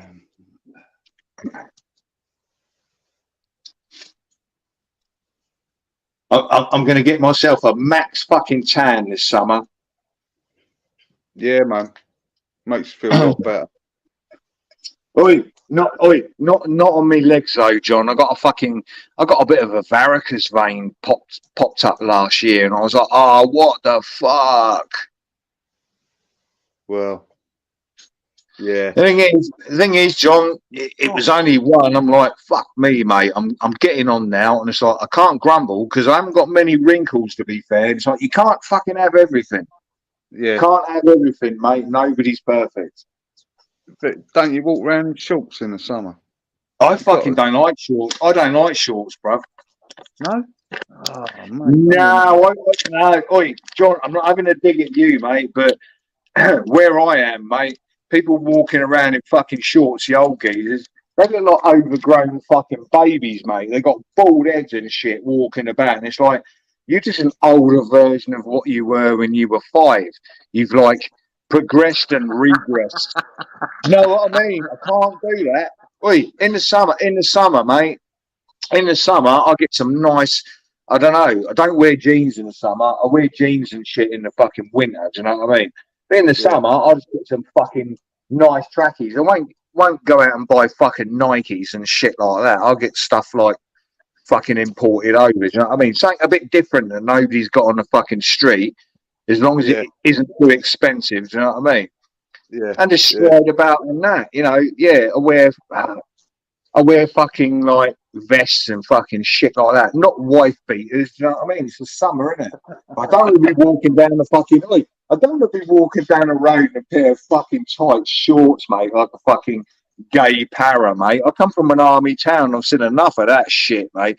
all these squaddies walking around in tight running shorts. We're like, fuck that. They're not.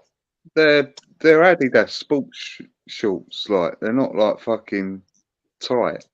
You know what I mean? Nah, mate. Fucking no way. All right. Walking around in shorts. Walking around in shorts. Do you know what, right?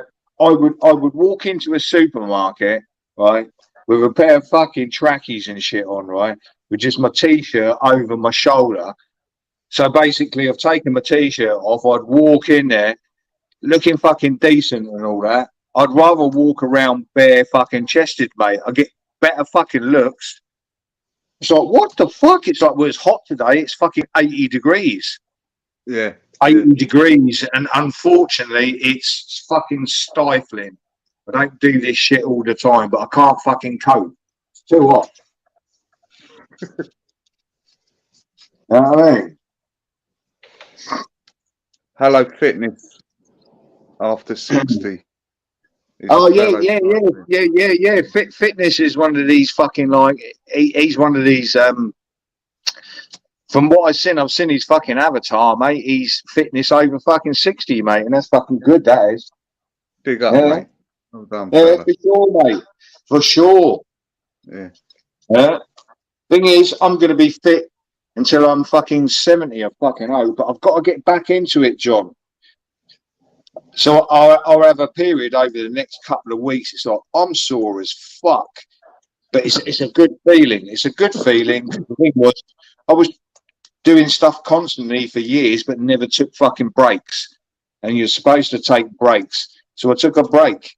I've had my break since earlier on in the fucking year. So when I get back, it'll be good, mate. Yeah.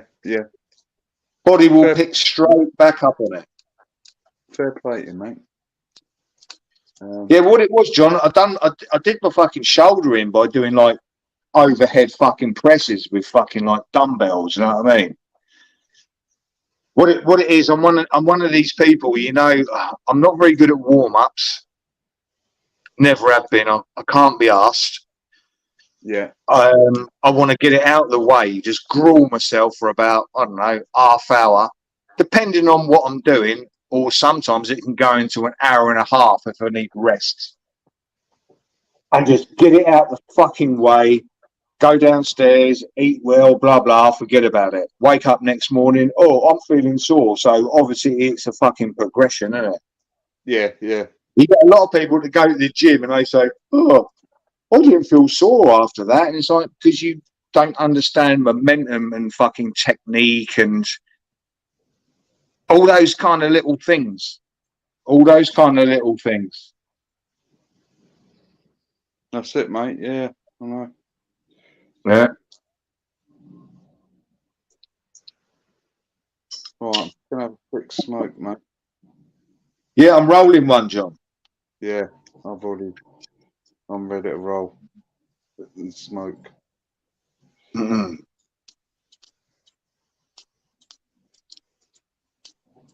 But you know what, John? To be fair, right, there's all this knowledge out there about nutrition and you know how much work you put in and blah blah. I think some people they're just made for it, and some people fucking ain't. Yeah, that's true. I think that's true. Do you know what I mean, John? I could get down on the floor now and do 50 fucking press ups. You know what I mean? In the normal fucking style, which the normal style, like shoulder. No, not even slow. You know, the normal style, people go, do 10 press ups. And they get down there and it's like shoulder width fucking hand stance, body above your fucking hands. Obviously, your shoulders fucking. I've got that, you know, there's that horizontal fucking. Well, that vertical fucking thing going on, going down, boshing them out. And it's not fucking about that, mate. It's not about that. It's about technique, and you need to understand what your body responds well to. You got like, what is it? Slow and fast twitch fucking muscle fibers. Yeah, fitness has put in some good points. It's the older we are, the more important it is to warm up, and more time we need to recover from our training sessions. That's Yeah, right. he's right. Yeah, He's yeah, exactly right. And I said, yeah, I'm not very good with warm ups. yeah, So he's exactly right. And I actually said, I'm not too good with them. That's probably how I damaged my shoulder, I think. yeah. And he said intensity and consistency are the most important, not the Mm. duration and your mode of training. And he just said, yeah, doctor. Yeah, yeah. I That, struggle with warm ups. I try and do a little bit of stretching before I go out on my bike, but I usually take the first couple of miles slow and then start fucking putting the hammer down a bit more. Depends, you know. Sometimes my body don't want to do it, but I force with fuck, you know. And other times I'm fucking away straight away and I want to fucking, you know, do loads of miles. But thing is, John, I've been doing this shit for over like 20 fucking years, with obviously breaks in between, because sometimes things in life were more important. I had to like stray away for like months at a fucking time, but always went fucking back. But the thing was, it was an understanding. I knew what was tailored to me. I'm not a fucking, I ain't no big fucking bodybuilder looking bloke.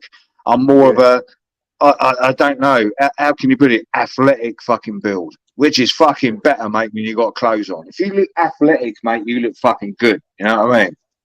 yeah, You're not out of proportion. You can look good in the areas that you want to improve. I always think shoulders are fucking hard as fuck to build. And I had a lot of like, it was earlier on in the year, my front fucking delts were fucking great. They weren't bulging, but the amount of definition in there, it was like Wolverine had slashed me down my front delts with his fucking claws. It was great. And I thought, your fucking front delts were fucking brilliant, mate. And that was yeah, just through just doing general stuff at fucking home. None of this complex gym shit. Blah, yeah, blah, do this, get on a fucking machine. Because I'm doing it at home. I'm not on machine. So, how can I put it? The connective muscles in between were being, how can I put it, worked as well. There's no point yeah, having a massive fucking arms if your connective muscles in your fucking elbows and that are fucking weak. No yeah, fucking point. yeah. Am I speaking Yeah. sense or shit, John? Tell me. No, no, you're talking sense, mate. I totally agree. And Yeah. what fitness said as well. He's put a link in for upper body stuff there. Yeah. So John, do you know what? Do you know what I'm going to do tomorrow? Right, I do these things called. I'm going to get back into like. I'm going to start up with chest, because the thing is, chest is my best thing. yeah, Chest. yeah. I've Yeah. just subbed. Sorry, Ultra. I was just saying to fitness. I've just subbed, mate, to your channel. Thanks, fella. Yeah, I think fitness is from fucking overseas, mate. I think it's from the US. I think. New York. I think 'cause I looked at his video. It looks like you're in New York, and it fitness. I That's where think. he's from, in New York. Yeah, it looks very New Yorkish. You know what I mean? You see him jumping his red lights yesterday. Yeah. Fitness knows the fucking score, mate. You know what I mean? He knows the score. Fitness knows it. Yeah, he knows it. The thing is, I'm not as, how can I put it, as knowledgeable as fitness, but the thing is, I tailor my own thing to what I'm trying to achieve from it. Do you know what I mean? No, he's a fitness coach. That's what he does Yeah. for a living. And fitness will probably agree that a lot of people overeat with their, their calorie fucking intake. A lot of the fucking time.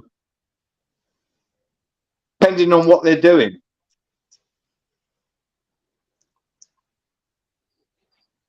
What annoys me is, the average the average man, or how can we put it? Was it sedentary man needs to take 1,500 calories in? It's like, for fuck's sake, it's like, don't even go there. If you're sitting around doing fuck all, mate, not 1,500, 2,500, right? If you're sitting there doing fuck all, mate, 2,500 calories is way too fucking much. Yeah, I think fitness is backstage, Steve. He's put in the chat. Oh, he's gonna roast me up, isn't he? Yeah. Yeah. Nah, he's not.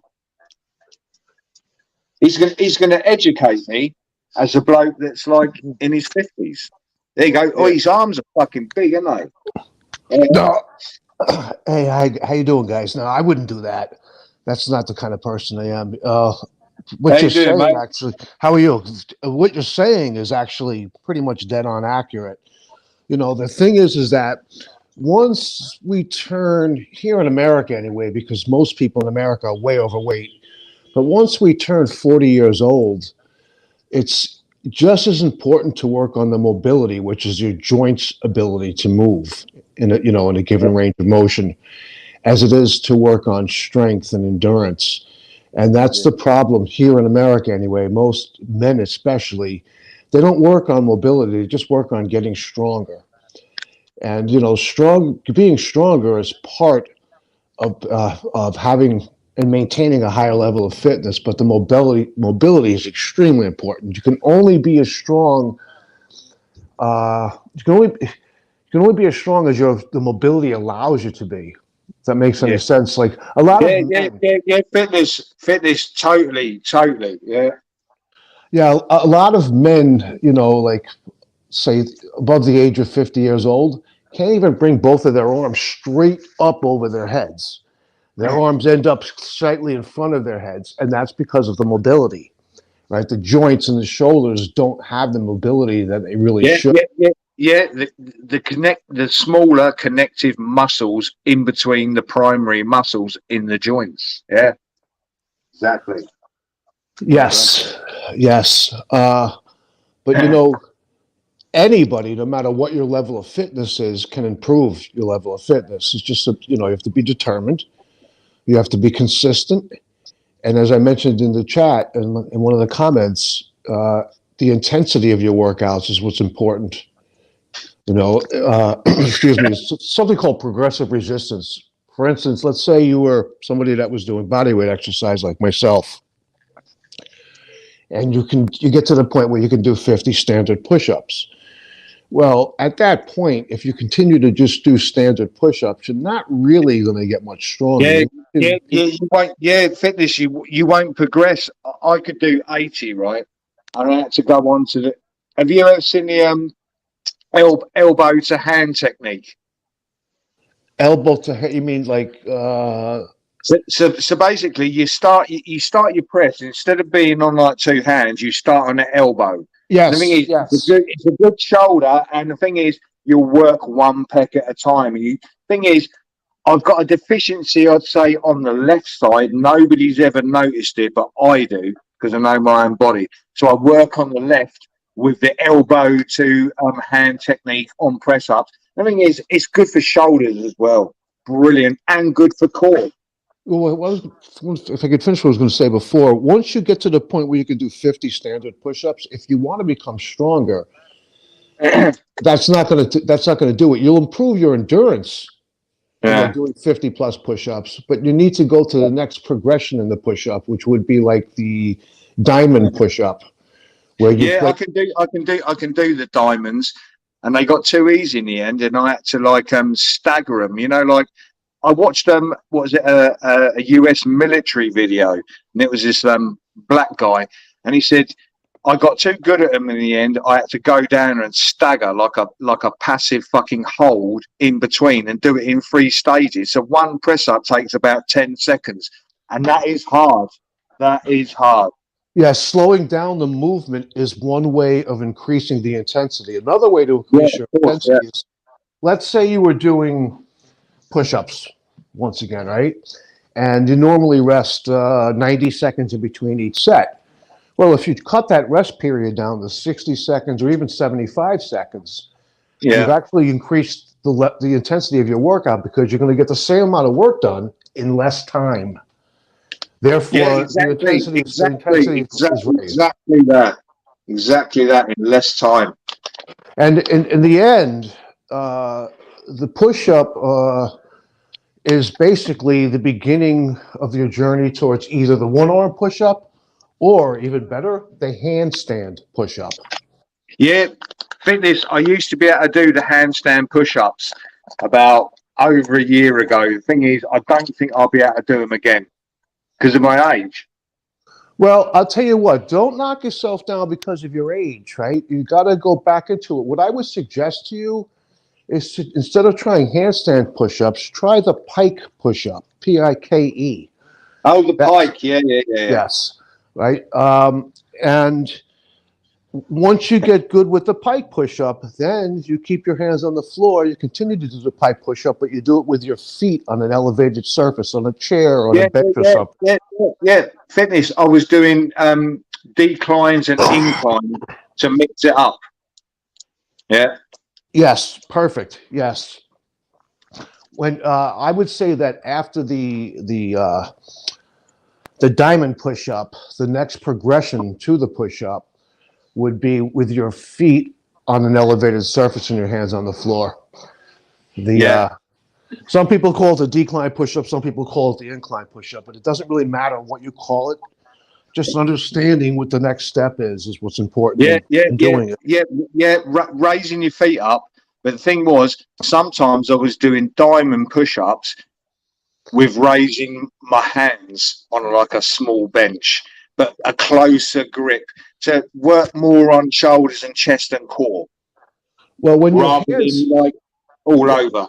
Yeah, when your hands are elevated, Yeah. as opposed to where your feet are, that actually makes the push-up a little bit easier. What I was trying to explain was the opposite, where your hands are on the floor, but your feet are on a higher surface, right? Oh, yeah. Obviously, fitness, I understand that, but I would do that on nights where I didn't want to gruel myself, but still work those muscles, but it wasn't the kind of like, I haven't got enough energy. Well, in ultra, I would say this too. Even if you can't do handstand push-ups anymore, that doesn't mean you shouldn't train, right? You can still, reap benefit and get stronger from doing the other exercises, right? And you can. There's a regression for every single body weight exercise that there is. There's many regressions actually for every exercise. So you pick the regression that your body is comfortable with, that you can sustain, and that you can do correct form, and progress. That's it. So, I lifted weights for 30 years. When I turned 50 years old, I put the weights down, and I just do exclusively body weight exercise. It's another thing that most people don't realize. Once again, here in America, the marketing industry makes people believe that you must, in order to get in shape, you must sign up with the gym, pay us every month. Fitness, exactly. I've spoke about this on panels, mate. These people say, "Oh, you can't do nothing. You don't go to the gym." I went to a gym for about like 2 fucking weeks, and I was like, "Fuck this!" It's like I'm talking to guys, and they've been down here, and it's like, "How long have you been coming here, mate?" It's like a couple of years, and I thought, "You're fucking puny, bruv." You know what I mean? It's like, I'm not having this, mate. I don't believe it. And I never paid for a gym ever again. If I want to build up a body part, I'll do functional training. Like what is it? I don't know what they call it in the US. It's like suitcase carrying. Yeah, well, body weight training is functional training. When you do body weight training, you will develop functional strength. Yeah. Right? And as long as you adapt it and change it, because the thing is with body weight training, you're not actually lifting anything fucking heavy. But as long as you change your regime over and keep like either stepping it up or changing it, there's so much you can do with it. Yeah, so I'm going to say something. Boxing, right? The sport of boxing, that's the hardest sport in the world. Any high-level boxer, the majority of their strength and power training does not consist of weights. It consists of body weight training. Most people don't realize that. Look at any high-level boxer or mixed martial artist for that matter. Not that they don't lift any weights, but the majority of their training is body weight exercises, calisthenics. So yeah, that's it. Calisthenics. Yeah. Yes, and calisthenics allows you to train pretty much wherever you are, whether you're in your house, you're in a park, you're in the back section of the airport, with a layover, waiting for a plane. You don't have to abide by the gym's hours and go when they're open. You don't have to put up with the music that they're playing. You know what I mean? I love it. It's just like I said, Yeah, when I turn yeah, 50, I yeah, put the yeah, weights down and fitness. I won't touch them anymore. Yeah, fitness. I do. I used to like tune into lives, right, that I wasn't involved with. Put it on my Bluetooth speaker and just sit there, just doing calisthenics and all that. You know what I mean? All kinds of squat techniques and all stuff like that. The pyramid technique, the 40, 30, 20, 10, and depending what I needed at the time. Do you know what I mean? Because people think you have to get into a routine to shock your body out. Oh, you need to do this and eat this much chicken the next week and then do this and lift this much weight. Your body isn't programmed like that. Shock the hell out of it and it will respond. Yeah, well, I like to say that in order to change yourself physically, you must challenge yourself. Yeah, repetition's not good. Well, repetition is good. When I hear the word repetition, no matter Yeah, what you're doing, whether it's exercise, you could be trying to learn to play the guitar. Repetition of anything will make you better at it, right? The more you do something, no matter what it yeah, is, the better you will become at it. yeah. Some will take less time than others to become good at whatever it is, but it doesn't matter. You'll still get better at it.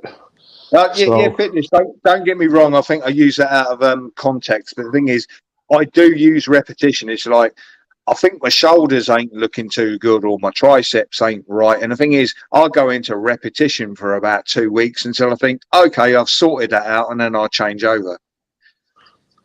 yeah. Well, at this point in my life, as an older guy now, I'm not really I don't care so much how I look. Not that I mean, I want to look good, but my primary concern is having a high level of fitness Yeah, because, as I go Yeah, I into my, agree. my 70th year, this is my plan. I'm not telling you or anybody else that they should think this way, but I'm 63. oh yeah, I plan on when I'm 70 years old having the same strength, mobility, and endurance as I have now. And if I do, and I will, 7 years from now, even if I haven't become stronger than I am now, because I'm 7 years old, in a way, I have become stronger. Now I'm 70 and I can still do the same stuff I was doing when I was 63. Like I'm still doing the same things I was doing when I was 16, 17, 18 years old. Me So, too. and a Me lot of too. something else, somebody was mentioned something to the effect of, you know, I can't remember exactly what they said, but basically, it doesn't matter what your age is, you know, as far as maintaining a level of fitness, a high level of fitness. You could be look at a guy. I don't know if you guys ever heard of Jack LaLanne. The guy was like 91 years old and he was still able to do 2,000 push-ups. Right. It's because he dedicated himself to being consistent with his exercise over the course of his life, and Yeah. that's it. And it's, another thing I'd like to say to people, or to remind them of, is I wouldn't suggest trying to make exercise part of your, like doing it every single day. Just make it part of your lifestyle. That's all. uh, fitness. I used to do one body part every single day, and a lot of fitness fanatics would go. I went to the gym and I had a set out routine of I had to do upper body or lower body. It's like I'll work out that body part that I think needs improving for a day and be done with that and get a result the next day because of the effort I put into that one body part. And the fitness industry says focus on 3 body parts in one workout. I'm like, nah, You doesn't know work what? for me. Exercise is not one size fits all. Okay. Exactly, Yeah. exactly. But the fitness industry like to say it is. Yes. And, I'm a personal trainer here in the city. I work, in Manhattan with Yeah. a lot of ultra mobile people. And I used to train out of the, the big box gyms. I no longer do that. Now I train people, and they live in high-rise luxury buildings or townhouses, and either they have a gym in their basement or I train them in their apartment. And like if I pick up a new client and they want to lift weights, I quickly, kind of talk them out of that because it's not the best route to go. It really isn't. I'm not saying there's nothing wrong with weightlifting, okay? But why should you lift weights when you can just use your body weight? Yeah, fitness, exactly. I'll tell you what, mate, before you come up on this panel, I thought you was a weightlifter, but obviously you're not. You're calisthenic based like I am. Yeah, that's like I said, I lifted weights for 30 years, but when I turned 50, 13 years ago, I put the weights down. Yeah, because the thing is, you're only going to knacker up your fucking joints. Exactly. You're going to destroy your joints. It destroys them. Weightlifting destroys your joints. And why does it destroy your joints? Because you get on the bench. It's because of repetition. It's like when your pistons go in your car and the oil goes. Well, it's part of it, but what it really is I'll give you an example, like the bench press, right? So you get on the bench press and you've been training for years and years, and you get yourself to the point where you can bench press 400 pounds, 445-pound plates. But you only weigh 200 pounds. It's too much for your joints. That much weight is too much for your joints in the long run. And it deteriorates. They degenerate little by little. But if you do calisthenics training, you're going to be using your body weight. You're going to change the angles and the leverage as to increase your level of intensity and do what's called progressive resistance.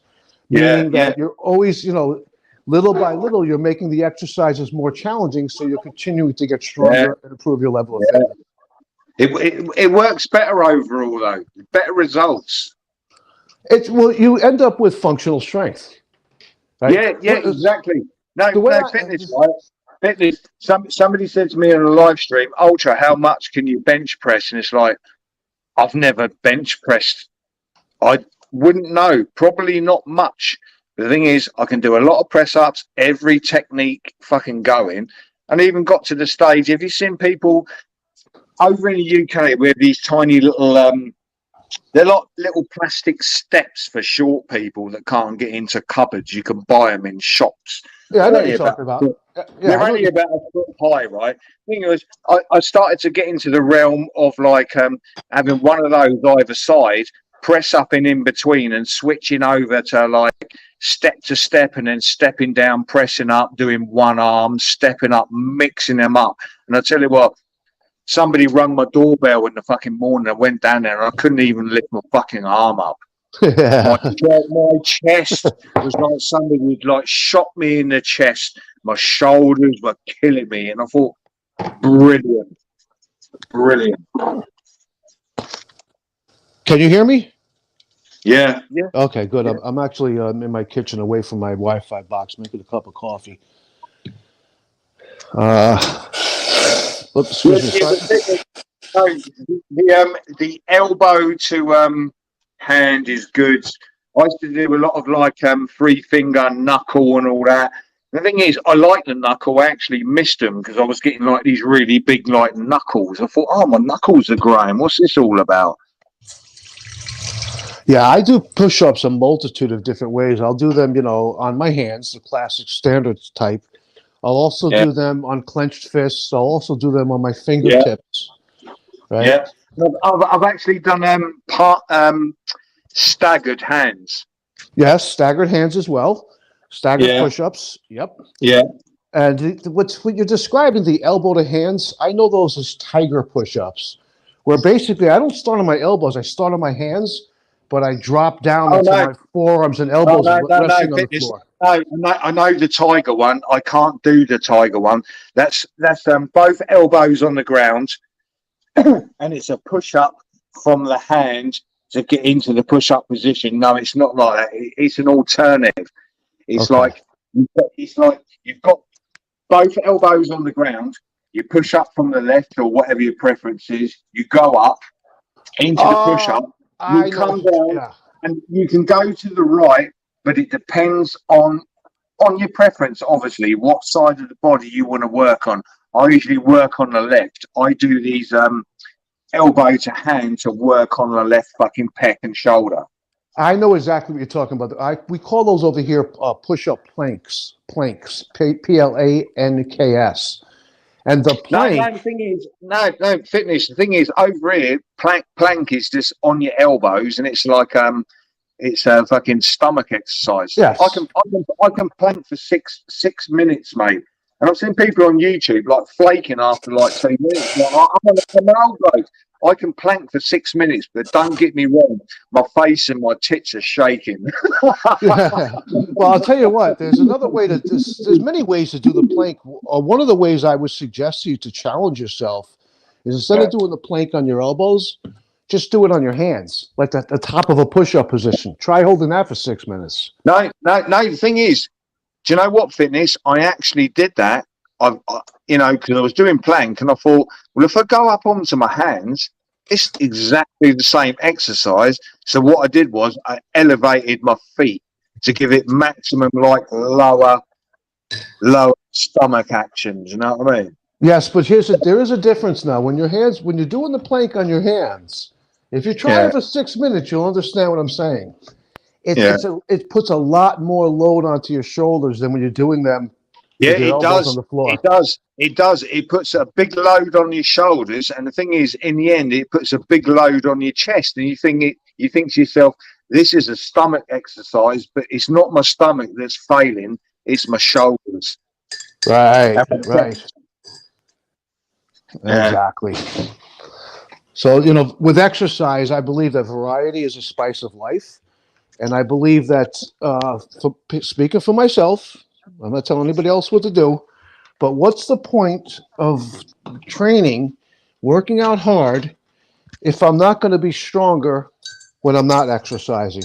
Where I'm going at with this is, if I go to the gym when I used to lift weights, little by little, I could lift more weights in the gym.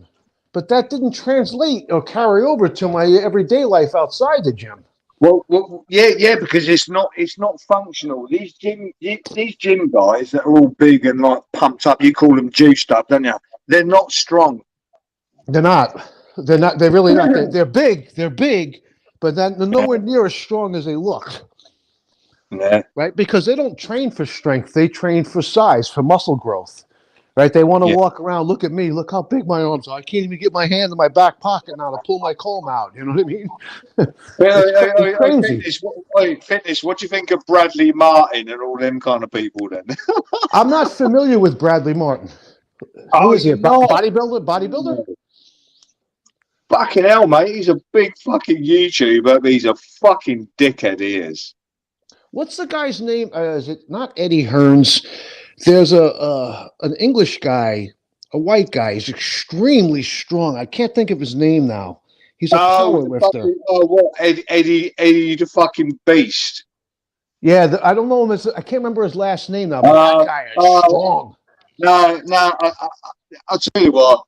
Do I like him? Not fucking really, mate. I think he's fucking idiot. But hey, watching him like what is it? Do a fucking deadlift and get a fucking nosebleed was fucking classic. Do you know what I mean? It's like, why put yourself through that? Well, listen, different strokes for different folks. I mean, I don't know the guy. I never met the guy, but I do have respect for the strength that what he walks around with. Extremely strong guy. Do I train that way? No, but I'm not going to knock him for training that way. It's, that's what he wants to do. That's what he does. I don't think he's juiced up on steroids. He might be. Now, I have a problem with that. People that walk around all juiced up on steroids, that's not real. That's fake. They all are. They all are. You know that. The thing is, you know as well as I do, right? The human body, right, can only take so much muscle mass before it actually affects how the human body's health is and how it works, right? Mm-hmm. We can only have so much muscle mass, you know that. And when you see these people on YouTube and they're absolutely fucking huge, they're not abiding by the rules. No. And the thing is, at the end of the day, they're doomed, aren't they? It's superficial as well because once they stop taking the steroids, that muscle goes away. See, I don't train for size. I train for strength and power and endurance and stamina. Those are Yeah. the four main No, factors for me. fitness. As long as you look good in a fucking t-shirt, mate. Thing is, when you're a certain age, they say if you pass like I don't know 30, you can't wear a t-shirt because you got big tits, right? As long as you can wear a t-shirt in the summer and look good, that's what it's all about, isn't it? I go a step further. I say as long as you can take your shirt off in front of people, you know. Uh, Yeah. I do. Yeah, no, I do. In the summer, I just walk out in the fucking street like a fucking old bloke with his t-shirt off. And the thing is, there's people saying, "Fucking hell, he's got a nice body, though." well, you know, at the end of the day, though, I got to say this: that just for me personally, we all are unique, right? We have, some of us are good looking, some of us are not. You know what? Don't worry about that, man. You are who you are, and that's it. If you're overweight, if you're a big fat guy, and you want to go to the beach, take your shirt off, man. That's the way I feel. You know, you know, Uh, could you lose weight and look better? Sure, but should you hide yourself, under a sweatshirt on the beach because you're overweight? I don't think so. Don't worry about what other people think about you, how you look, how you sound, how you carry yourself. You don't. I don't go around trying to impress other people, and I think people that do are making a big mistake. I don't care what other people think. You don't like me? Fine. Not everybody's going to like me. What can I tell you? You know what I mean? You don't like the way I dress? Fine. That's your opinion, and now move on. You know what I mean? oh, excuse me about. Ah, You let the side down. sorry about Hey, you let the side down there, man. You fucking. that. Oh, John. John's back. I'm back. You good, mate? Yeah. High fitness. Hope you well. Hello. Who's John? How you doing there, John? John's all right. John's fucking safe, mate. There you go, mate. And Black Watch. Hello, mate. Black Watch, I'm familiar with. He's in chat. I've just been having a laugh with him. We're getting a little snow over here in New York City for the first time in over 600 days, although it's not going to stick, but there is snow coming down. It's kind of cool. Yeah. I actually love the snow. While Yeah. it's snowing, once it stops, I'm not a fan of it because here in New York City, it turns literally black from the soot in the air, Yeah. But there is a little bit of it's like it's a little too warm to stick on the street or the asphalt, but it is starting to collect on the grass, which is nice. Anyway, It's the same here in London. Fitness. It's the same thing. So I have a couple that comes in from the UK that I work with 5 or 6 times a year. They're like super, super rich. They live down the block from Buckingham Palace. They drive an Aston Martin. It's crazy. Really, really nice people, though. Yeah, they're very, very, very nice. Yeah. Rich people usually are because they got nothing to worry about. That's why. Yeah, they come over here and they're like, man, the people over here are like out of their minds, meaning people in America. And a lot of them, or many of them definitely are. Absolutely, for sure. Where in America? Yeah, we got this. The political climate is the biggest part of it right now, and I've spoken with many people from the UK, and they're concerned that if America becomes a dictatorship, that the UK will soon follow suit. And they're concerned. As well they should be. I mean. Because if you look at it, America is basically the biggest democracy in the world. And if democracy falls in America, democracy will fall around the world, and it won't take long. As we sit up here right now, more than half the people on this planet are living under a dictator or an authoritarian leader, right? Yeah. Think about it. More than half the people already. Yeah. Right? So, do we have like a full 100% democracy here in America? No, we don't. The way I look at it is this, right? as an American, okay? John, sort your avatar out. They tell us that we're free. We are to a degree, but we're not 100% free. I'll give you an example. I can't just get on a plane and go to the UK or anywhere else, any other country in the world, unless I pay the government over here to get a passport. How am I free? I got to pay the government, and I got to get a new one every 10 years. I got to pay them again. So anyway, That's the system, Fit, mate. no, fitness, man. I think John's up there. We like the fitness fucking talk, mate. It's all like education, isn't it? It's good. No, but I like talking about stuff going on in America, especially with your current president and what's gone on over the last 3 years with him in power. What? Biddy Biden. Well, fuck me, you know what I mean? I don't know how you No, feel. John. No, to be fair, I lost interest in him the last time I saw him like trip up to his fucking aeroplane, and it was like, mate, you can't even walk a fucking staircase, and that was years ago. I'll tell you what, my perspective, right? I'm not a Biden fan, okay? Yeah. But I'm glad that he won as opposed to having Trump. If we get Trump over here, if he No wins, way! you're gonna see if Trump wins the election in 2024, America will become a dictatorship very fast. He will be our dictator. He said it. He's telling us. Yeah, but fitness. He only wants to build his wall, mate, and stop invaders coming over the top. What's wrong with that? No. Okay, I'll tell you what's wrong with that, in my opinion. Number one, a wall is very 13th century. We have technology now. We don't need to build a wall. It is. But we've had to go back to old school kind of techniques of protecting our fucking world. This digital realm doesn't do it, does it? Why doesn't the government use technology to patrol the border and to keep people out of the country? Because you can't trust technology, because everybody online talks fucking shit. Well, I'll tell you what, I'm not a Biden supporter, okay? But he has done some good things. One of them here in America is he's the first president, in over 30 years to sign an infrastructure bill into law. It's $1 trillion infrastructure bill. A lot of our roads and bridges are falling apart. Now they'll be repaired. That's extremely important. Extremely. Is this recent? Was about actually 10 months after he came into office. Right, okay, fitness. Go and research on Google or whatever your means of like getting information is about Donald Trump back in the fucking 70s, mate. Yeah, his father was denying.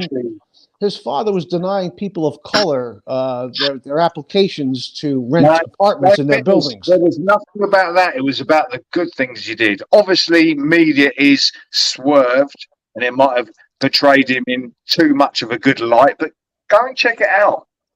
Well, let me ask you this: what do you think took place on January 6th? Who do you think did that? Black Lives Matter, Antifa, and the FBI? Who do you think rioted in the Capitol building? Who tried to prevent the peaceful transfer of power? Who tried to do that? Who's responsible for that? Who tried to basically? What I'm saying is basically, who tried to overthrow the government of the United States of America on January 6th, and who's responsible for that? Was it Donald Trump then? Oh, you bet your butt it is. Let me explain something else to you about Donald Trump. Okay, and here in America, when the federal government, meaning the feds, indict somebody in America, they win 99.7% of those cases. And you know why? Because they don't indict unless they have bomb-proof evidence. 2 of Donald Trump's 4 indictments are federal. He's in trouble. He's in trouble. Okay. When it was like Biden against Donald Trump, right? How come a lot of the Donald Trump people that were actually supporting him, and when the ballots went in, right, they were actually fucking hidden and they were legitimate. There was thousands and thousands wanted to support Trump. So why was Biden blocking Trump? Okay, well let's say that that's true.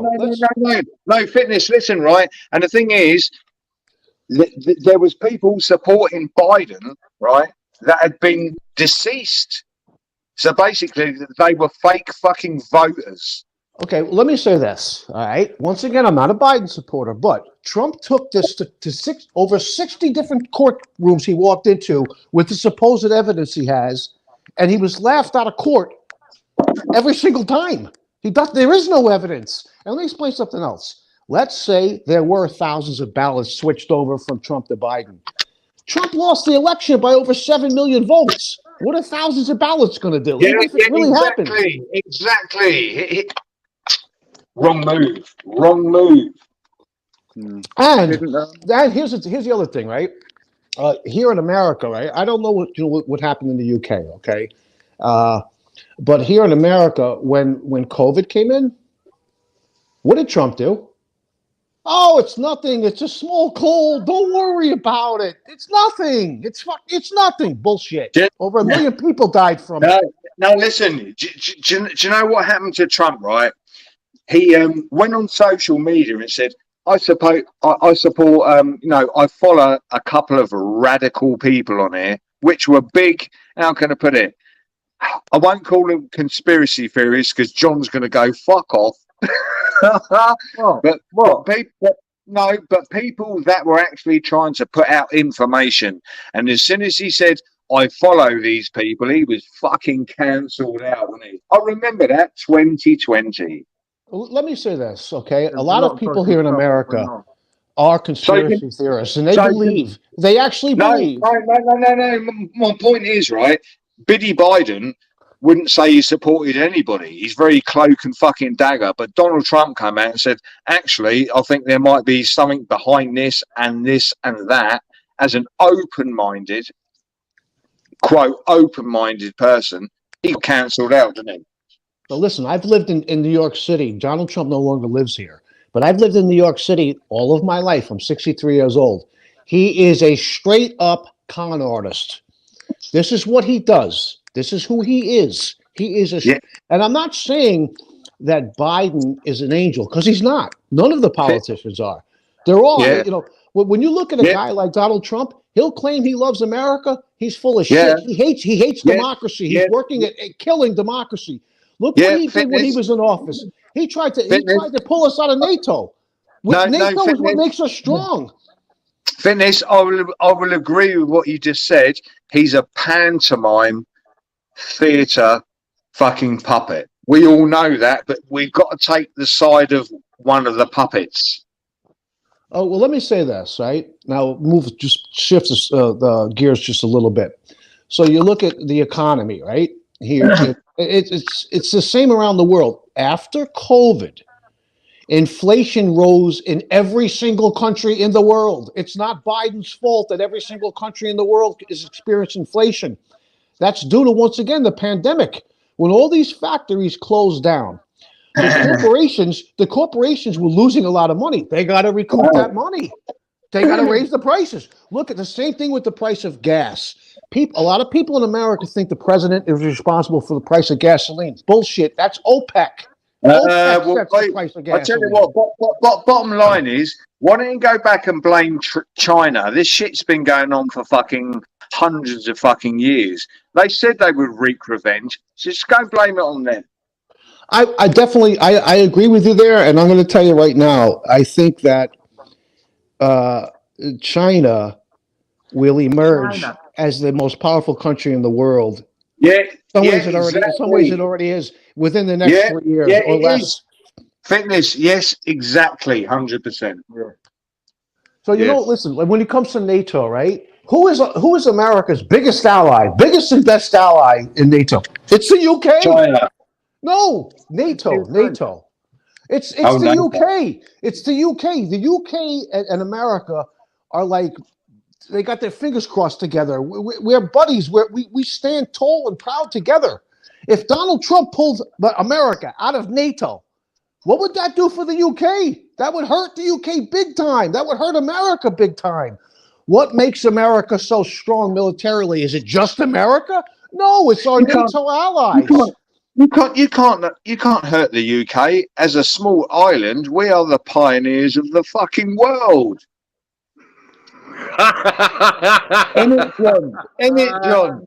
It is Yeah, so, but John, isn't it? here's the problem with that. We are Here's the the problem. pioneers of the world. As small as we are very fucking astute and clever over here. Yeah, but But here's you the problem. underestimate us. Even Here's you Americans do.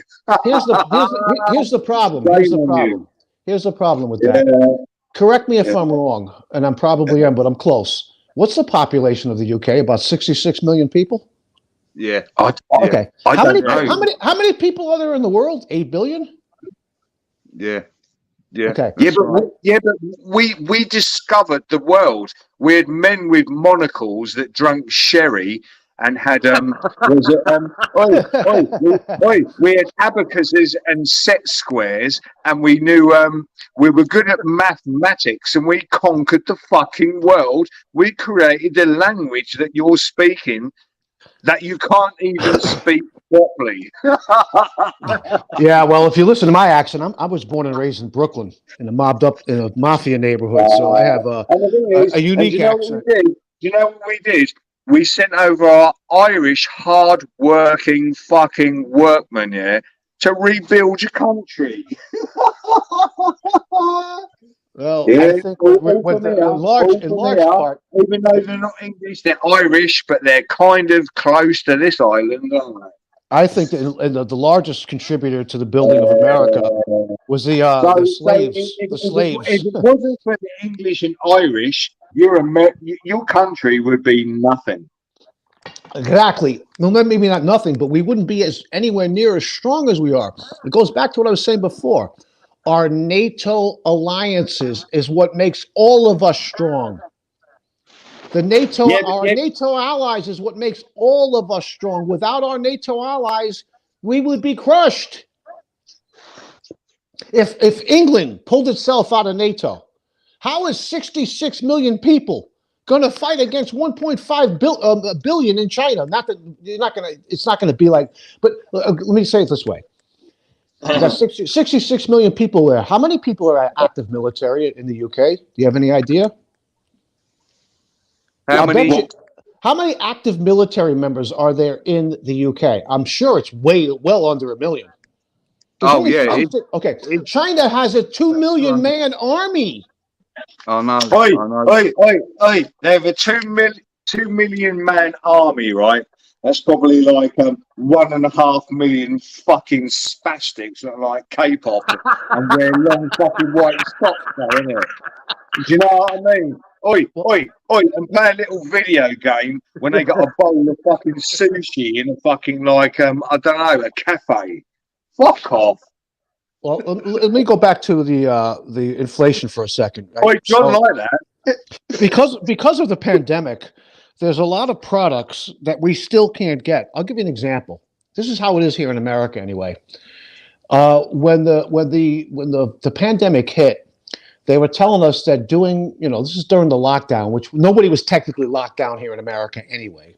But during that lockdown period of 9 or 10 months, they would tell us, well, one healthy thing you can do and safe thing you can do is go outside and get some exercise. So people started getting their bicycles out of the basements that they haven't ridden in 30 years. And they Yeah. brought them to the bicycle store, and the bicycle store tuned them up and changed the parts that need to be replaced. You can't get parts for bicycles. It's hard to get bicycles now in America because of the pandemic. Those factories in China and Taiwan that make most of the bicycles were shut down during the pandemic. So the Yeah. parts were sold that they had extra of, and now there's nothing left. There's nothing left. That's it. No. Fitness. I didn't know that, right? But the thing is, do you think the problem with the bicycle parts could be maybe a bit of a fucking setup? You're deliberately starved of those bicycle parts. Oh, The thing is, yes, they're yes, all over yes, there. yes. They're all over there, mate. Everybody rides bicycles, and the thing is, they don't cook for themselves, and they all have cats. They all have cats, and they all dine out, and they have a little bowl of noodles, and they play video games in the restaurant for a free fucking sake. It's fucked up. You know it is. It is, and I agree with what you're saying as far as being starved for the parts. Like here in New York City, on Yeah.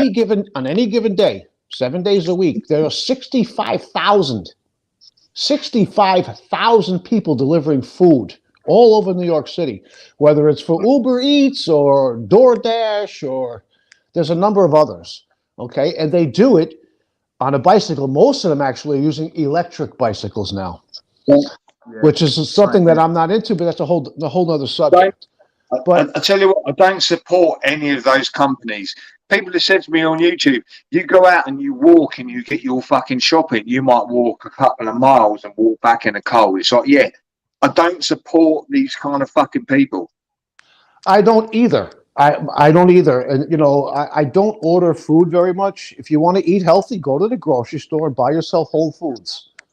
Yeah. Not processed garbage. Buy yourself whole foods, you know, like real fruits and vegetables, real meats, lean meats, chicken, fish, you know, sweet potatoes, things like this, as opposed to eating noodles, like ramen noodles. That's ultra processed food and it's garbage. I keep hearing about ramen noodles. What the fuck are ramen noodles? It's like this. These little packets of noodles that take like 3 minutes to cook. They're ultra processed. They No, fitness. Don't say ultra. Fucking hell, man. Well, okay, they're highly processed, all right, and they kind of make you feel full, but there's no nutritional value to them. The nutritional profile sucks. So, like, you are what you eat. Let's go back to training for a second, right? So, like, if you want to be able to do hard training sessions, you've got to fuel your body with the nutrients that it needs. Ramen noodles are not going to do that. I'm going to tell you now. No, fitness. If I wanted to do a hard training schedule, right, I was like, I really need to do it today. I don't know whether you actually enjoy fitness. I actually don't. I do it because I benefit from it. You know what I mean? It's like sometimes it's like, I don't want to do it, but I have to push myself. It's discipline, I suppose. I understand what you're saying, but and the thing is, yeah, if it's early morning, it's like, oh, I'm in the mood to do an early morning one. At least I haven't got it have to do it at night, right? I'll have brown bread, toasted, peanut butter, maybe a bit of marmalade for like a little bit of extra zing on top, maybe a handful of nuts and a banana, and I'll go and do that like workout. Maybe I'll come back, maybe have some eggs or something. You know what I mean? That's enough. I don't want to overeat. Well, see, for me, I've learned to enjoy the process. Yeah. If you can learn to enjoy the process, your workouts become easy. You know, for me, I'm not telling for anybody else, but for me, exercise is 90% mental. What I mean by that is if I say, okay, today is chest, shoulders, and triceps. It's my pushing workout. If I feel positive about it and I want to do it, it's easy. But if I say, oh, today's chest, shoulders, and tris, I don't feel like doing that. The workout is hard. It's like, you know, it's like you got to beat yourself to do it. Fitness, can I ask you a bit of advice? The thing is, I do calisthenics, right? Pushing workouts are easy. Pulling workouts. I'll tell you why. And it's the same for me. Explain to me some home pulling workouts I can do. The thing is, I've done stuff from my doors, from the door handles, and the thing is, I bust my door handles. Okay, well, if you're gonna do calisthenics workouts at home, you must get some kind of a pull-up bar. You have to have a pull-up bar. You have to. I haven't got one. And the thing is, I don't think I can do a pull-up. I can do a regular, but a regular isn't the right one. You need like palms facing away. That's a pull-up. Right. I don't think I could ever do one. I don't think I could ever do one. Okay, so that's okay. Hear me out now. No.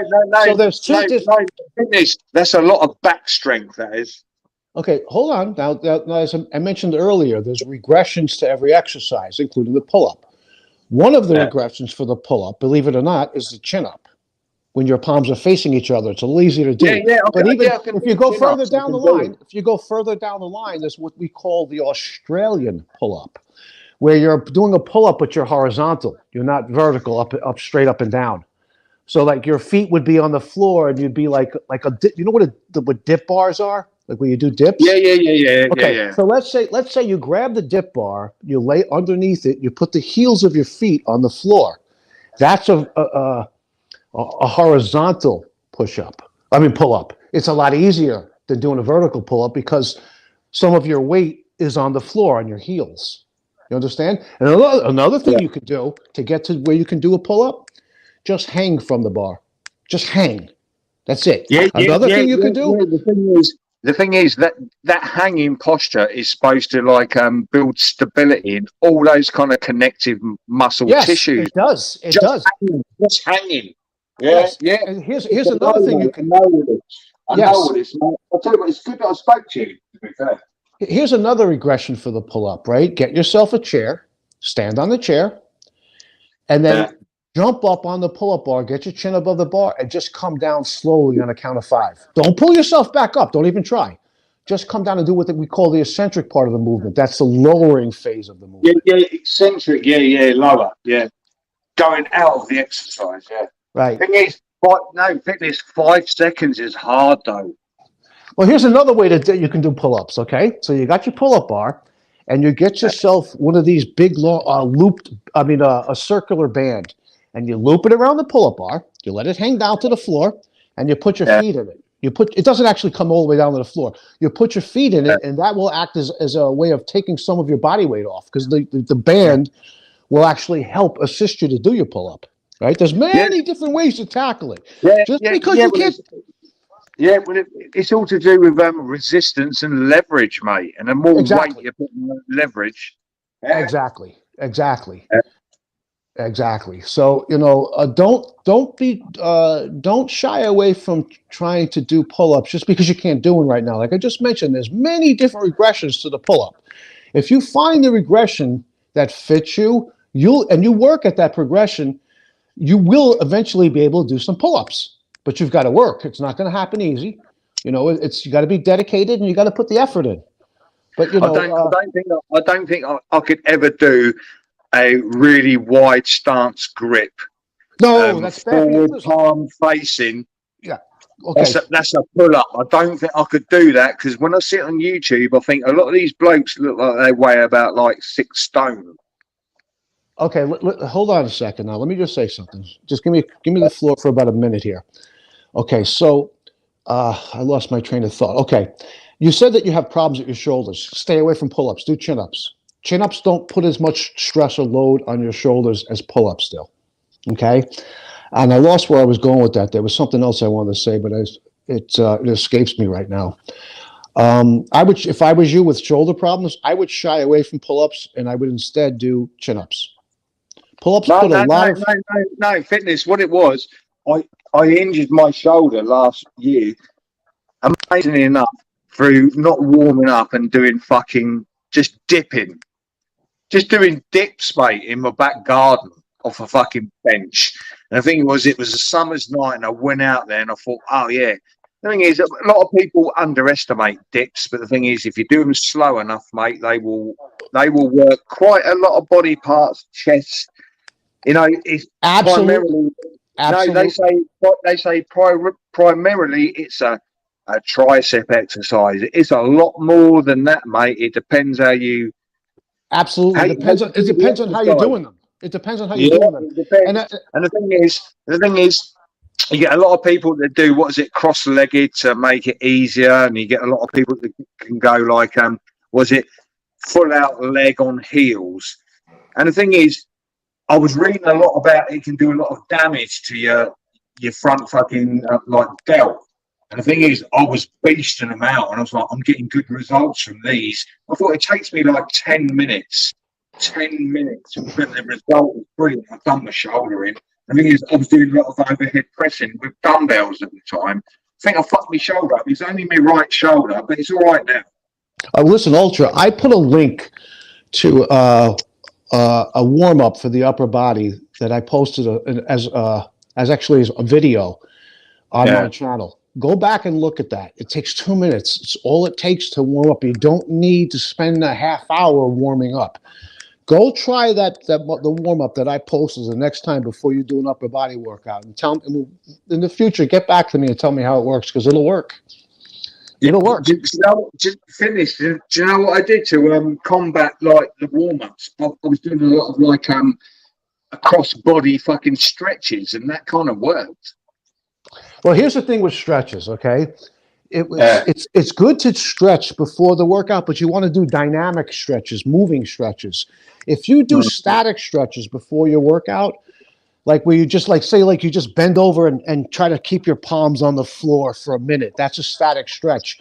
What happens when you do static stretches before a workout is you hurt your workout because static stretches actually relax the muscles. Dynamic stretching is what you want before the workout, and static stretching after the workout. And what's most important with stretching is the stretching you do before the workout, not after. It's ideal if you do both, but it's most important that you do the dynamic stretches before your workout. So what are dynamics? Dynamics are like for instance, let's say it's hard for me to explain, but if you go back and if you look at that video, the link I posted to that upper body warm up, it's like let's say how do I explain it? Like arm circles, okay? Right, yeah, exactly, yeah. Okay. I've done them. Yeah. A dynamic stretch means is you're stretching, but you're moving as you're doing it, right? Right. So I get it. You know, the palms on the floor, you're locked into one position. Right. But with the was it the dynamic? Was it shoulder arm presses where you're doing a circular motion? You're in motion, so you're actually warming up. Okay. Well, let's go back to the palms of the group up all the way through. Yes. Right. Let's go back to the palms on the floor. Right. That's holding your palms to the floor. That's a static stretch. But if you touch your palms to the floor, then stand back up, then go back down and touch your palms to the floor. Keep doing that. That's now becomes a dynamic stretch. Yeah, because it's in motion, obviously. Yeah. Exactly. So, like I mentioned earlier, exercise is not one size fits all. You were talking about your dips, how it hurt probably the anterior deltoids, the muscles in front of your shoulders. Work within the range of motion your body is comfortable with. You got to listen to your body. Right? Yeah. Just if you're doing dips in the park and somebody's telling you, you're not going all the way down, go down as far as you feel comfortable with. And that's it.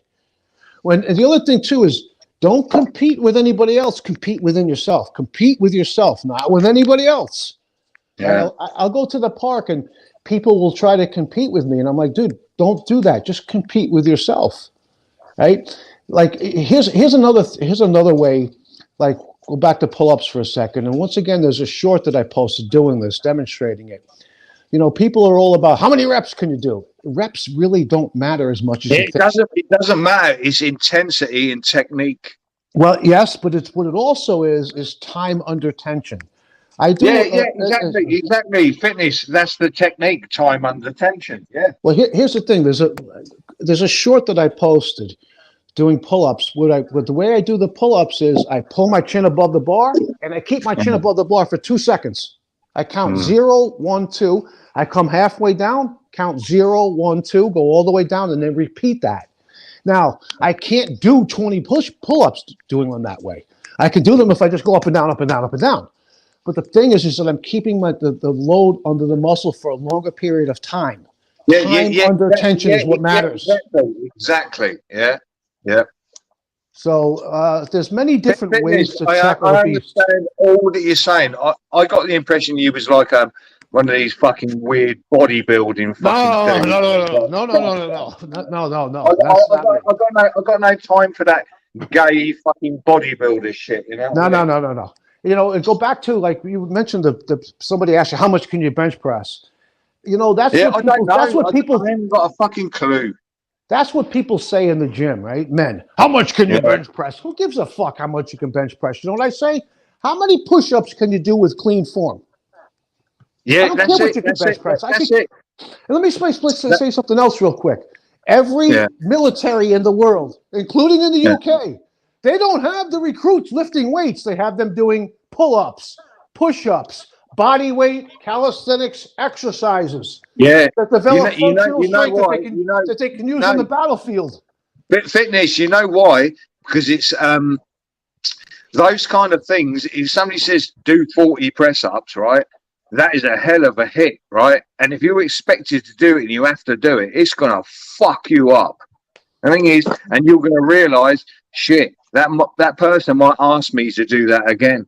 and I need to brush up on that fucking skill because it's fucking hard. It's not like sitting there and saying, "Oh, I can get on this machine for 5 minutes that I'm aided by, and my mate's helping me in the background as a spotter because I can't fucking push it up." It's fucking Exactly. bollocks, mate. It is. I agree. I agree 100%.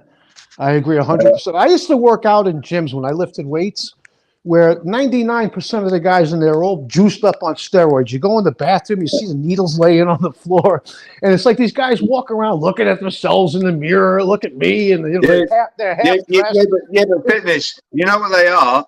They're the. Do you remember when Rambo came out? Yes. Everybody wanted to be Rambo and Arnold Schwarzenegger, right? The thing is, I think there's a younger influx of men on YouTube. They're under a certain age and they still want to be that big Rambo type guy. And it's like there's older guys in the community thinking, "You're looking like a bunch of fucking gays." You know what it is? I'm going to explain to you what it is here in America anyway.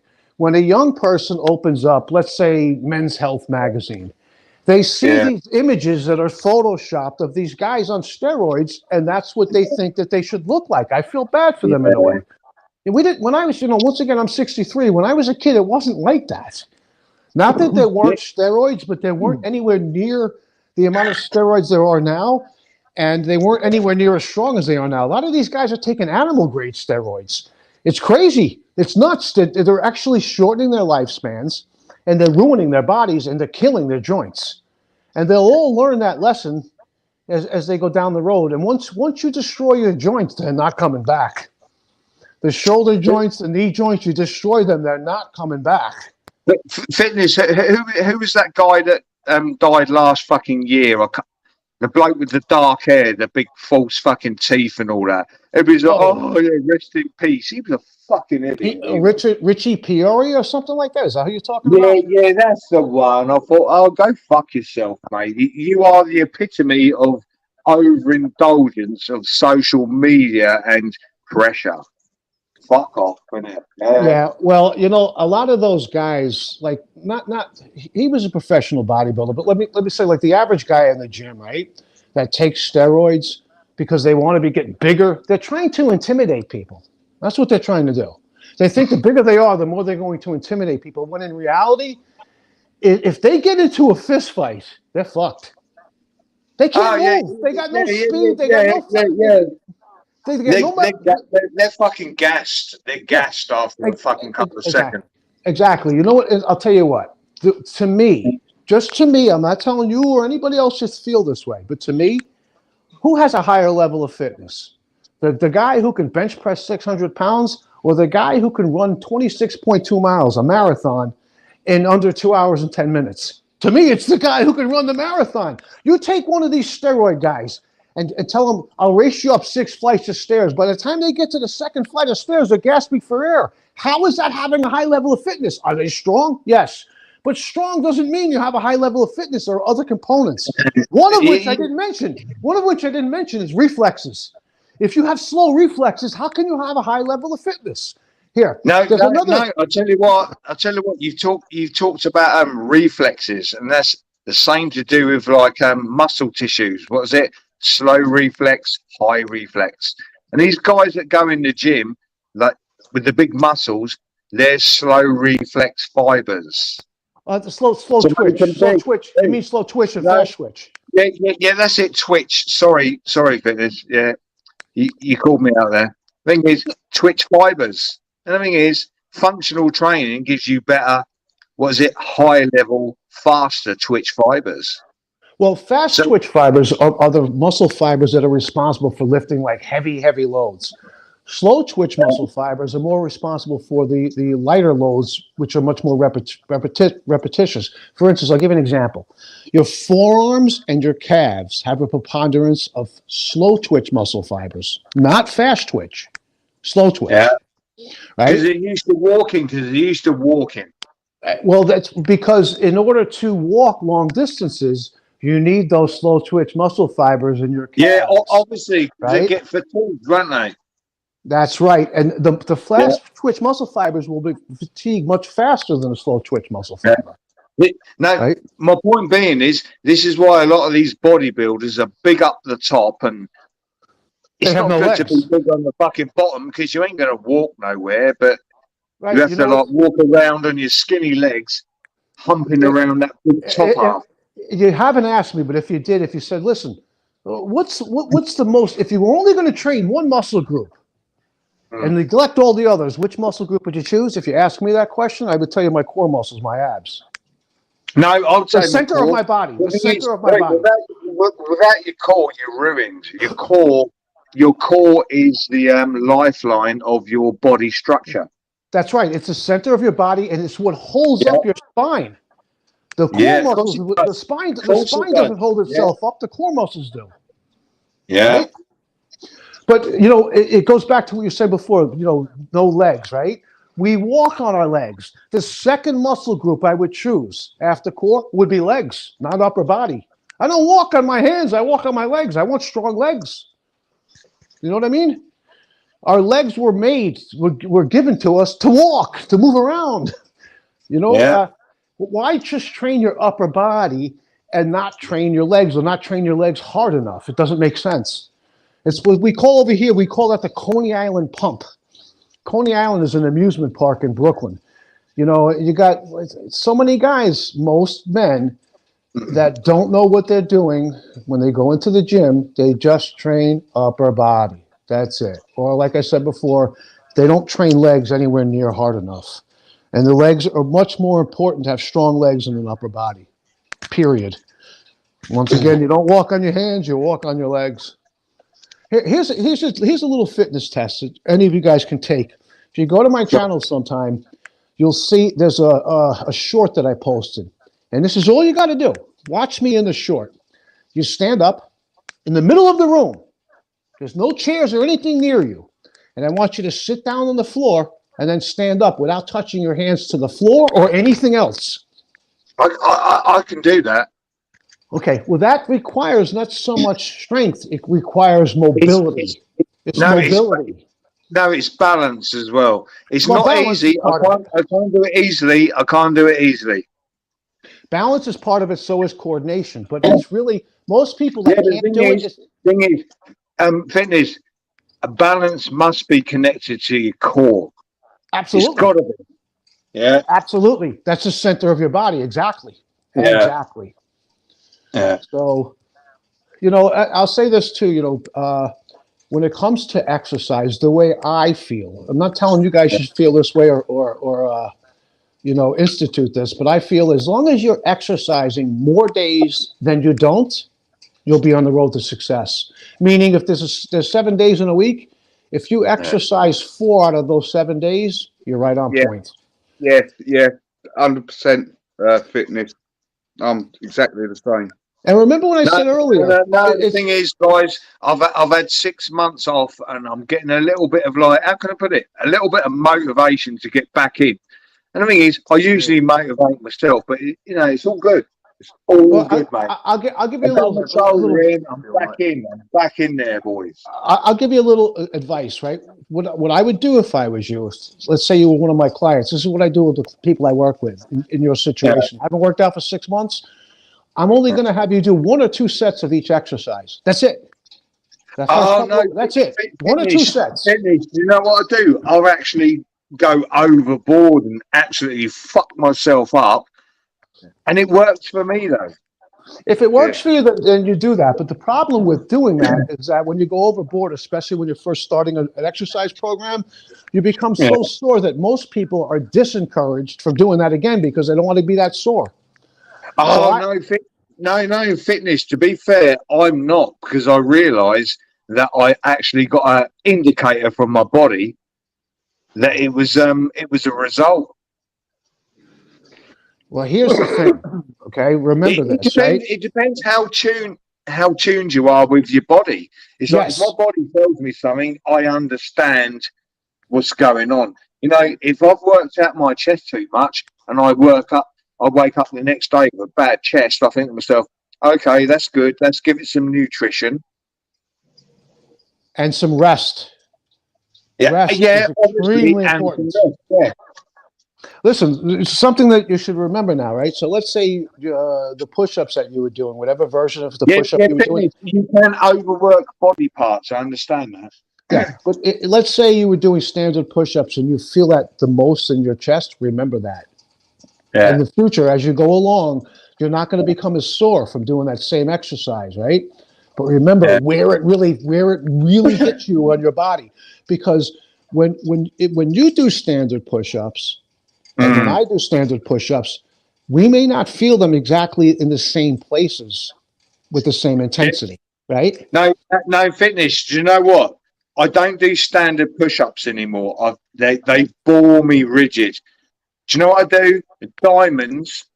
Diamond push-up. Yeah, obviously stance over, no, under chest towards stomach. Right. That is a big workout. Not many people can do it. I can Right. do it. When I go back in, the thing is, what I'm saying is my hand stance isn't under my shoulders. It's more or less halfway down my stomach. Right. And when you do them that That way, is on a diamond. That is on a diamond. Legs up on the step. when you do them with your hands back by your chest, you're going to hit more chest muscles. When you do the push up with your hands further forward, like underneath or forward of your shoulders, you're going to feel that more in your triceps, the muscles in the back Yeah. of your arms. Hand positioning is very crucial as to where you actually feel the exercise. See, I tell you what, I actually like fitness, mate. He's all right. He understands everything I'm saying. Yeah. I appreciate that. Some people take my conversations with exercise the wrong way, like as if I'm trying to push them to exercise. I don't do that. No, fitness. We're having a discussion. You know exactly what I meant. I said I have a diamond grip rather than being like shoulder. How can I put it? Shoulder vertical stance. Yeah? It was more towards my stomach, so I'm leaning over. It's a lot more pressure on the upper body, as you said. But that's Absolutely. how I work back into it. But I try to get to a state. Well, no, I can do it. I can do it like was it inverted or whatever, with my foot up on a small step, so I'm putting more pressure on the upper body. Right. And when you do them And with your feet elevated, more what you're core gonna pressure too. right when you do the push up with your feet elevated as compared to where your hands are, you're going to hit more of your upper chest muscles as well, and more of the anterior Yeah, deltoids, the muscles in yeah, front of your shoulders. exactly. That's probably why when I get well into it, I've got really like my delts have got like they look like somebody. It looks like Freddy Krueger slashed me with a knife, and I'm like, what's that all about? After a while, I thought, oh, actually, I like it.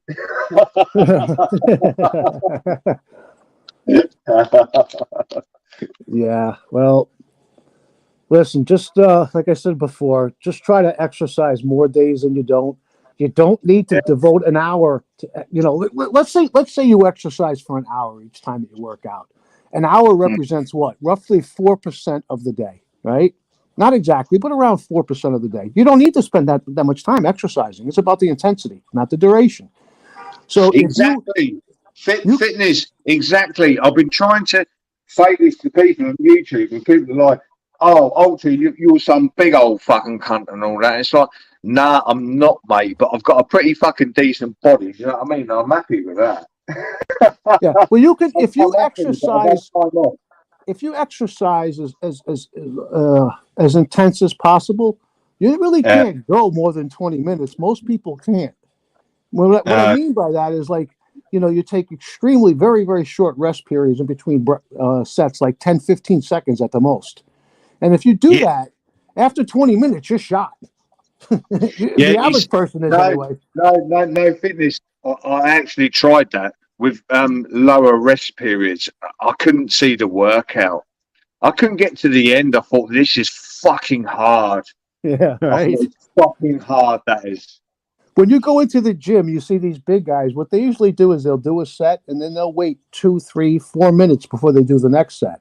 Now that's great if you're looking to build up strength, but it's Yeah. not so good if you're looking to build up strength and endurance.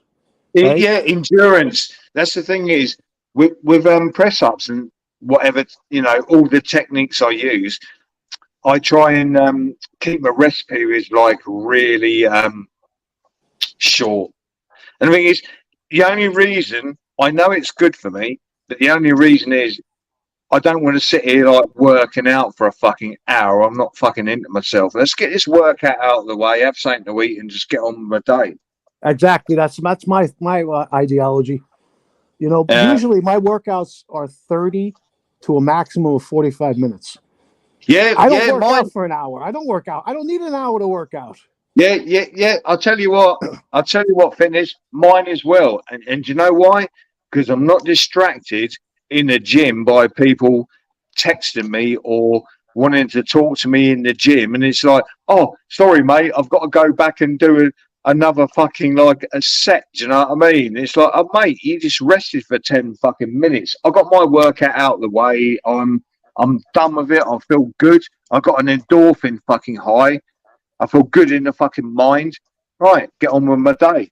Well, here's the other thing. Like when you're in the gym, let's say you're doing supersets, right? Let's say you're going from the bench press to the lat pull down machine, the cable machine. Okay, so the bench press may be on one side of the gym and the lat pull down machine is all the way clear across to the other side. So you do your bench press and you got to walk all the way to the other side of the gym. And you just lost your intensity. Then you You're got to resting wait. too long. You got to wait 20 minutes to get on there. Exactly. That's another thing. So if you work out calisthenics at home, you could go from the pull-up bar that's in the hallway, in your apartment, to your push-ups on the floor directly below the pull-up bar. You don't have to walk anywhere. It's right there. You know what I mean? No, fitness. Somebody called me out in the UK community years ago. How long do you work out for? I said, hopefully on a good day, 30 minutes, 35 minutes. And it's like, fucking hell, mate. And they're calling me out saying, you can't do it. It's like, I've got no distractions and I'm pushing myself. It's like, somebody said I should have a rest period of this many minutes. And I'm like, I just want this workout over.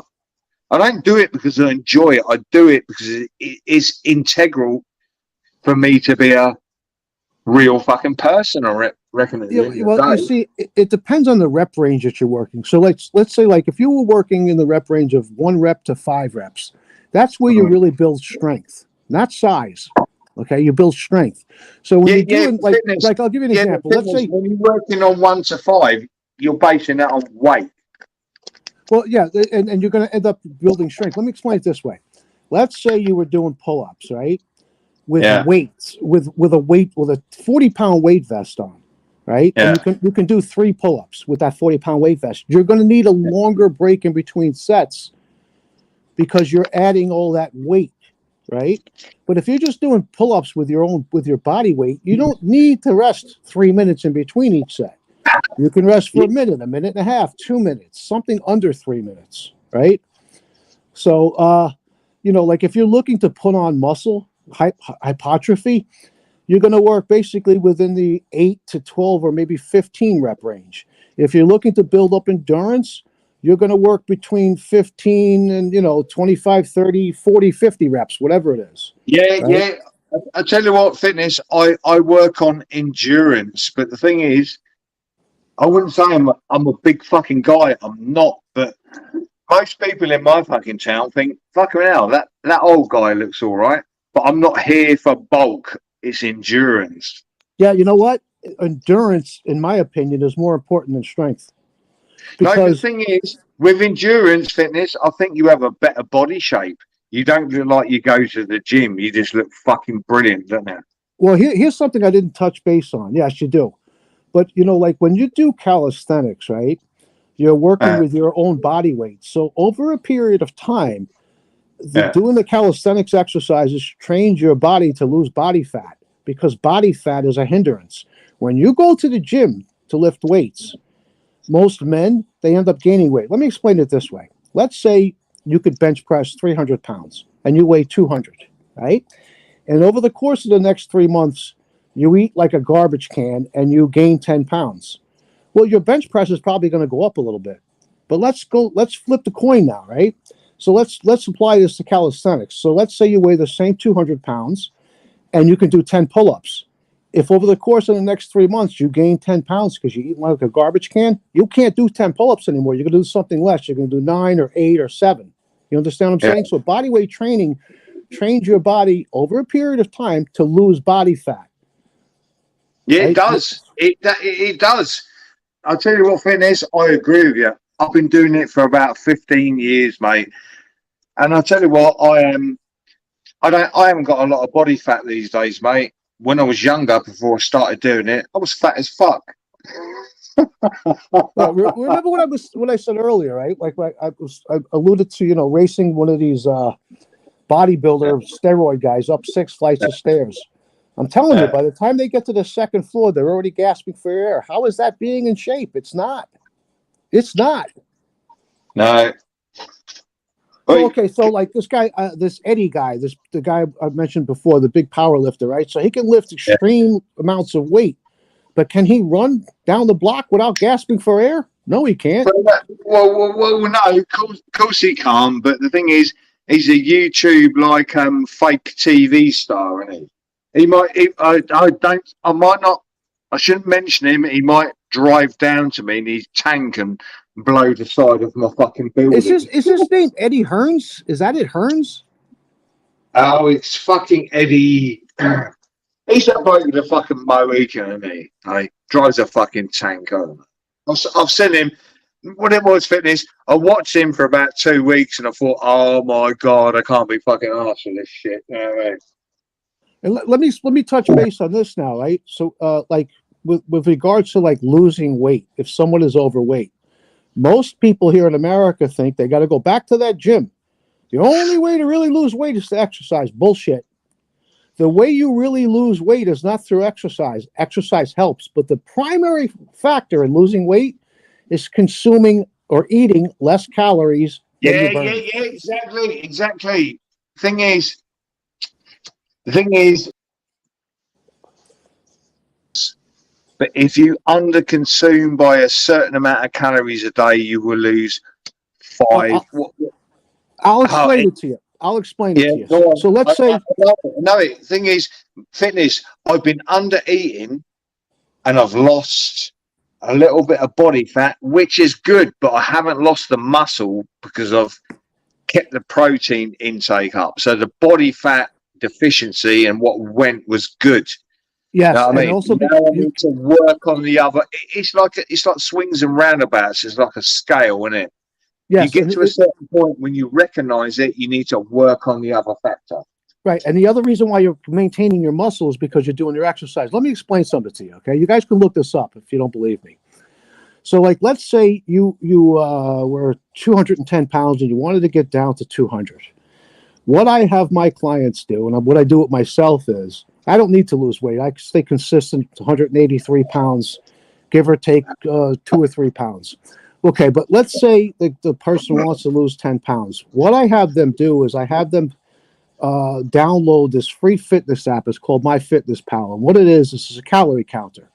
You fill out the profile and you say, okay, I want to lose 1 pound per week. And what it will do is it will calculate how many calories you can eat each day. And every time you have a meal, you log that meal in and it tells you how many calories were in the meal. So if you wanted to lose to that 10 pounds, it's not healthy to lose more than really a pound per week. It's really not over the long haul. So if let's say your body needs 2,500 calories a day to maintain the weight that you're at. What the app will do, if you put down you want to lose 1 pound per week, it will reduce your caloric intake by 500 calories a day. Okay? Over the course of 7 days, you'll have consumed 3,500 less calories than you usually do.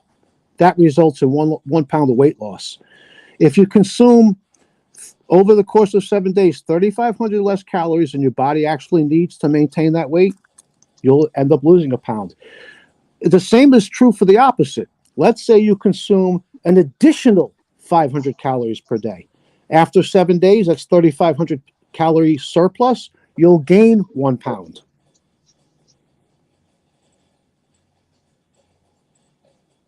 Does it make any sense?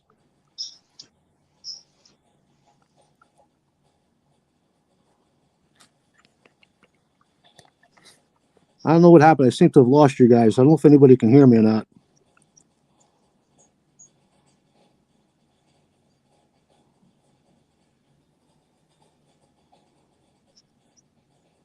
Hello?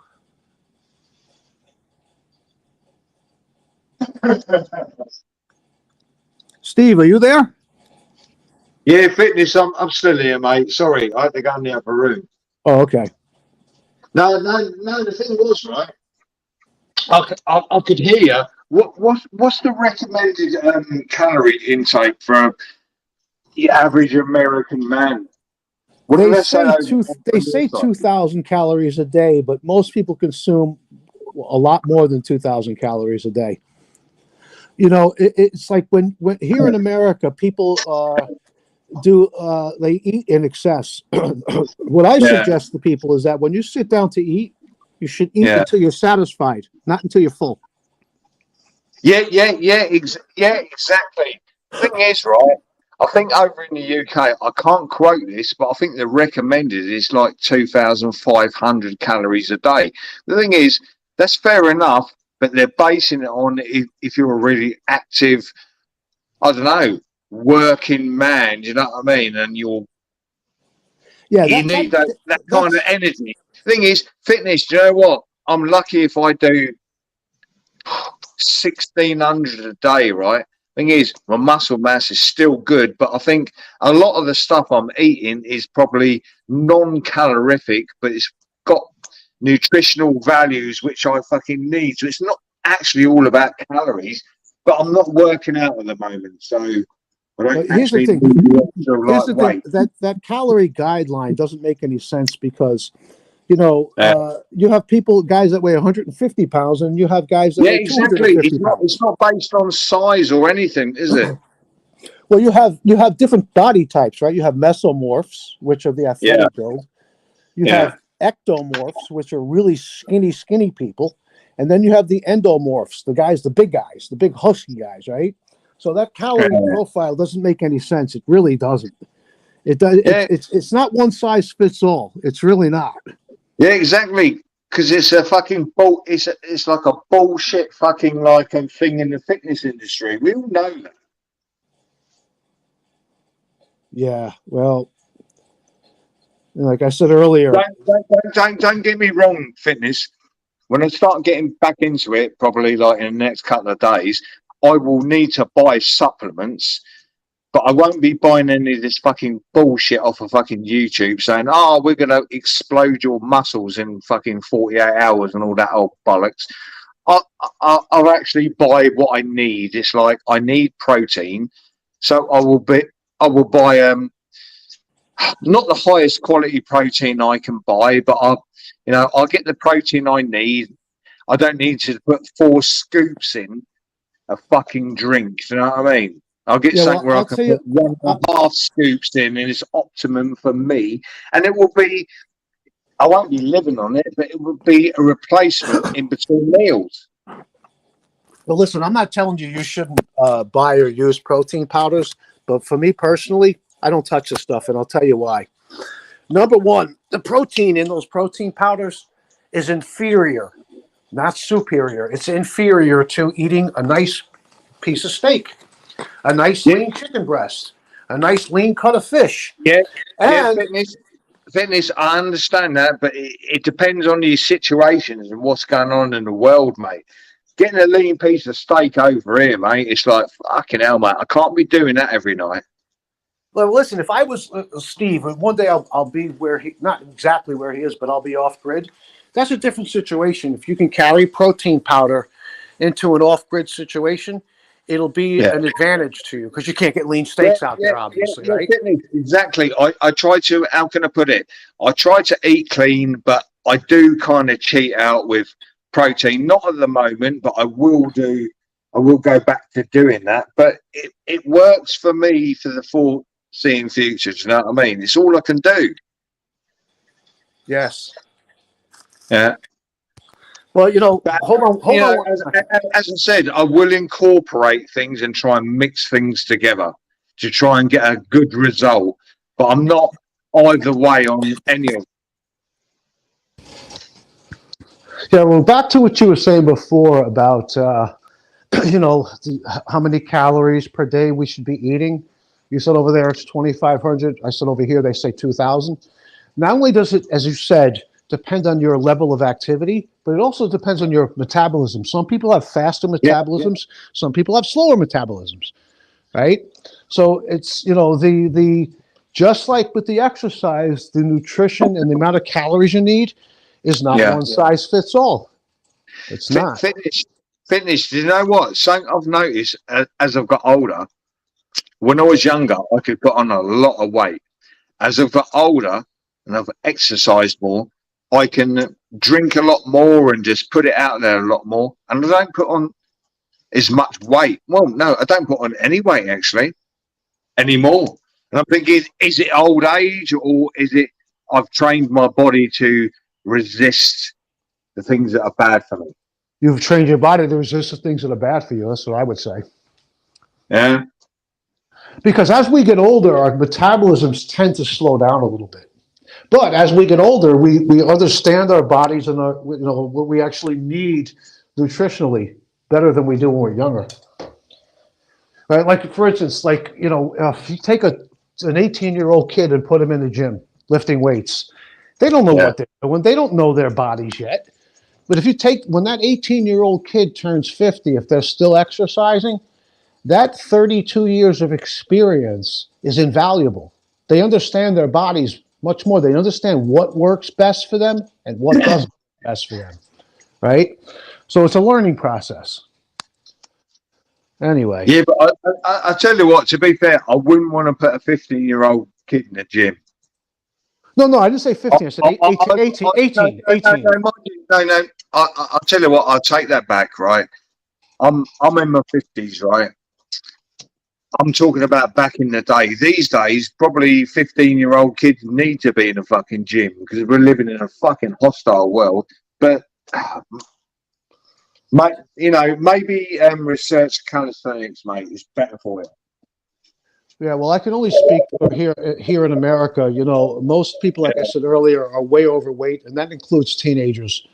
You know, it's a combination here in America, anyway, of the technology. Everybody's Yeah. sitting there with their cell phone all day long, and the foods that we're eating, right? Yeah. The food over in the UK, most of it is much healthier than the food in America.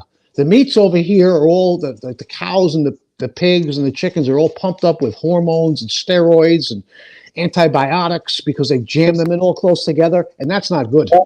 No, fitness. I think it's the same over here, mate. Well, Seriously. it's a little bit better over there. I'll give you an example. There are many breakfast cereals that are sold here in America. I can't Yeah. name any offhand, but they won't allow them in the UK because they're full of chemicals that are dangerous, that are they're cancer causing, and you know, they create a multitude of problems. It's not Cheerios, is it? I haven't seen them in a while.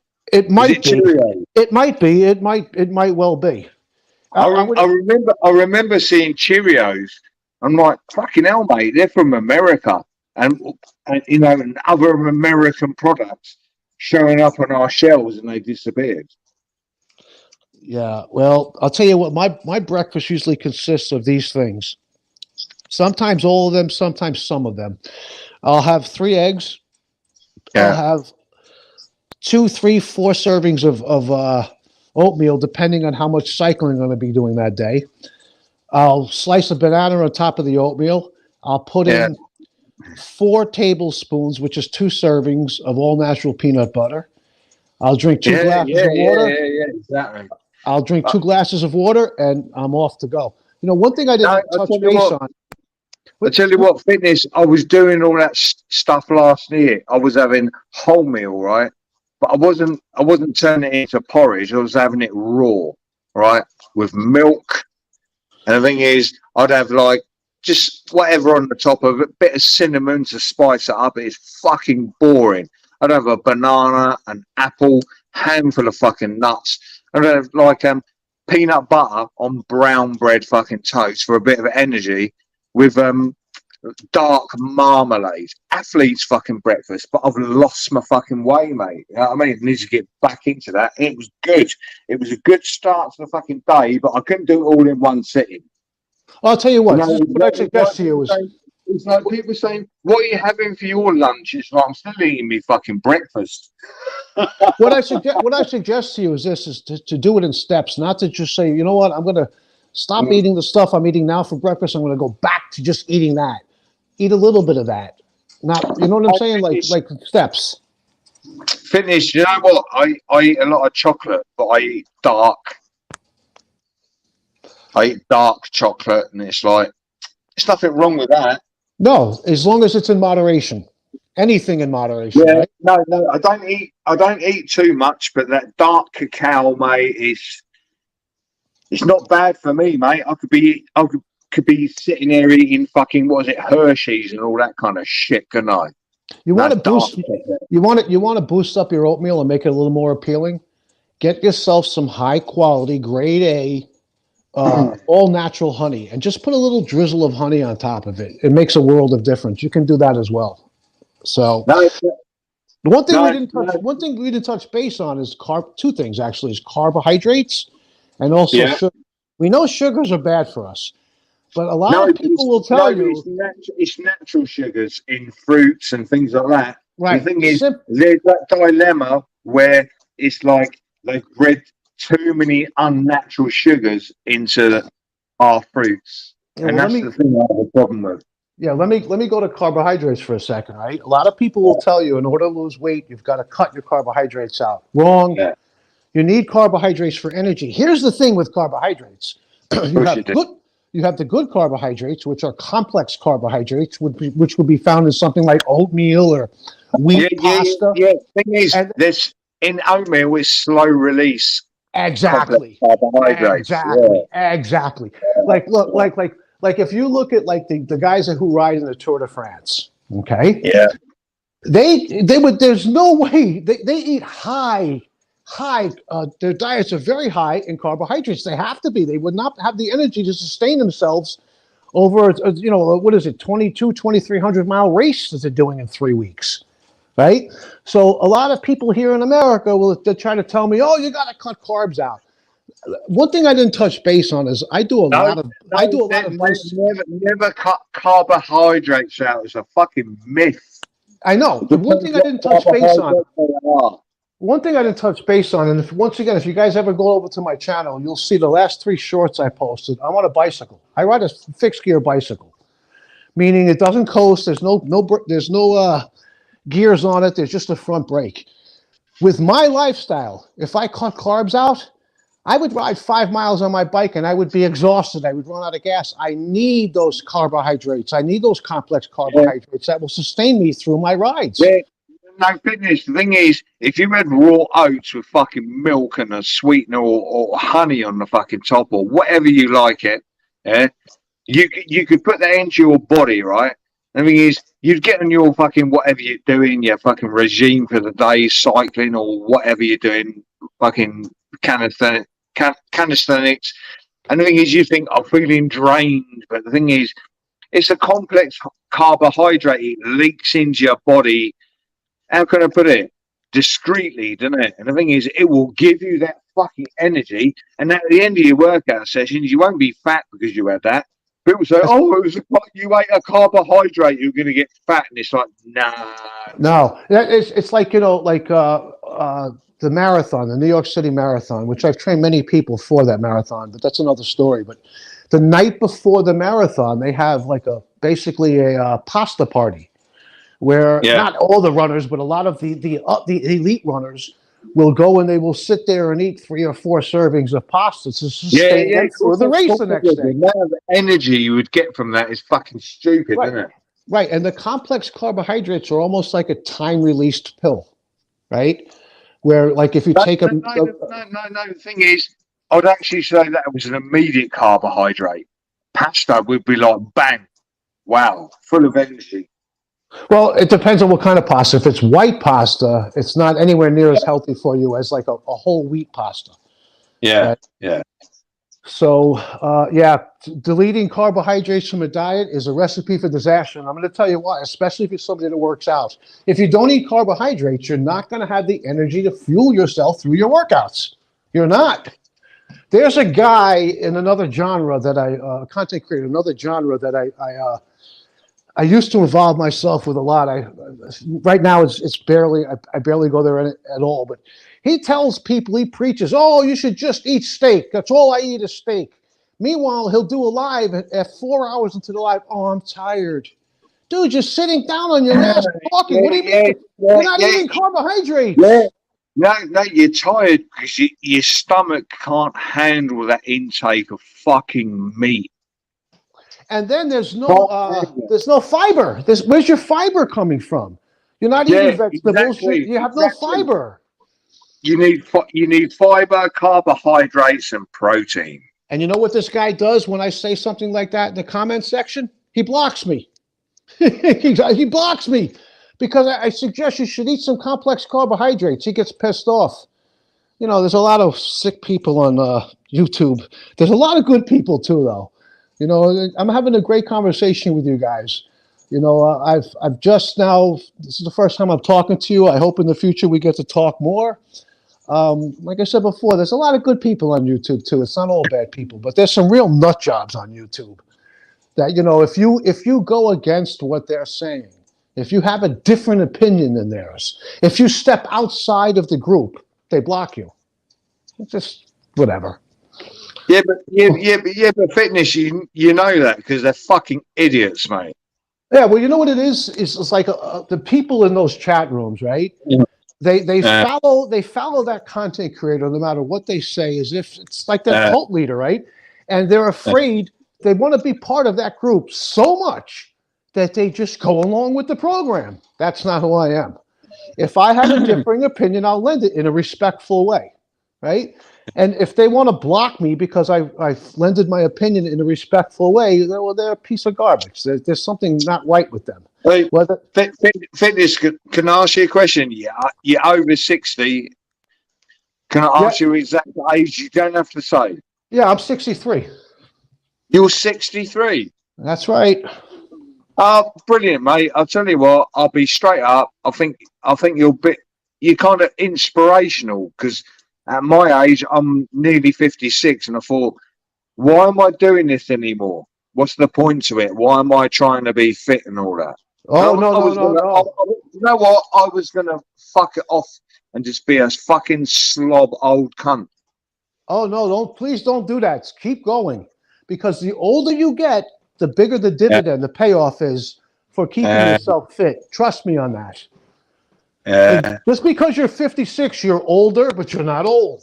You know what I'm saying? No, fitness. My point being is, people say on YouTube, oh, he's about 5'2" and blah blah, and he can't do this and he can't do that. And it's like, fucking hell, mate, you don't even know me, mate. I'm probably in better shape than a lot of these fucking people on there. Well, the genre that I was referring to, and I'm not going to say the name because I don't want to advertise it, but I'm known as the handstand push-ups guy over there. Why? Because I've gone on numerous panels and I've banged out 20 handstand push-ups. And I'm the only one in the genre that can do it. You know what most of those people do? No, fitness. That is hard because it's a lot of tricep. It's tricep, shoulders. When you're doing them freestanding, it's a lot more than just triceps and shoulders. You need to be able to get all your muscles. The thing is trying to incorporate the breathing in between because they are fucking hard. They are, and not everybody would be able to build up to doing them. But even if they don't build up to doing them, if they get comfortable and strong doing pike push-ups, they've made themselves stronger. Look, I've been trying to do a planche push-up for 13 years now. I can't do it, but I keep trying. No. I can't do one either. The planche push-ups are extremely difficult, extremely. But even though I can't do them, I've gotten stronger trying. Fitness. Don't you think the people that can do these planche push-ups on fucking YouTube are probably weighing about like fucking 4 stone? Well, here's the thing, okay? You kind of hit that nerve before, and I didn't respond to it. Let's look at the pull-ups, okay? A lot of guys will tell me in the park, How much you weigh? Oh, 183. Well, I weigh 200 pounds. That's why you can do more pull-ups than me. Bullshit. The reason why I No, can do no, more it's pull-ups, not. the Yeah, reason you're right. It's not bullshit at all. the reason why I can do more pull-ups than that 200 or 220 pound guy is this. Number one, I do pull-ups more often, and I've been doing them for a longer period of time. And two, just as important, my body fat percentage is lower. That 200-pound guy he's got a 20% body BMI, body mass index. My body mass index is 12. I've only got 12% body fat. The It, body it, fat it, on your body is hindering your ability to do the push-ups. yeah. Not Oh, fitness. Fucking hell. 25 is fucking average, isn't it? Or is it 22? well, 20. Let's see. Over here in America, probably 25 for a man is about average. Is what they are. No, It- seriously, mate. I'm not taking the piss, but obviously, different. I can't even say it. Differentiates. It's all right. I've been drinking from different countries. yeah, Thing well, is, I thought like, was it 25 was fucking average, and over here they said it was. I was like, fucking hell. I'm 55. I'm 55, right? And I've got a 32-inch waist. And people say you're skinny. It's like I'm not skinny. Trust me. well, listen. I'm going to speak as as a New York City resident, right? Mm. Here, when I leave New York City, the Yeah. further out away from New York City I go, the heavier people become. When you get to the suburbs, they're heavier. Yeah. Then when you get to rural America, they're even heavier. Why is that? Combination of two things. The level of activity is less. In rural America, there are no sidewalks. They drive every place they go. In New York City, you do a lot more walking. You're walking up and down the stairs to get to and from the trains, right? In New York City, if you're in Manhattan in particular, you could buy a brand new car, go see a Broadway play, go out to eat, and buy a new suit, all within a 4-block radius. So you tend to walk more, right? But if you live in rural America, to do those same 4 things, you've got to drive at least 100 miles. You're sitting in a car driving. You're not active, right? So, and then when you look at women as opposed to men, right? Women have a higher body fat percentage than men, just naturally. Yeah. Obviously, naturally, because they have to birth children. That's just the way they're made. But here's the thing: a Yeah. woman should train not the same exact way as a man, but very similar. Why? Because women have every single muscle that a man has. Women have triceps. Women have anterior deltoids. They have biceps. They have hamstrings. They have quadriceps, just like a man. Doesn't Yeah, mean they they should do. train. Doesn't mean they should train the same way as a man, but they have all the same muscles as a man has. Let me give you this, right? One thing we haven't mentioned here with regards to push-ups, right? In America, most men will call, when you do push-ups on your knees, which is a regression to the standard push-up, they call those girl push-ups. No. There is no such thing. No, fitness. Do you know what, right? I have done a massive set of push-ups, right? But I thought to myself, I'm working on fucking chest. I was still sore. I will put myself through that pain barrier, and I have done off knee as just a top up to kind of pump it up. Had good results, mate. But I don't usually do off knee. Yeah, I'm going to explain to you what you just, explain my definition of what you just said. Like, so you do a set of regular standard push-ups, and then as soon as you can't do any more. No. I'm talking about a couple of days later. It's like 2 days later. It's like I'm still sore. I'm going to maximize this. Even though the muscle tissue is repairing, I'm going to break it open again. Well, but going with a lighter exercise, a lighter frequency, and it works. Let me give you a little another workout that you could do sometime, right? So let's say hang on. I had a point with that fitness, didn't I? It's about shocking. Routine is not good. No, let me say this. So there's something we haven't mentioned or touched base on. It's called drop sets. And in the gym, what a drop set is, let's say, for instance, you were doing bench press. So you do Yeah, your, I know what you do drop sets your, are. Yeah. okay. So, okay. But you can apply drop sets to calisthenics, and I'll tell you how. Yeah, So of let's say you're course, doing, of course. let's say you're doing your diamond push-ups, hands and feet on the floor. As soon as Right. you finish that set and you can't do any more with proper form, keep your Yeah. hands in the diamond position and drop down to your knees. That's a drop set. Yeah. Doing them off your knees is easier. And over here, like I was trying to say before, over here in America, most men Mm. will tell you knee push-ups are girl push-ups. There is no such thing as a girl push-up. There is no No, such thing as there's a not. girl There's pull-up not. either. There's not. You can apply it when you're tired, and the thing is, your bottom. You're only working on your top. Your upper half, and you can apply it, and you're still getting maximum results because you're already fatigued. That's right. You're pushing yourself a little bit further, and you're going to Yeah. reap benefits from that. Right. So, I'll like, you tell you could what. apply that to the I'll tell you pull-ups too. what. Fitness. You know what? You're the most intelligent fitness guy on here, I reckon. I don't know if I would say that, but I definitely know a lot about fitness. But let me apply this to pull-ups. So let's say you can do 12 pull-ups with your body weight, right? So you do your Yeah. 12 pull-ups, and then as soon as you finish, with less than 10 seconds, you have that band looped over the pull-up bar. You step into that band, and you keep doing some more pull-ups. That's a drop set. That's going to Yeah. push your body a little bit harder, right? And then you can go a step further. After you do that second set with the band, put two Yeah. bands to lower the resistance even more, and do a third set. Okay, Yeah. that's not something I would Yeah. suggest you And the do every thing is, workout, but that's something you can do from time the to thing time. is, you go into that realm of I can only do 3, but at least you did the 3. Exactly, and 3 Yeah. will turn into 4, and 4 will turn into 5, and so on and so on. Yeah. It's just a matter of being consistent and working hard. That's it. So, and the other thing too, with me personally, when I do my training sessions, I Yeah. don't go to failure. Very rarely. No. When I The finish, thing is, no fitness. I've heard that. Don't go to failure. I tried to go to failure because I'd I read too much on Google, and the thing was, I'd seen too many videos on YouTube, and I went to fucking failure. And I thought, this is bollocks, mate. Next day, I woke up. I thought, don't feel sore, don't feel fucking anything. Not that I expect to feel sore all the time when you exercise all the time. But you know what? Sometimes you wake up and you go, I actually feel sore. I haven't felt that in months. You progressed. well, here's the thing.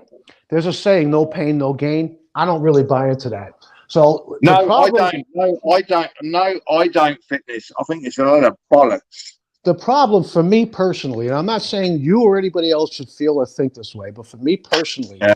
when I go to failure, I need more time to recover before I can do my next one. Yeah. So it doesn't I need more time to recover. And when I have recovered, I've lost interest and I can't perform anymore. And the other thing too is that when I'm just saying for myself, I'm not saying you or anybody else should feel this way, but when I exercise, I want to feel better after my workout, not exhausted. If I'm exhausted after my workout, I went too hard. I did too much. I want to feel rejuvenated. I want to feel more alive when I've finished my workout. I want to relieve the stress that I've been encountering for that day or week or whatever. I don't want to leave myself exhausted so that I got to sit in the couch and I can't move. You know what I'm saying? So it's a little bit at a time. There's a saying like, Rome wasn't built in a day. You don't get it in shape overnight. It takes time. Yeah, fitness, you're the same as me. You don't buy into this bullshit sports, social media, bloated muscles industry. I don't buy it. Hell no. Never have. No. There was a time when I was young where I thought the only way, like the marketing industry tells us, the only way you can get in shape is you got to come in and sign up and pay us every month and work out with our weights and machines. Bullshit. That is a way to get in shape, but it's not the only way to get in shape. So, and the other thing that we didn't touch base on, one thing is cardiovascular exercise, right? Which I do a lot on my fixed gear bicycle. You have aerobic training. I'm sorry, anaerobic training, which is strength training. And then you have aerobic training, which is training your heart and your lungs. That's Yeah. cardiovascular work. You need a combination of both, ideally. Uh, Right? What good is it? What good is it if you're strong? If once again you can't run up 6 flights of stairs without gasping for air by the time you hit the second flight? What good is it? fitness. The thing is, my cardiovascular. I used to run a lot, but I had problems with my back, and I thought it was the impact of running just give me problems. So I stopped running. I got shin splints. You know what they are, don't you? Yes. Yeah, I started getting shin splints, and I was doing it for years, and I backed off, and I got into calisthenics and all that, and I walk a lot. I don't know how good my cardiovascular is, but I can beast out loads of complex diamond push-ups, and it's obviously working on my cardiovascular because I have to fucking breathe. I can do enough. Let me tell you something about shin splints, right? So the average guy that goes into the gym and lifts weights, they train their calves, but they don't train. I can't remember the name of the muscles in the shins, but they don't train the muscles in the front of the lower leg. So what happens is the calves overwhelm those muscles. So now when they go, if they go on a long walk, a 10-mile walk, they're getting shin splints. And that's the reason why the calf muscles are overwhelming the other muscles, right? So let's look at okay, if you look at your arm, right? When you raise your arm up, imagine you were curling a dumbbell. What happens? At the bottom, when your arm is straight down, your bicep muscle is fully elongated. As you curl that dumbbell up, the bicep muscle shortens. Well, guess what? The muscle on the backside of your arm is doing the exact opposite. When the arm is straight down, the tricep muscle is shortened. As you raise the dumbbell up and shorten your bicep muscle, your tricep muscle elongates. They're antagonistic. They work opposite to each other. The same thing is true for your quadriceps, the muscles in front of your legs, and your hamstrings, the muscles in the back of your legs. Yeah, fitness. I know exactly what you're saying, but I was applying it to when I was going out running. I haven't run for fucking years. I got shin splints in the fucking front. The thing is, I don't get them these days because I don't run anymore. But the thing is, I can walk for I don't know, mate. I could walk for 10 miles. Wouldn't bother me. What I would recommend to When you, I was running, I was getting the shin splints. what I would recommend to you, and this is where I actually do push people. I shouldn't say push people, but encourage people. Get yourself a bicycle, if you can, because the bicycle is zero impact. There's no impact on the joints. When you run, let's say you weigh 200 pounds, right, and you're jogging. Every time you take a step, when you bring one foot forward, that 200 pounds, when that foot lands on the ground, it's now like 300 pounds because of the impact. Do you understand what I'm saying? And if running is problematic for you, stay away from it. It's not the only form of cardiovascular exercise you can get. Cycling, even better, swimming, if you have access to a pool. Swimming is absolutely no impact on any of the joints in your body, right? You're in the water. So, you can jump rope. You can do your calisthenics workout program and also get a cardiovascular workout at the same time. How? By resting very short periods in between each set. Right? So you can actually work strength and cardio at the same time. Now, if you're looking solely to becoming stronger, that's not the best approach. If you're looking solely to improve your cardiovascular work, that's not the best approach. But you can work a little bit of both at the same time. Right? Drop sets, as I was alluding to before, right? That'll push your muscles further, but it'll also push your heart further. Hang on. Don't you think, right? We're both promoting calisthenics, right? And the thing is, there's people on there that are like, what the fucking hell are they on about? There's probably a few people that get it. The thing is, when it comes to cardiovascular, right, calisthenics is a lot harder on the fucking body than sitting in a fucking machine. Sitting in the machine, yeah. And the thing is, it's a good testament of how good it is for the heart and basically your lungs. Listen, the reason why people shy away from calisthenics, and most people that do that, they're way overweight. They know they can't do a pull-up, so they're like, why bother? Let me go to the gym and work on the lat pull-down machine instead, because I can put 40 pounds on. I can take that pin out and put it onto 40. And that I can do, but I can't do a pull-up. That's the problem. And the other problem with calisthenics for the average person is, like, let me explain it this way. If you never exercised before and you went into a gym and you want to learn how to do the bench press, I could teach you how to do the bench press in 5 minutes. But I can't teach you all the progressions for a push-up in 5 minutes. People don't know the progressions. No, fitness. That's the thing. There's too many variations, and it's, as you say, one thing doesn't sit. What did you say earlier? Not all body types are the same. Use your advantage, know your limits. And the thing is, calisthenics wise, press ups wise, I'm pretty fucking good, to be fair. Pretty good. And I'm sure you are as well, because you know your knowledge. Yeah, so let's go back to the bench press for a second, right? So if I teach somebody how to do the flat bench press, right? Yeah. The incline bench press is the same thing. The only difference is the angle. The decline bench press is the same thing. The only difference is the angle. But when it comes to calisthenics, let's look at the push-up. There are thousands of different ways to do push-ups. Yeah, exactly. People don't know them. Fitness, exactly. Diamonds. You don't even have to do a diamond. I do diamond to work on inner chest and shoulder, and like maybe a tiny little bit of neck through the fucking strain. You know what I mean? Yeah, the thing is, you can go like do these maximum ones, which are like your arms are so far apart, it's unreal. I've tried them. I have to go on to like cross knees because of that fucking hard. But it's a full body testament. It's fucking hard. You hit a nerve again. When you're doing calisthenics, you're actually, even if you're doing a push-up, you're using virtually all, if you're doing it correctly, you're using all the muscles in your body together. It's not just the upper body. Exactly that. When you get on the bench press in the gym, you're trying to just focus on your chest, your shoulders, and your anterior deltoids. You're trying to isolate. That's not how our bodies move. Isolated muscle groups. We all know that. But isolation doesn't really work, and I'll explain to you why. One, you can't really, like, let's say the bicep curl. You can't just isolate that bicep and have that working by itself. Your anterior deltoids are going to work a little bit. Your abs, okay, so when you're outside the gym, right? Do we isolate our muscles when we're walking or when we're lifting a heavy box? No, we use all the muscles together if we're doing it correctly.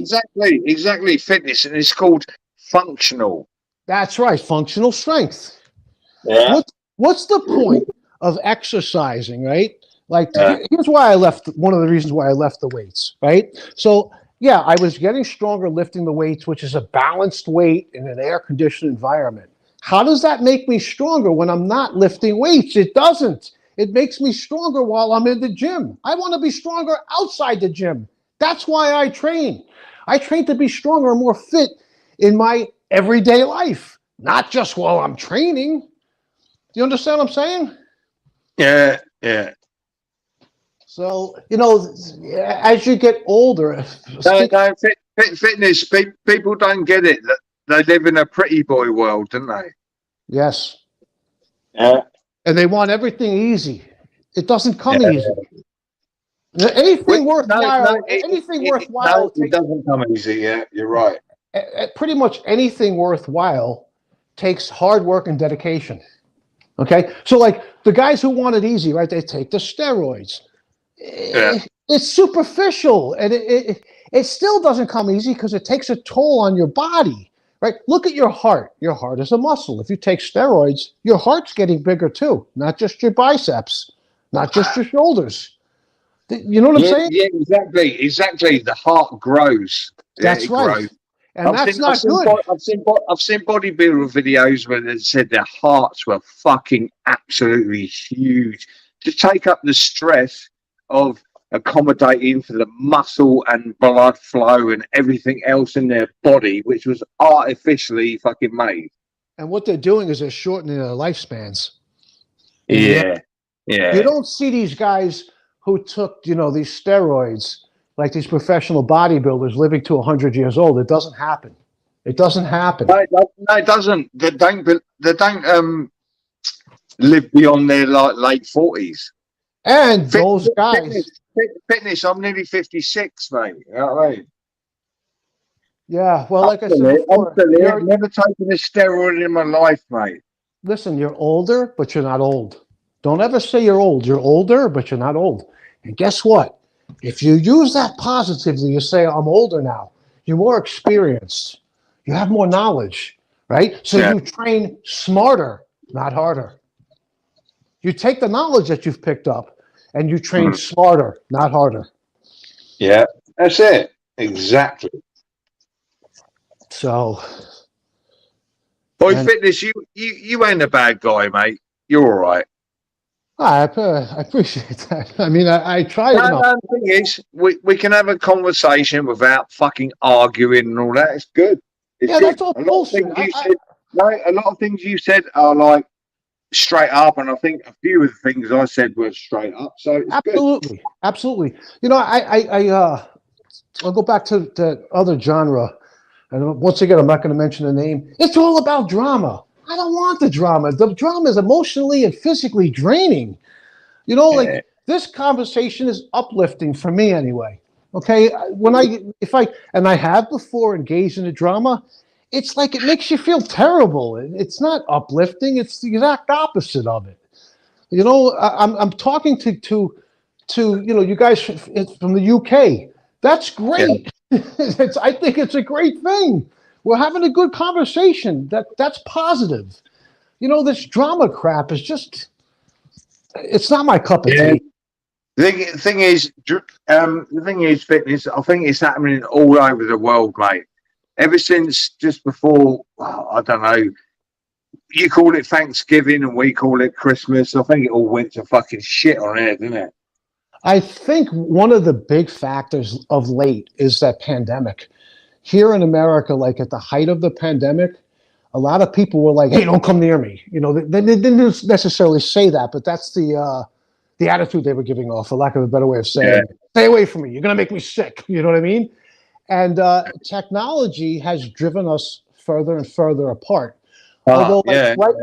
right now, the technology is bringing you and I and everybody else on the panel together, right, in a positive way. You know what I'm saying? So if you use the technology for good, it's a good thing. But unfortunately, especially on social media, you've got a bunch of psychopaths, sociopaths, narcissists that use this technology in a bad Yeah. way, right? What is the psychopath or the sociopath or the narcissist do with technology?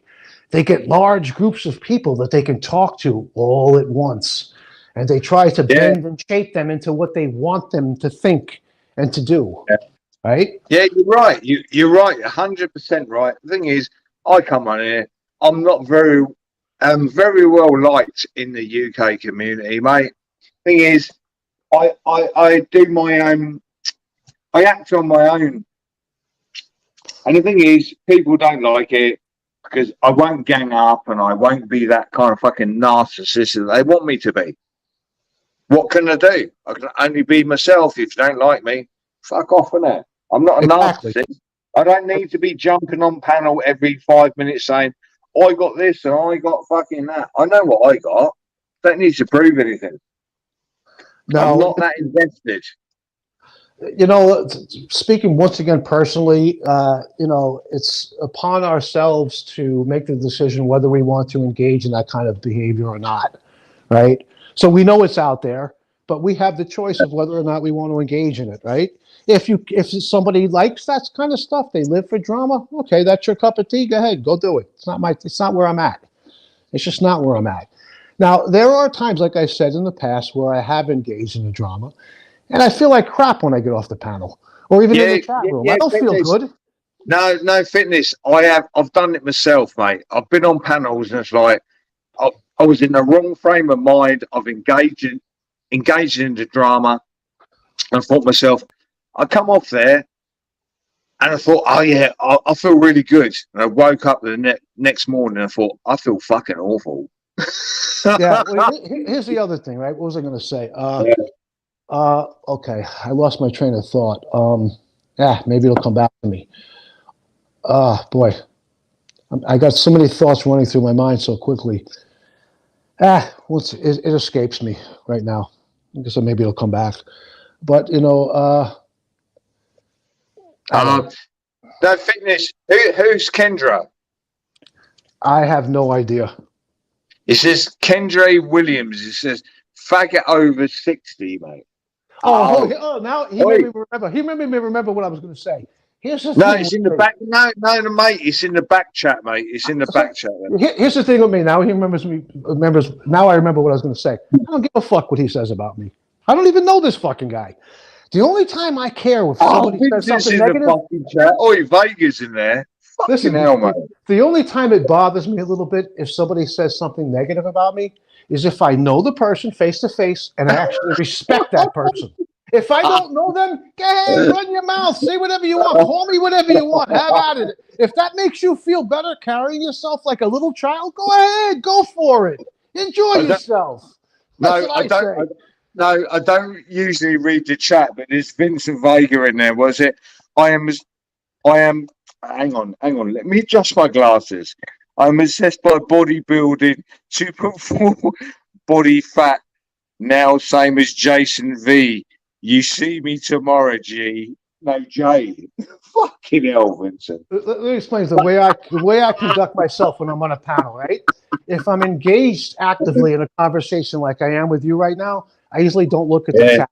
If there's a lull in the action, so to speak, the conversation, then I'll look at the comments in the comment section to try to engage the people in that.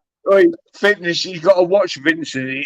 He's a little bit of a passive fucking like UK gangster, mate. He's fucked up, he is. That's okay. Everybody's a gangster until it's... The thing is, I like Vincent. He's all right. Let me tell you something about that. The way I look at it, I was born and raised in a mobbed-up neighborhood, a mafia neighborhood, and everybody's a gangster until it's time to actually do something gangster.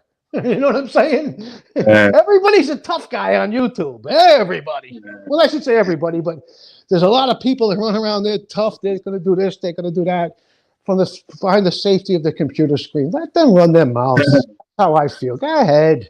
If that makes you feel better about yourself, if you have that little of going on in your life that you need to feed off of that, have at it. I'm not going to engage that. I don't even know who the person is. You know what I'm saying? I should care about what they say about me. Are you kidding me? And the other thing too, look, nobody's going to like everybody, right? That's okay. That's natural. That's normal. Some people will like you, some people won't. You'll like some people, others you won't like. Here's the thing, though. A lot of those people that are saying negative things, they're hateful people. I don't hate anybody. There's a lot of people I dislike, but I don't hate anybody. I'm not a hater. People who hate other people, you know why they do that? Because of their own deep-set insecurities. And that's a fact. That's a fact. So if they want to run around hating, go ahead. Have at it. Whatever. So, and the other thing you got to remember, and I know you know this, it's just a reminder, those people that are trying to press your buttons, they want a response. You see, if you don't give them a response, you leave them frustrated and powerless. If you respond and you get emotional, that's what they want. That's what they seek. Don't give it to them. That's my suggestion. So anyway.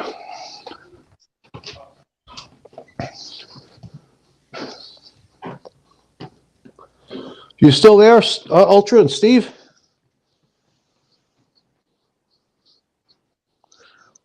Let's see. What's going on here?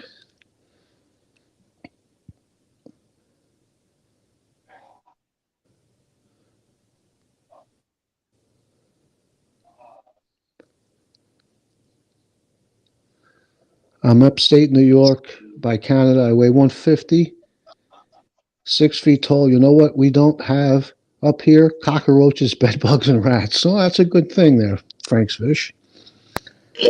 I am obsessed with bodybuilding. 2.4% body fat. What are you kidding me? 2.4% body fat. No, fitness. Listen, I reckon I've got probably like, I'm guessing 20 23%, which is under UK average, and I feel brilliant. 23% is good. I would say a healthy body fat percentage, a BMI, body mass index, for the Yeah. average man would probably be right around 18. If you're at Well, 18% body fat, you could yeah. still use to lose a little bit more, but you're not high in the range. No fitness. I went below that, and you know what? It actually impacted me. Couldn't get erections and shit like that, and I'm thinking, wow, this is what the world and social media are trying to put into your fucking head, mate. I couldn't even get a hard on, mate, at lower body fat percentage. The thing is, I've nearly got a six pack. No, I've actually got a six pack under a little tiny layer of fat. So in the summer, when I flex up, it's like, wow, that old guy's nearly got a six pack, but at least he can get a fucking erection. Well, here's the thing with six packs, right? Even a 600-pound man has a six pack. The problem is you can't see it because it's underneath all of that fat. Muscles are dense and defined because they're Yeah. muscles, right? Fitness. So- Do you know how I got my six pack? It wasn't through doing sit ups. It was through planking, not wanking. Not wanking any clippers, not wanking planking. The plank is the best exercise ever if you can master it with good technique. Well, I'm going to differ with you a little bit there. I believe that six packs are not made by doing any kind of ab exercise. Six packs are made in the kitchen. Six packs are a result of what you eat or don't eat. Ab exercises make your abs stronger, but ab exercises won't give you a six pack if you're eating McDonald's every day. No, fitness. I saw an 8-pack once on fucking YouTube, and I thought, what the fuck was that about? Was that like a genetic disaster? Yeah, well, some people, they can have an 8-pack, right? Some Yeah. people, you know what I'm saying? Yeah. But once again, you could do planks till you're blue in the face, but if you eat McDonald's and high-fat food and sugar every day, you're not going to have a six-pack. Your abs will be stronger, but you're not going to have a six-pack. Six-packs are made in the kitchen. No, I don't like McDonald's, mate. I won't touch that stuff. To me, it's poison. No, I'll tell you what. Once in a while, it's like how can I put it? It's like a forbidden fruit, mate. It's like I fancy McDonald's. I know they taste like shit, and I have one. I have to go home and I have to go to bed. Sends me to sleep. Well, listen, I don't tell anybody what to eat or what not to eat. I just tell them what will happen if you eat garbage as opposed to eating good food. You know, I have a cheat meal every week. You know, sometimes, you know what my cheat meal is? I'm not kidding you. It might be a banana split. Big giant bowl of ice cream with a banana and, you know, chocolate syrup or butterscotch syrup, a bunch of whipped cream. You know, if you train hard and you eat healthy consistently, you should reward yourself sometimes with a cheat meal, once or even twice a week, depending on what your goal is and what your weight is, right? You know, to not enjoy, you know, the forbidden fruit, so to speak, like sugar. To not enjoy it every once in a while, I think is a mistake, but that's just me personally. So, anyway. Yeah, but fitness, too much refined sugar is not good for you. You know that. Oh, of course, and too much of anything is no good for you, right? I mean, you could kill yourself by drinking, you know, pure clean water if you drink too much of it. Yeah. Do you remember on social media when they were trying to like how can I put it? Encourage the Atkinson's diet. Sorry, I'm slurring. Yeah, that was the no carbs, the Atkins diet. Yeah, pure protein and blah blah and all this shitness. You need sugars because the thing is, at the end of the day, you will go mad if you don't get any sugars into your brain. You will lose the plot. But they try to enforce that no sugar, people. Yeah, well, I gotta say this a little off the subject. You know, like here I am on panel with you guys, right? What is the natural sugar when everything you you buy some fruit, and you think there's some natural sugar in there, but it's genetically engineered fucking product. Correct. But you're buying it, at least you're getting a little bit of kind of natural sugar. Yeah. Well, I'm going to switch gears here for just a second, right? So now I'm on panel with you guys. If there's a single person in this chat room was just listening to what I'm saying from that other genre, they will go tomorrow in that genre and they'll flip everything I was saying to you guys here on this panel. Don't worry I'll give you an about it. example. I was on a panel the other night and I was Yeah, telling people. don't worry about it. Well, listen, hold on. No, I'm not. Let me give you an example. I was on a panel a few days ago, and I was talking to guys about New York City and how dangerous it is now today as opposed to in the 70s. And I was telling everybody New York City was much, much more dangerous in the 70s than it is now. Do you know one of the content creators got wind of that? That person was in the chat and went on their channel and flipped everything I said around. They said, oh, he says New York City is way more dangerous now than it ever was. People are having shootouts in the street. I never said that. I said the exact opposite. Fitness. I used to watch Casey Ronstadt. Do you remember him? No, I'm not familiar with him. Are you fucking for real, mate? Fucking Jesus. That man was in New York, mate. What, Casey Ronstadt? He's like the American equivalent of Henry Crinkle, mate. I mean, fucking hell, bro. No, I'm not familiar with him. You never heard of Casey Ronstadt? Thing is, I unsubbed from him about fucking 2 years ago. I got fed up with it. I thought, this is turning into a fucking movie. It's turning into a movie. It's disingenuous bollocks. So I unsubbed. Casey Ronstadt. Fucking hell, bro. He's from New York. No, I don't. I'm not familiar with him. Oh, for fuck's sake. How long have you been here, bro? I've only been actually actively involved with YouTube on panels. I'll tell you what, nobody in chat is going to go, who the fuck is Casey Ronstadt? There must be somebody knows who Casey is, mate. I've only been involved on YouTube. Big YouTuber, mate. Big.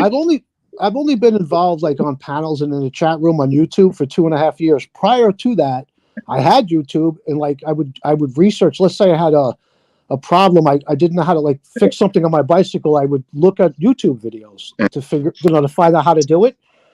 But I only started, actively engaging with YouTube, like I said, 2.5 years ago. Fucking hell, bro. I've been here for fucking years.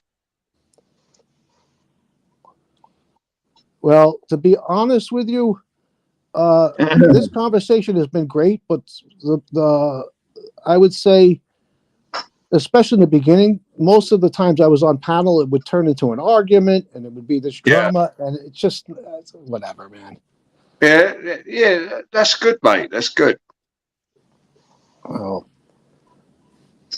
I try to do positive things and be positive as much as possible. Yeah. No, the thing is, Steve's been a little fucking bellend. He can't even be bothered to fucking comment.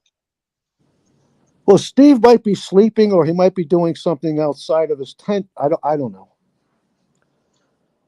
But what attracted me to Steve's channel is that fact that he's living off grid. I want one day in the future, a few years from now, I plan on living off grid myself, and I was hoping that maybe I could pick up some knowledge from Steve, and I have.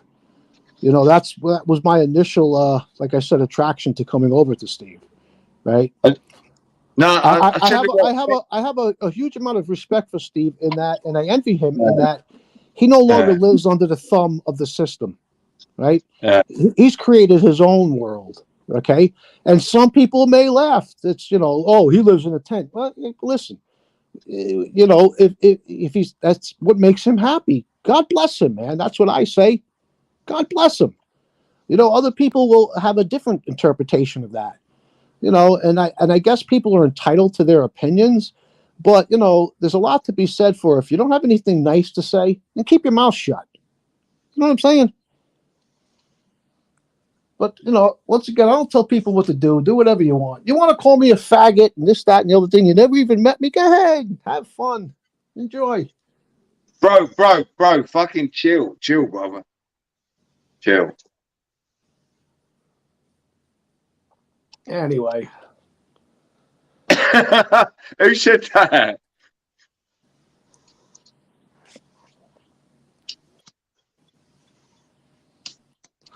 you know how you get back at people who get under your skin, for lack of a better way of saying it.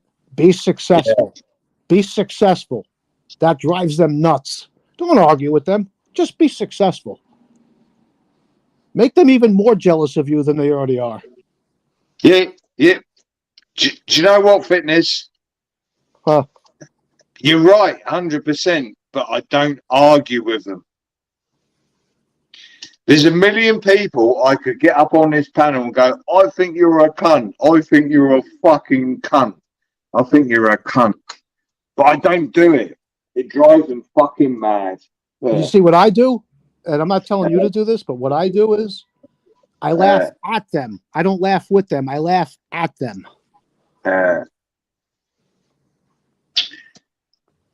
So, anyway. Well, listen, I'm going to drop off this panel here, Ultra. It was a really good conversation I had with you. I'm actually going to drop out too, because thing is, I think Steve's, I don't know, mate, falling asleep. Oh, Beansy's in the chat room. Hey, Beansy, how you doing? How much of this conversation have you heard, Beans? Who's that? Who's in the chat room? Beansy is a guy that I know. He's a good guy. He's an American. He's like, let's just say he's a very close friend of mine. He just shrunk But to 12. listen, I want to say this too.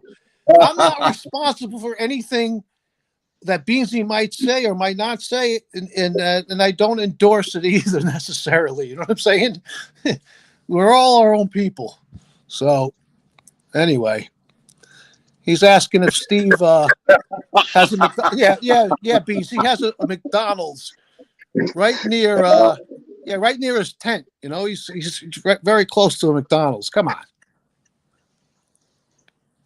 I don't even know. Do they have McDonald's in Spain? I would imagine they must. I'll tell you what, guys, I'm jumping off. I'm going to make something to eat. See you later, Fitness. Steve, you fucking, I don't know, mate. See you later. All right, also, it was a good conversation. I enjoyed that conversation, and maybe again we'll get to go on panel with each other and talk again. All right, have a good day or a good night. Mate. Yeah, not a problem, mate. I think the fitness thing was like pretty good, to be fair. Yeah, you taught me some things, and hopefully I gave you some tips as well. We can use those in a positive way. Exactly that, mate. I did pick up a few tips. Take care, mate. Okay, you too. Have a good night. Ciao. Yeah. Hey, Steve, are you out there? Hello, Steve. Earth calling Steve. Well, let me see what other comments we have. I don't see any fresh comments, so. Oh, there's Vicky. Hey, Vicky, how you doing? I don't know. I could give you guys the weather report. And here in New York City, it's snowing right now. The grass is turning white, but the streets are they're just wet. It's not cold enough to stick. Which oh, yeah, there you are, Vicky. Yeah, I hope you're well, Vicky. I hope you're well. And I trust that you're probably sitting there. I'm just kidding now, with a ham sandwich. You got mustard or mayo or both? I'm only kidding, Vicky. Anyway, so now I feel like I don't know, a little lost for words here. I'm going to drop down myself into the well, if I drop down into the chat room and Steve's not around, that's basically going to kill his live. There's nobody on the panel. There's nobody to respond to the comments. So, anyway, So, Beansy, I've been looking at the weather reports where you are. I see that the weather's getting a lot nicer over there now, huh? The humidity's dropped. It doesn't rain every single day. I saw the humidity over there today was like 45%. I bet you were over at the pool. Take over the show, huh? Where is my spanner? I'm assuming when you say spanner, your wrench. Yeah, what is a wrench? I mean, to me, a wrench is good because maybe somebody that doesn't like you can't block you. A wrench, also for me anyway, is good because you can drop links. But other than that, a lot of people see a wrench as a status symbol. I don't see it that way. In some of these chat rooms, being a wrench or a moderator is like an unpaid job. What the hell do I want an unpaid job for? Like when I have a wrench in a chat room, I take it's up to the content creator how I should use that wrench. If they ask me to block somebody, I will. If somebody's sitting in that chat room cursing me out, I just ignore them. I could take the wrench and block them or time them out. I don't even bother. Like I said earlier in this conversation, what do I care what somebody says about me that I've never met, extremely unlikely I ever will meet, and, unless I've met them and have respect for them, why the fuck do I care what they say? Go ahead, run your mouth. I'll just sit here and laugh at them. That's all. Vicky, you know where Vicky is, Beansy. I'm not going to divulge that. I'll leave that up to Vicky, but you know where she is. At least you know what country she's in. Anyway. Oh, Steve, where are you, Steve? I'm going to guess, let's see, it's 8:20 over here. I think Steve's about 8 hours ahead, so I'm going to guess that he's probably sleeping. Yeah, Vicky, I think he's sleeping. I would imagine he is. I would think it's probably about, I don't know, 6 o'clock in the morning over there or so. I don't know how this live has been, how long it's been going on. I really don't have any clue. Oh, so listen, Beansy, you know that how do I say this? Okay, so Beansy, sometime when you get a chance, go back and look at Chris Trock's live that he did a couple of nights ago. I was on panel, and one of the content creators, you know who she is. She was in that chat room that night. She went on her live twice now, 2 different times, and took everything that I said and flipped it. Everything. Unbelievable. And if somebody was to go on that panel and say, listen, why don't you play? You're lying. Why don't you play that section of that live where fitness was on there? Because everything you're saying is a lie. He said the exact opposite. That says everything about that broad. Everything. What a piece of freaking garbage. Unbelievable. Yeah, well, you know what, Beansy? I have nothing to do with either of them anymore. I'm done. That dude could take his wrench and shove it up his ass. And the other guy, what a little wimp he is. A fucking wimp. Oh, my goodness, man. Ugh. Whatever. Fucking people, man. Oh, I know that, Beansy. I was telling you, stay away from that dude. And the broad. The 2 of them, they're no good.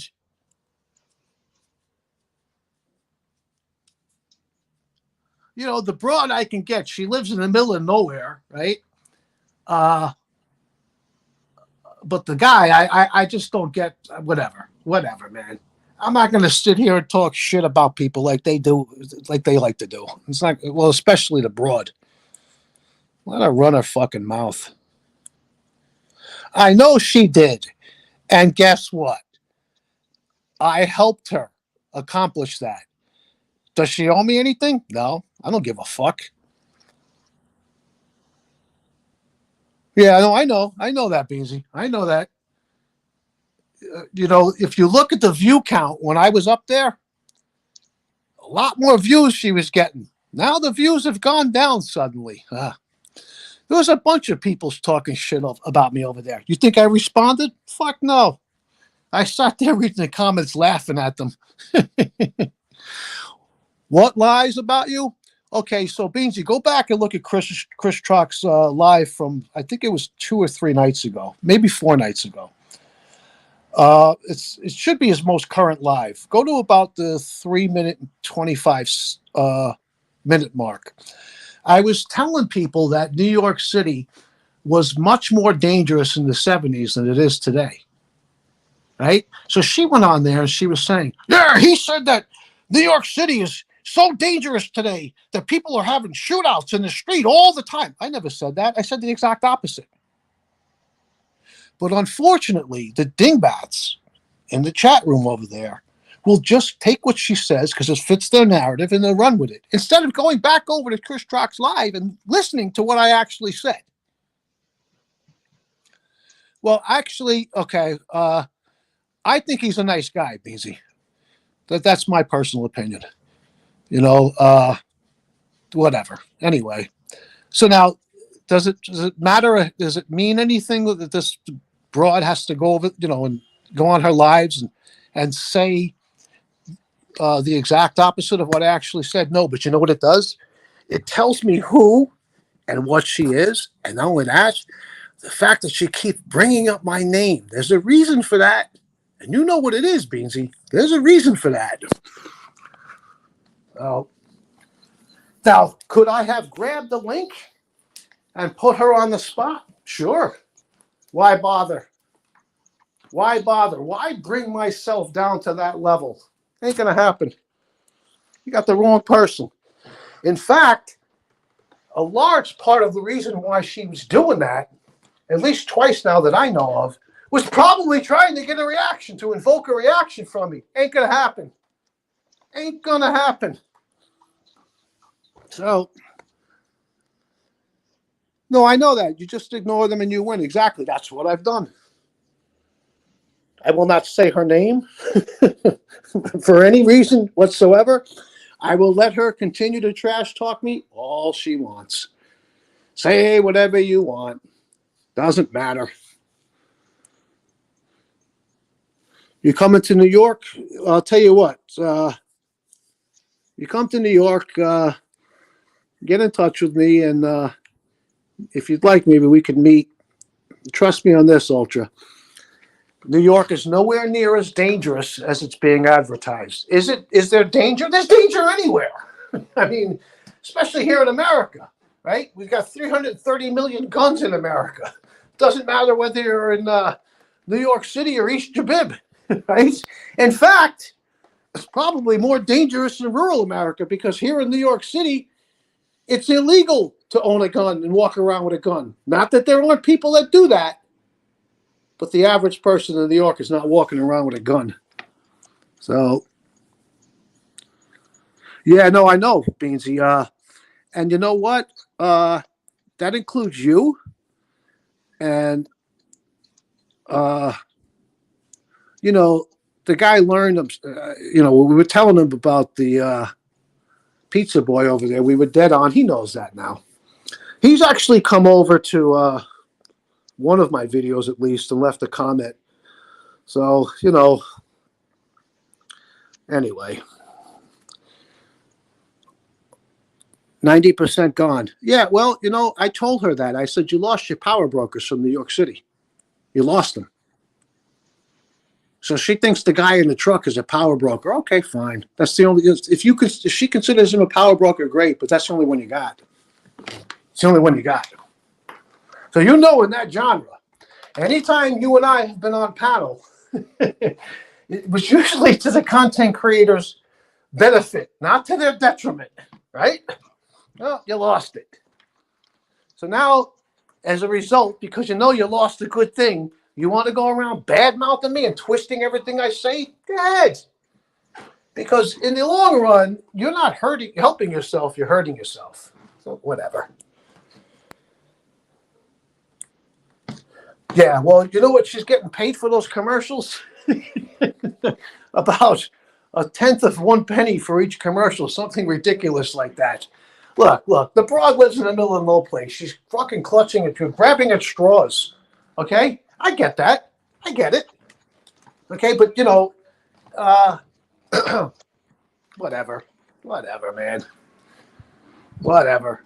I'm going to refrain from saying anything bad or speaking my mind about that situation. If you were standing here in front of me, Beans, or we were on the phone, different story. I'm not going to bring myself down to that level. I'm going to maintain my integrity, and I'm going to maintain my class. Okay? That's it. Plain and simple. So I guess I got my own show now. Steve, where are you? This could go off the parameters here. It could go south fast. Steve, help! Steve, where are you? Yeah, she's gonna make a fortune now. Yeah, right. She'll have enough to buy a fucking fortune cookie. Holy Christ! Unbelievable. So Beansy, look, my channel has nothing to do with that. I actually, some of my videos, I have fun filming them, but I got to tell you, it's a lot of work. It's a lot more work than you think. Right now I'm posting bicycle videos. I don't have my GoPro yet. I had a GoPro delivered. It didn't have the fucking SD card. I had to send everything back. Now I'm waiting for it to come back again. Right now I'm filming my bicycle videos. I'm riding with either one hand or no hands on the handlebars, and I'm holding my phone up with the other filming. You know how dangerous that is to do that in the street? You need to have both hands on the handlebars. Once I get my GoPro, you watch and see the quality of the videos I put out. They're going to be way, way improved. And I'm going to take you on some rides through Manhattan traffic that are going to go, holy shit, this guy is fucking nuts on that bicycle. I can't do that right now because it's too dangerous with one hand on the handlebars. Just too dangerous. I can ride like that, but I got to take it easy.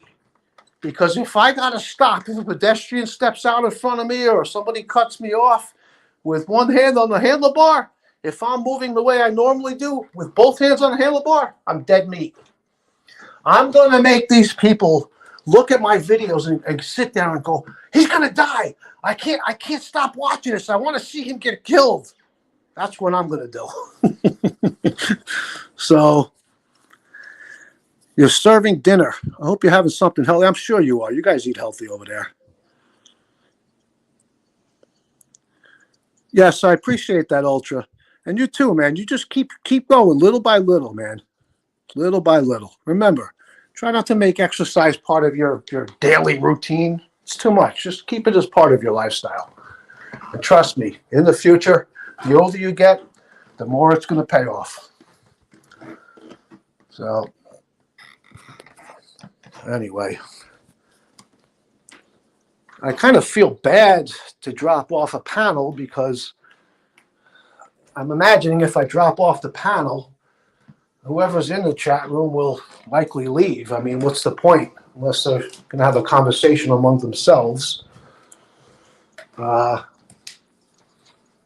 like to try to help Steve as best as I can. So I guess at least for a little bit here, I'll stay on panel. Hopefully he'll wake up. I do believe that's what he's doing now. He's probably sleeping.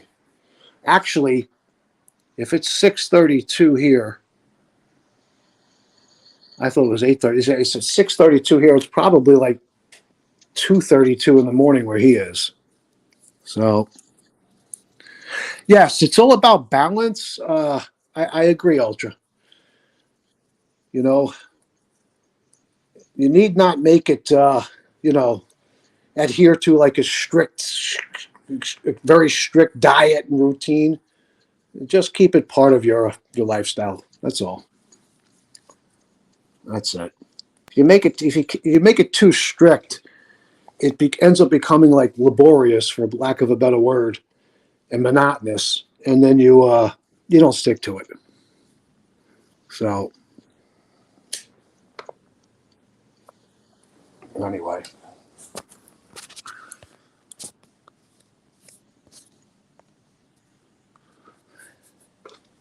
Anyway, I wish I had something that I could.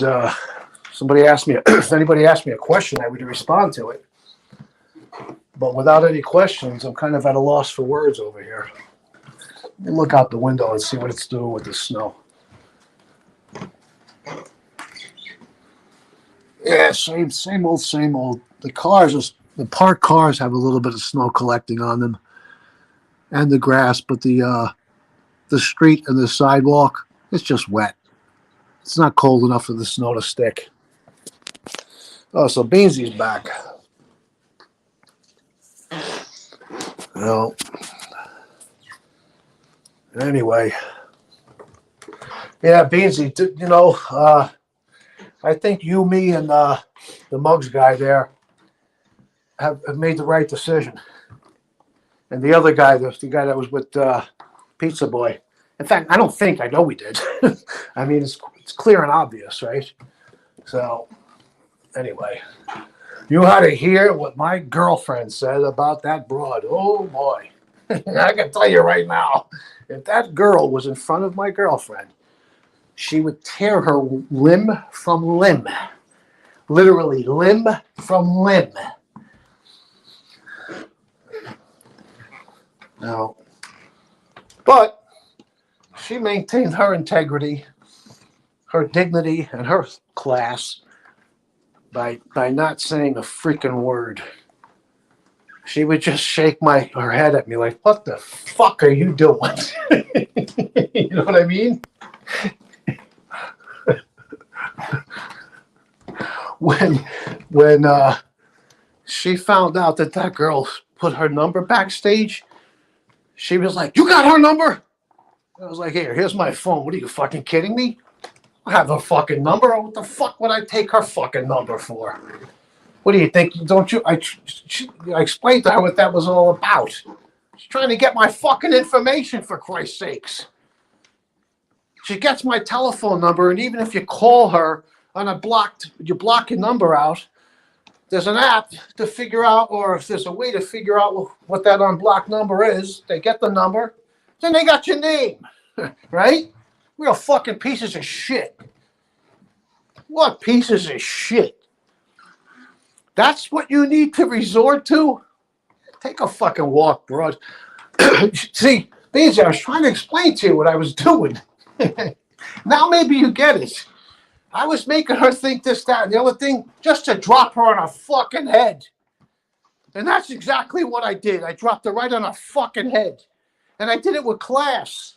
You know what I'm saying? Whatever. Dance? What do you mean dance? I'll fucking dance. I don't even have any fucking music on. I wouldn't even put music on because it could, Steve could end up getting a strike, right? Copyright strike or whatever the hell they call it. I gotta tell you, Beansy, I did a couple of videos on the bike, and as I'm doing them, there's somebody with the car windows open blasting music, and I couldn't post the live because I could get a copyright strike, because even though I'm not playing that music, it's in the car, it's still on my freaking video. I can't do it. That's the other thing that gets me about these people, including that broad.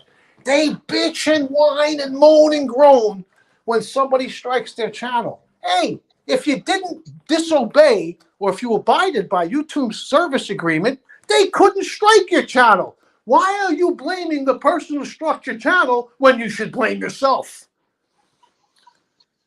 You're the one that violated the terms of a service agreement, not the person who struck you. You're the one. Accept responsibilities for your actions. Stop blaming your mistakes, your violations on somebody else.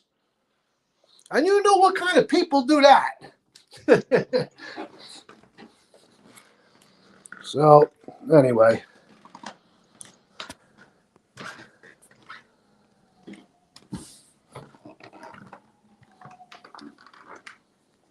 I tell you, I kind of wish that the snow was sticking right now, because I would go outside, take a walk. I love to walk while it's snowing out.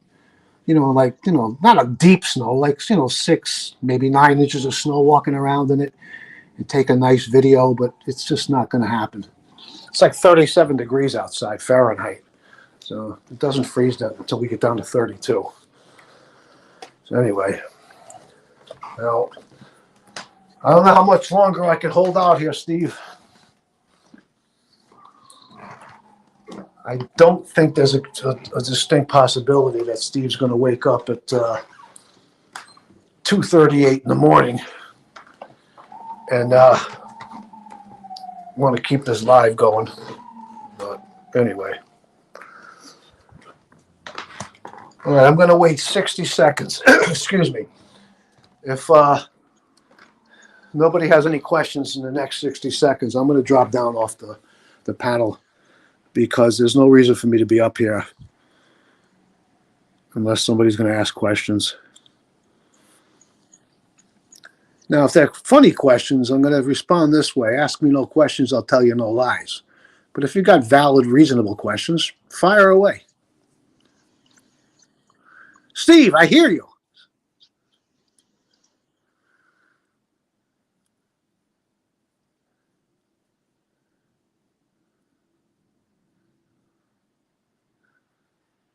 No, Beansy, there's no snow over here. I know what you're talking about. You fucking sick bastard. It's not even snowing hard over here. This, you can see it snowing, but just not going to collect. So, and at the end, excuse me, at the end of the day, that's a good thing, because I love walking around while it's snowing. But once the snow stops, I don't want it anymore. It wreaks havoc. You know what it's like trying to ride a bicycle in the snow? I don't do it. It's just not worth it. So I can't drop the link. I have no way to do that. I can't do it. The only one that can drop the link is Steve. So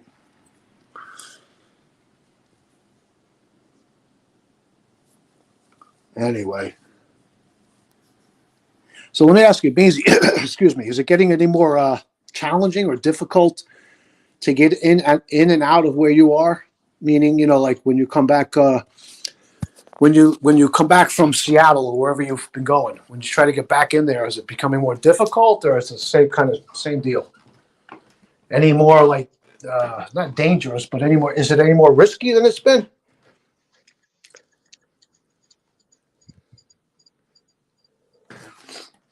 I hear Steve moving around there. It's either Steve or it's just cats or his dogs. I heard something just moving.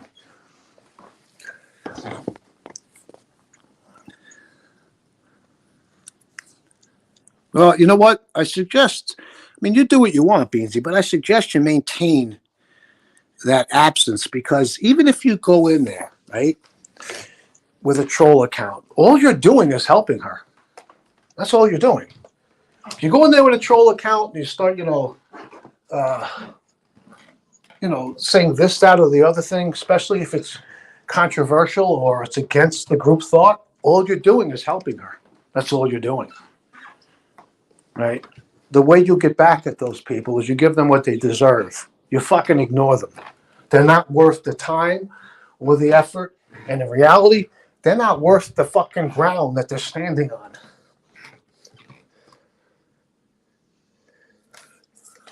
So, and remember, every time that they mention your name, you understand why they're doing that, right?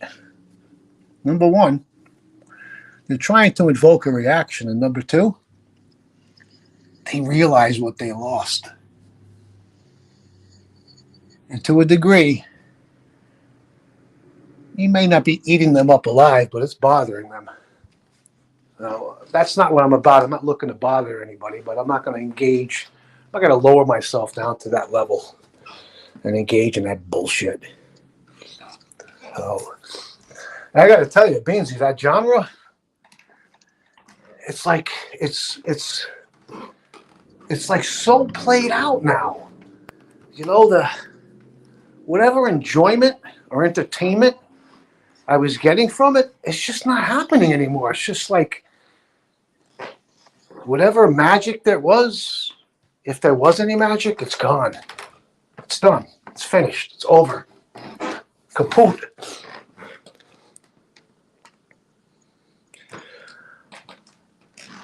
Well, I don't sit there and watch them. What I'll do is from time to time, I will go over and, like, if they're doing a live, I won't watch it live. I'll go back maybe to the beginning or the middle or whatever, and I'll put the thing on like double speed, and I'll sit there for a minute or 2 minutes. And it's funny because so many times when I've done that, I'm the subject matter. Well, if I'm your subject matter, what does that say about you? Your ability as a content creator is kind of weak if I got to be your subject matter. You know what I'm saying? Right? And then you reprimand me for talking about politics, right? But there you are talking about politics. Isn't that hilarious? Fucking hypocrites. Yeah, well, that's where she belongs. That's where she fucking belongs, in that genre. Well, those people are about as fucking bright as a burnout fucking light bulb. You know, seriously, they really are.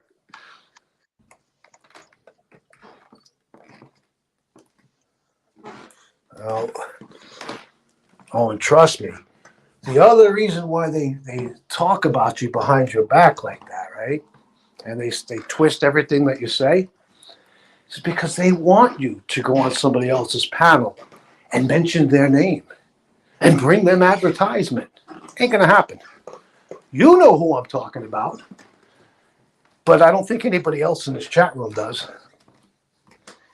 You think I'm going to give her free advertising? Fuck that. You think I'm fucking stupid? You know how many times they've accused me, your channel is MobTube. What are you talking about? My channel has nothing and absolutely nothing to do with that genre. Nothing.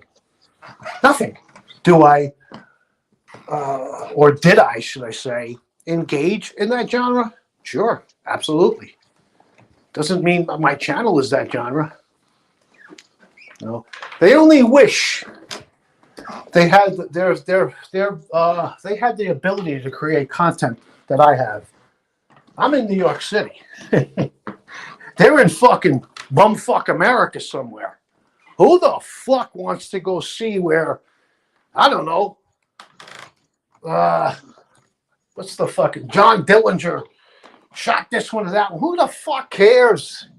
Who the fuck cares?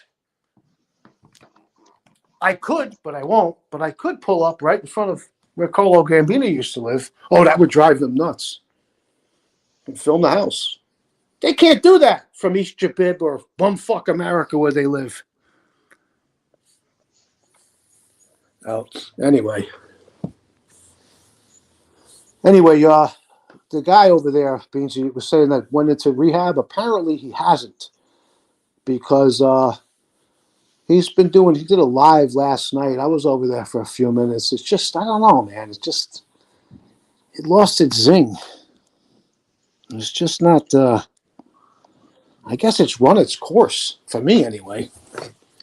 You know? No.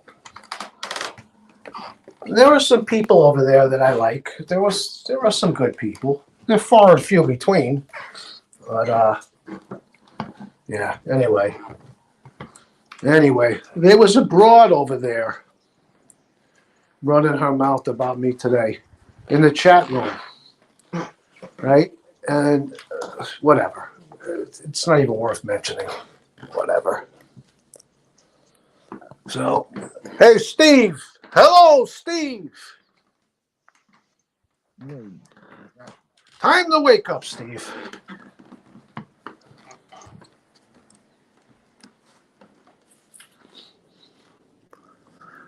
All right. Well, I'm going to drop down off of this the panel here, and I guess maybe I'll hang out in the chat room for a couple of minutes. I don't think there's anybody here other than Beansy. But as anybody that's listening here to this live, I wish you people nothing but the best. You have a great night or morning, depending on where you are. And with that, I'm dropping down. Peace out.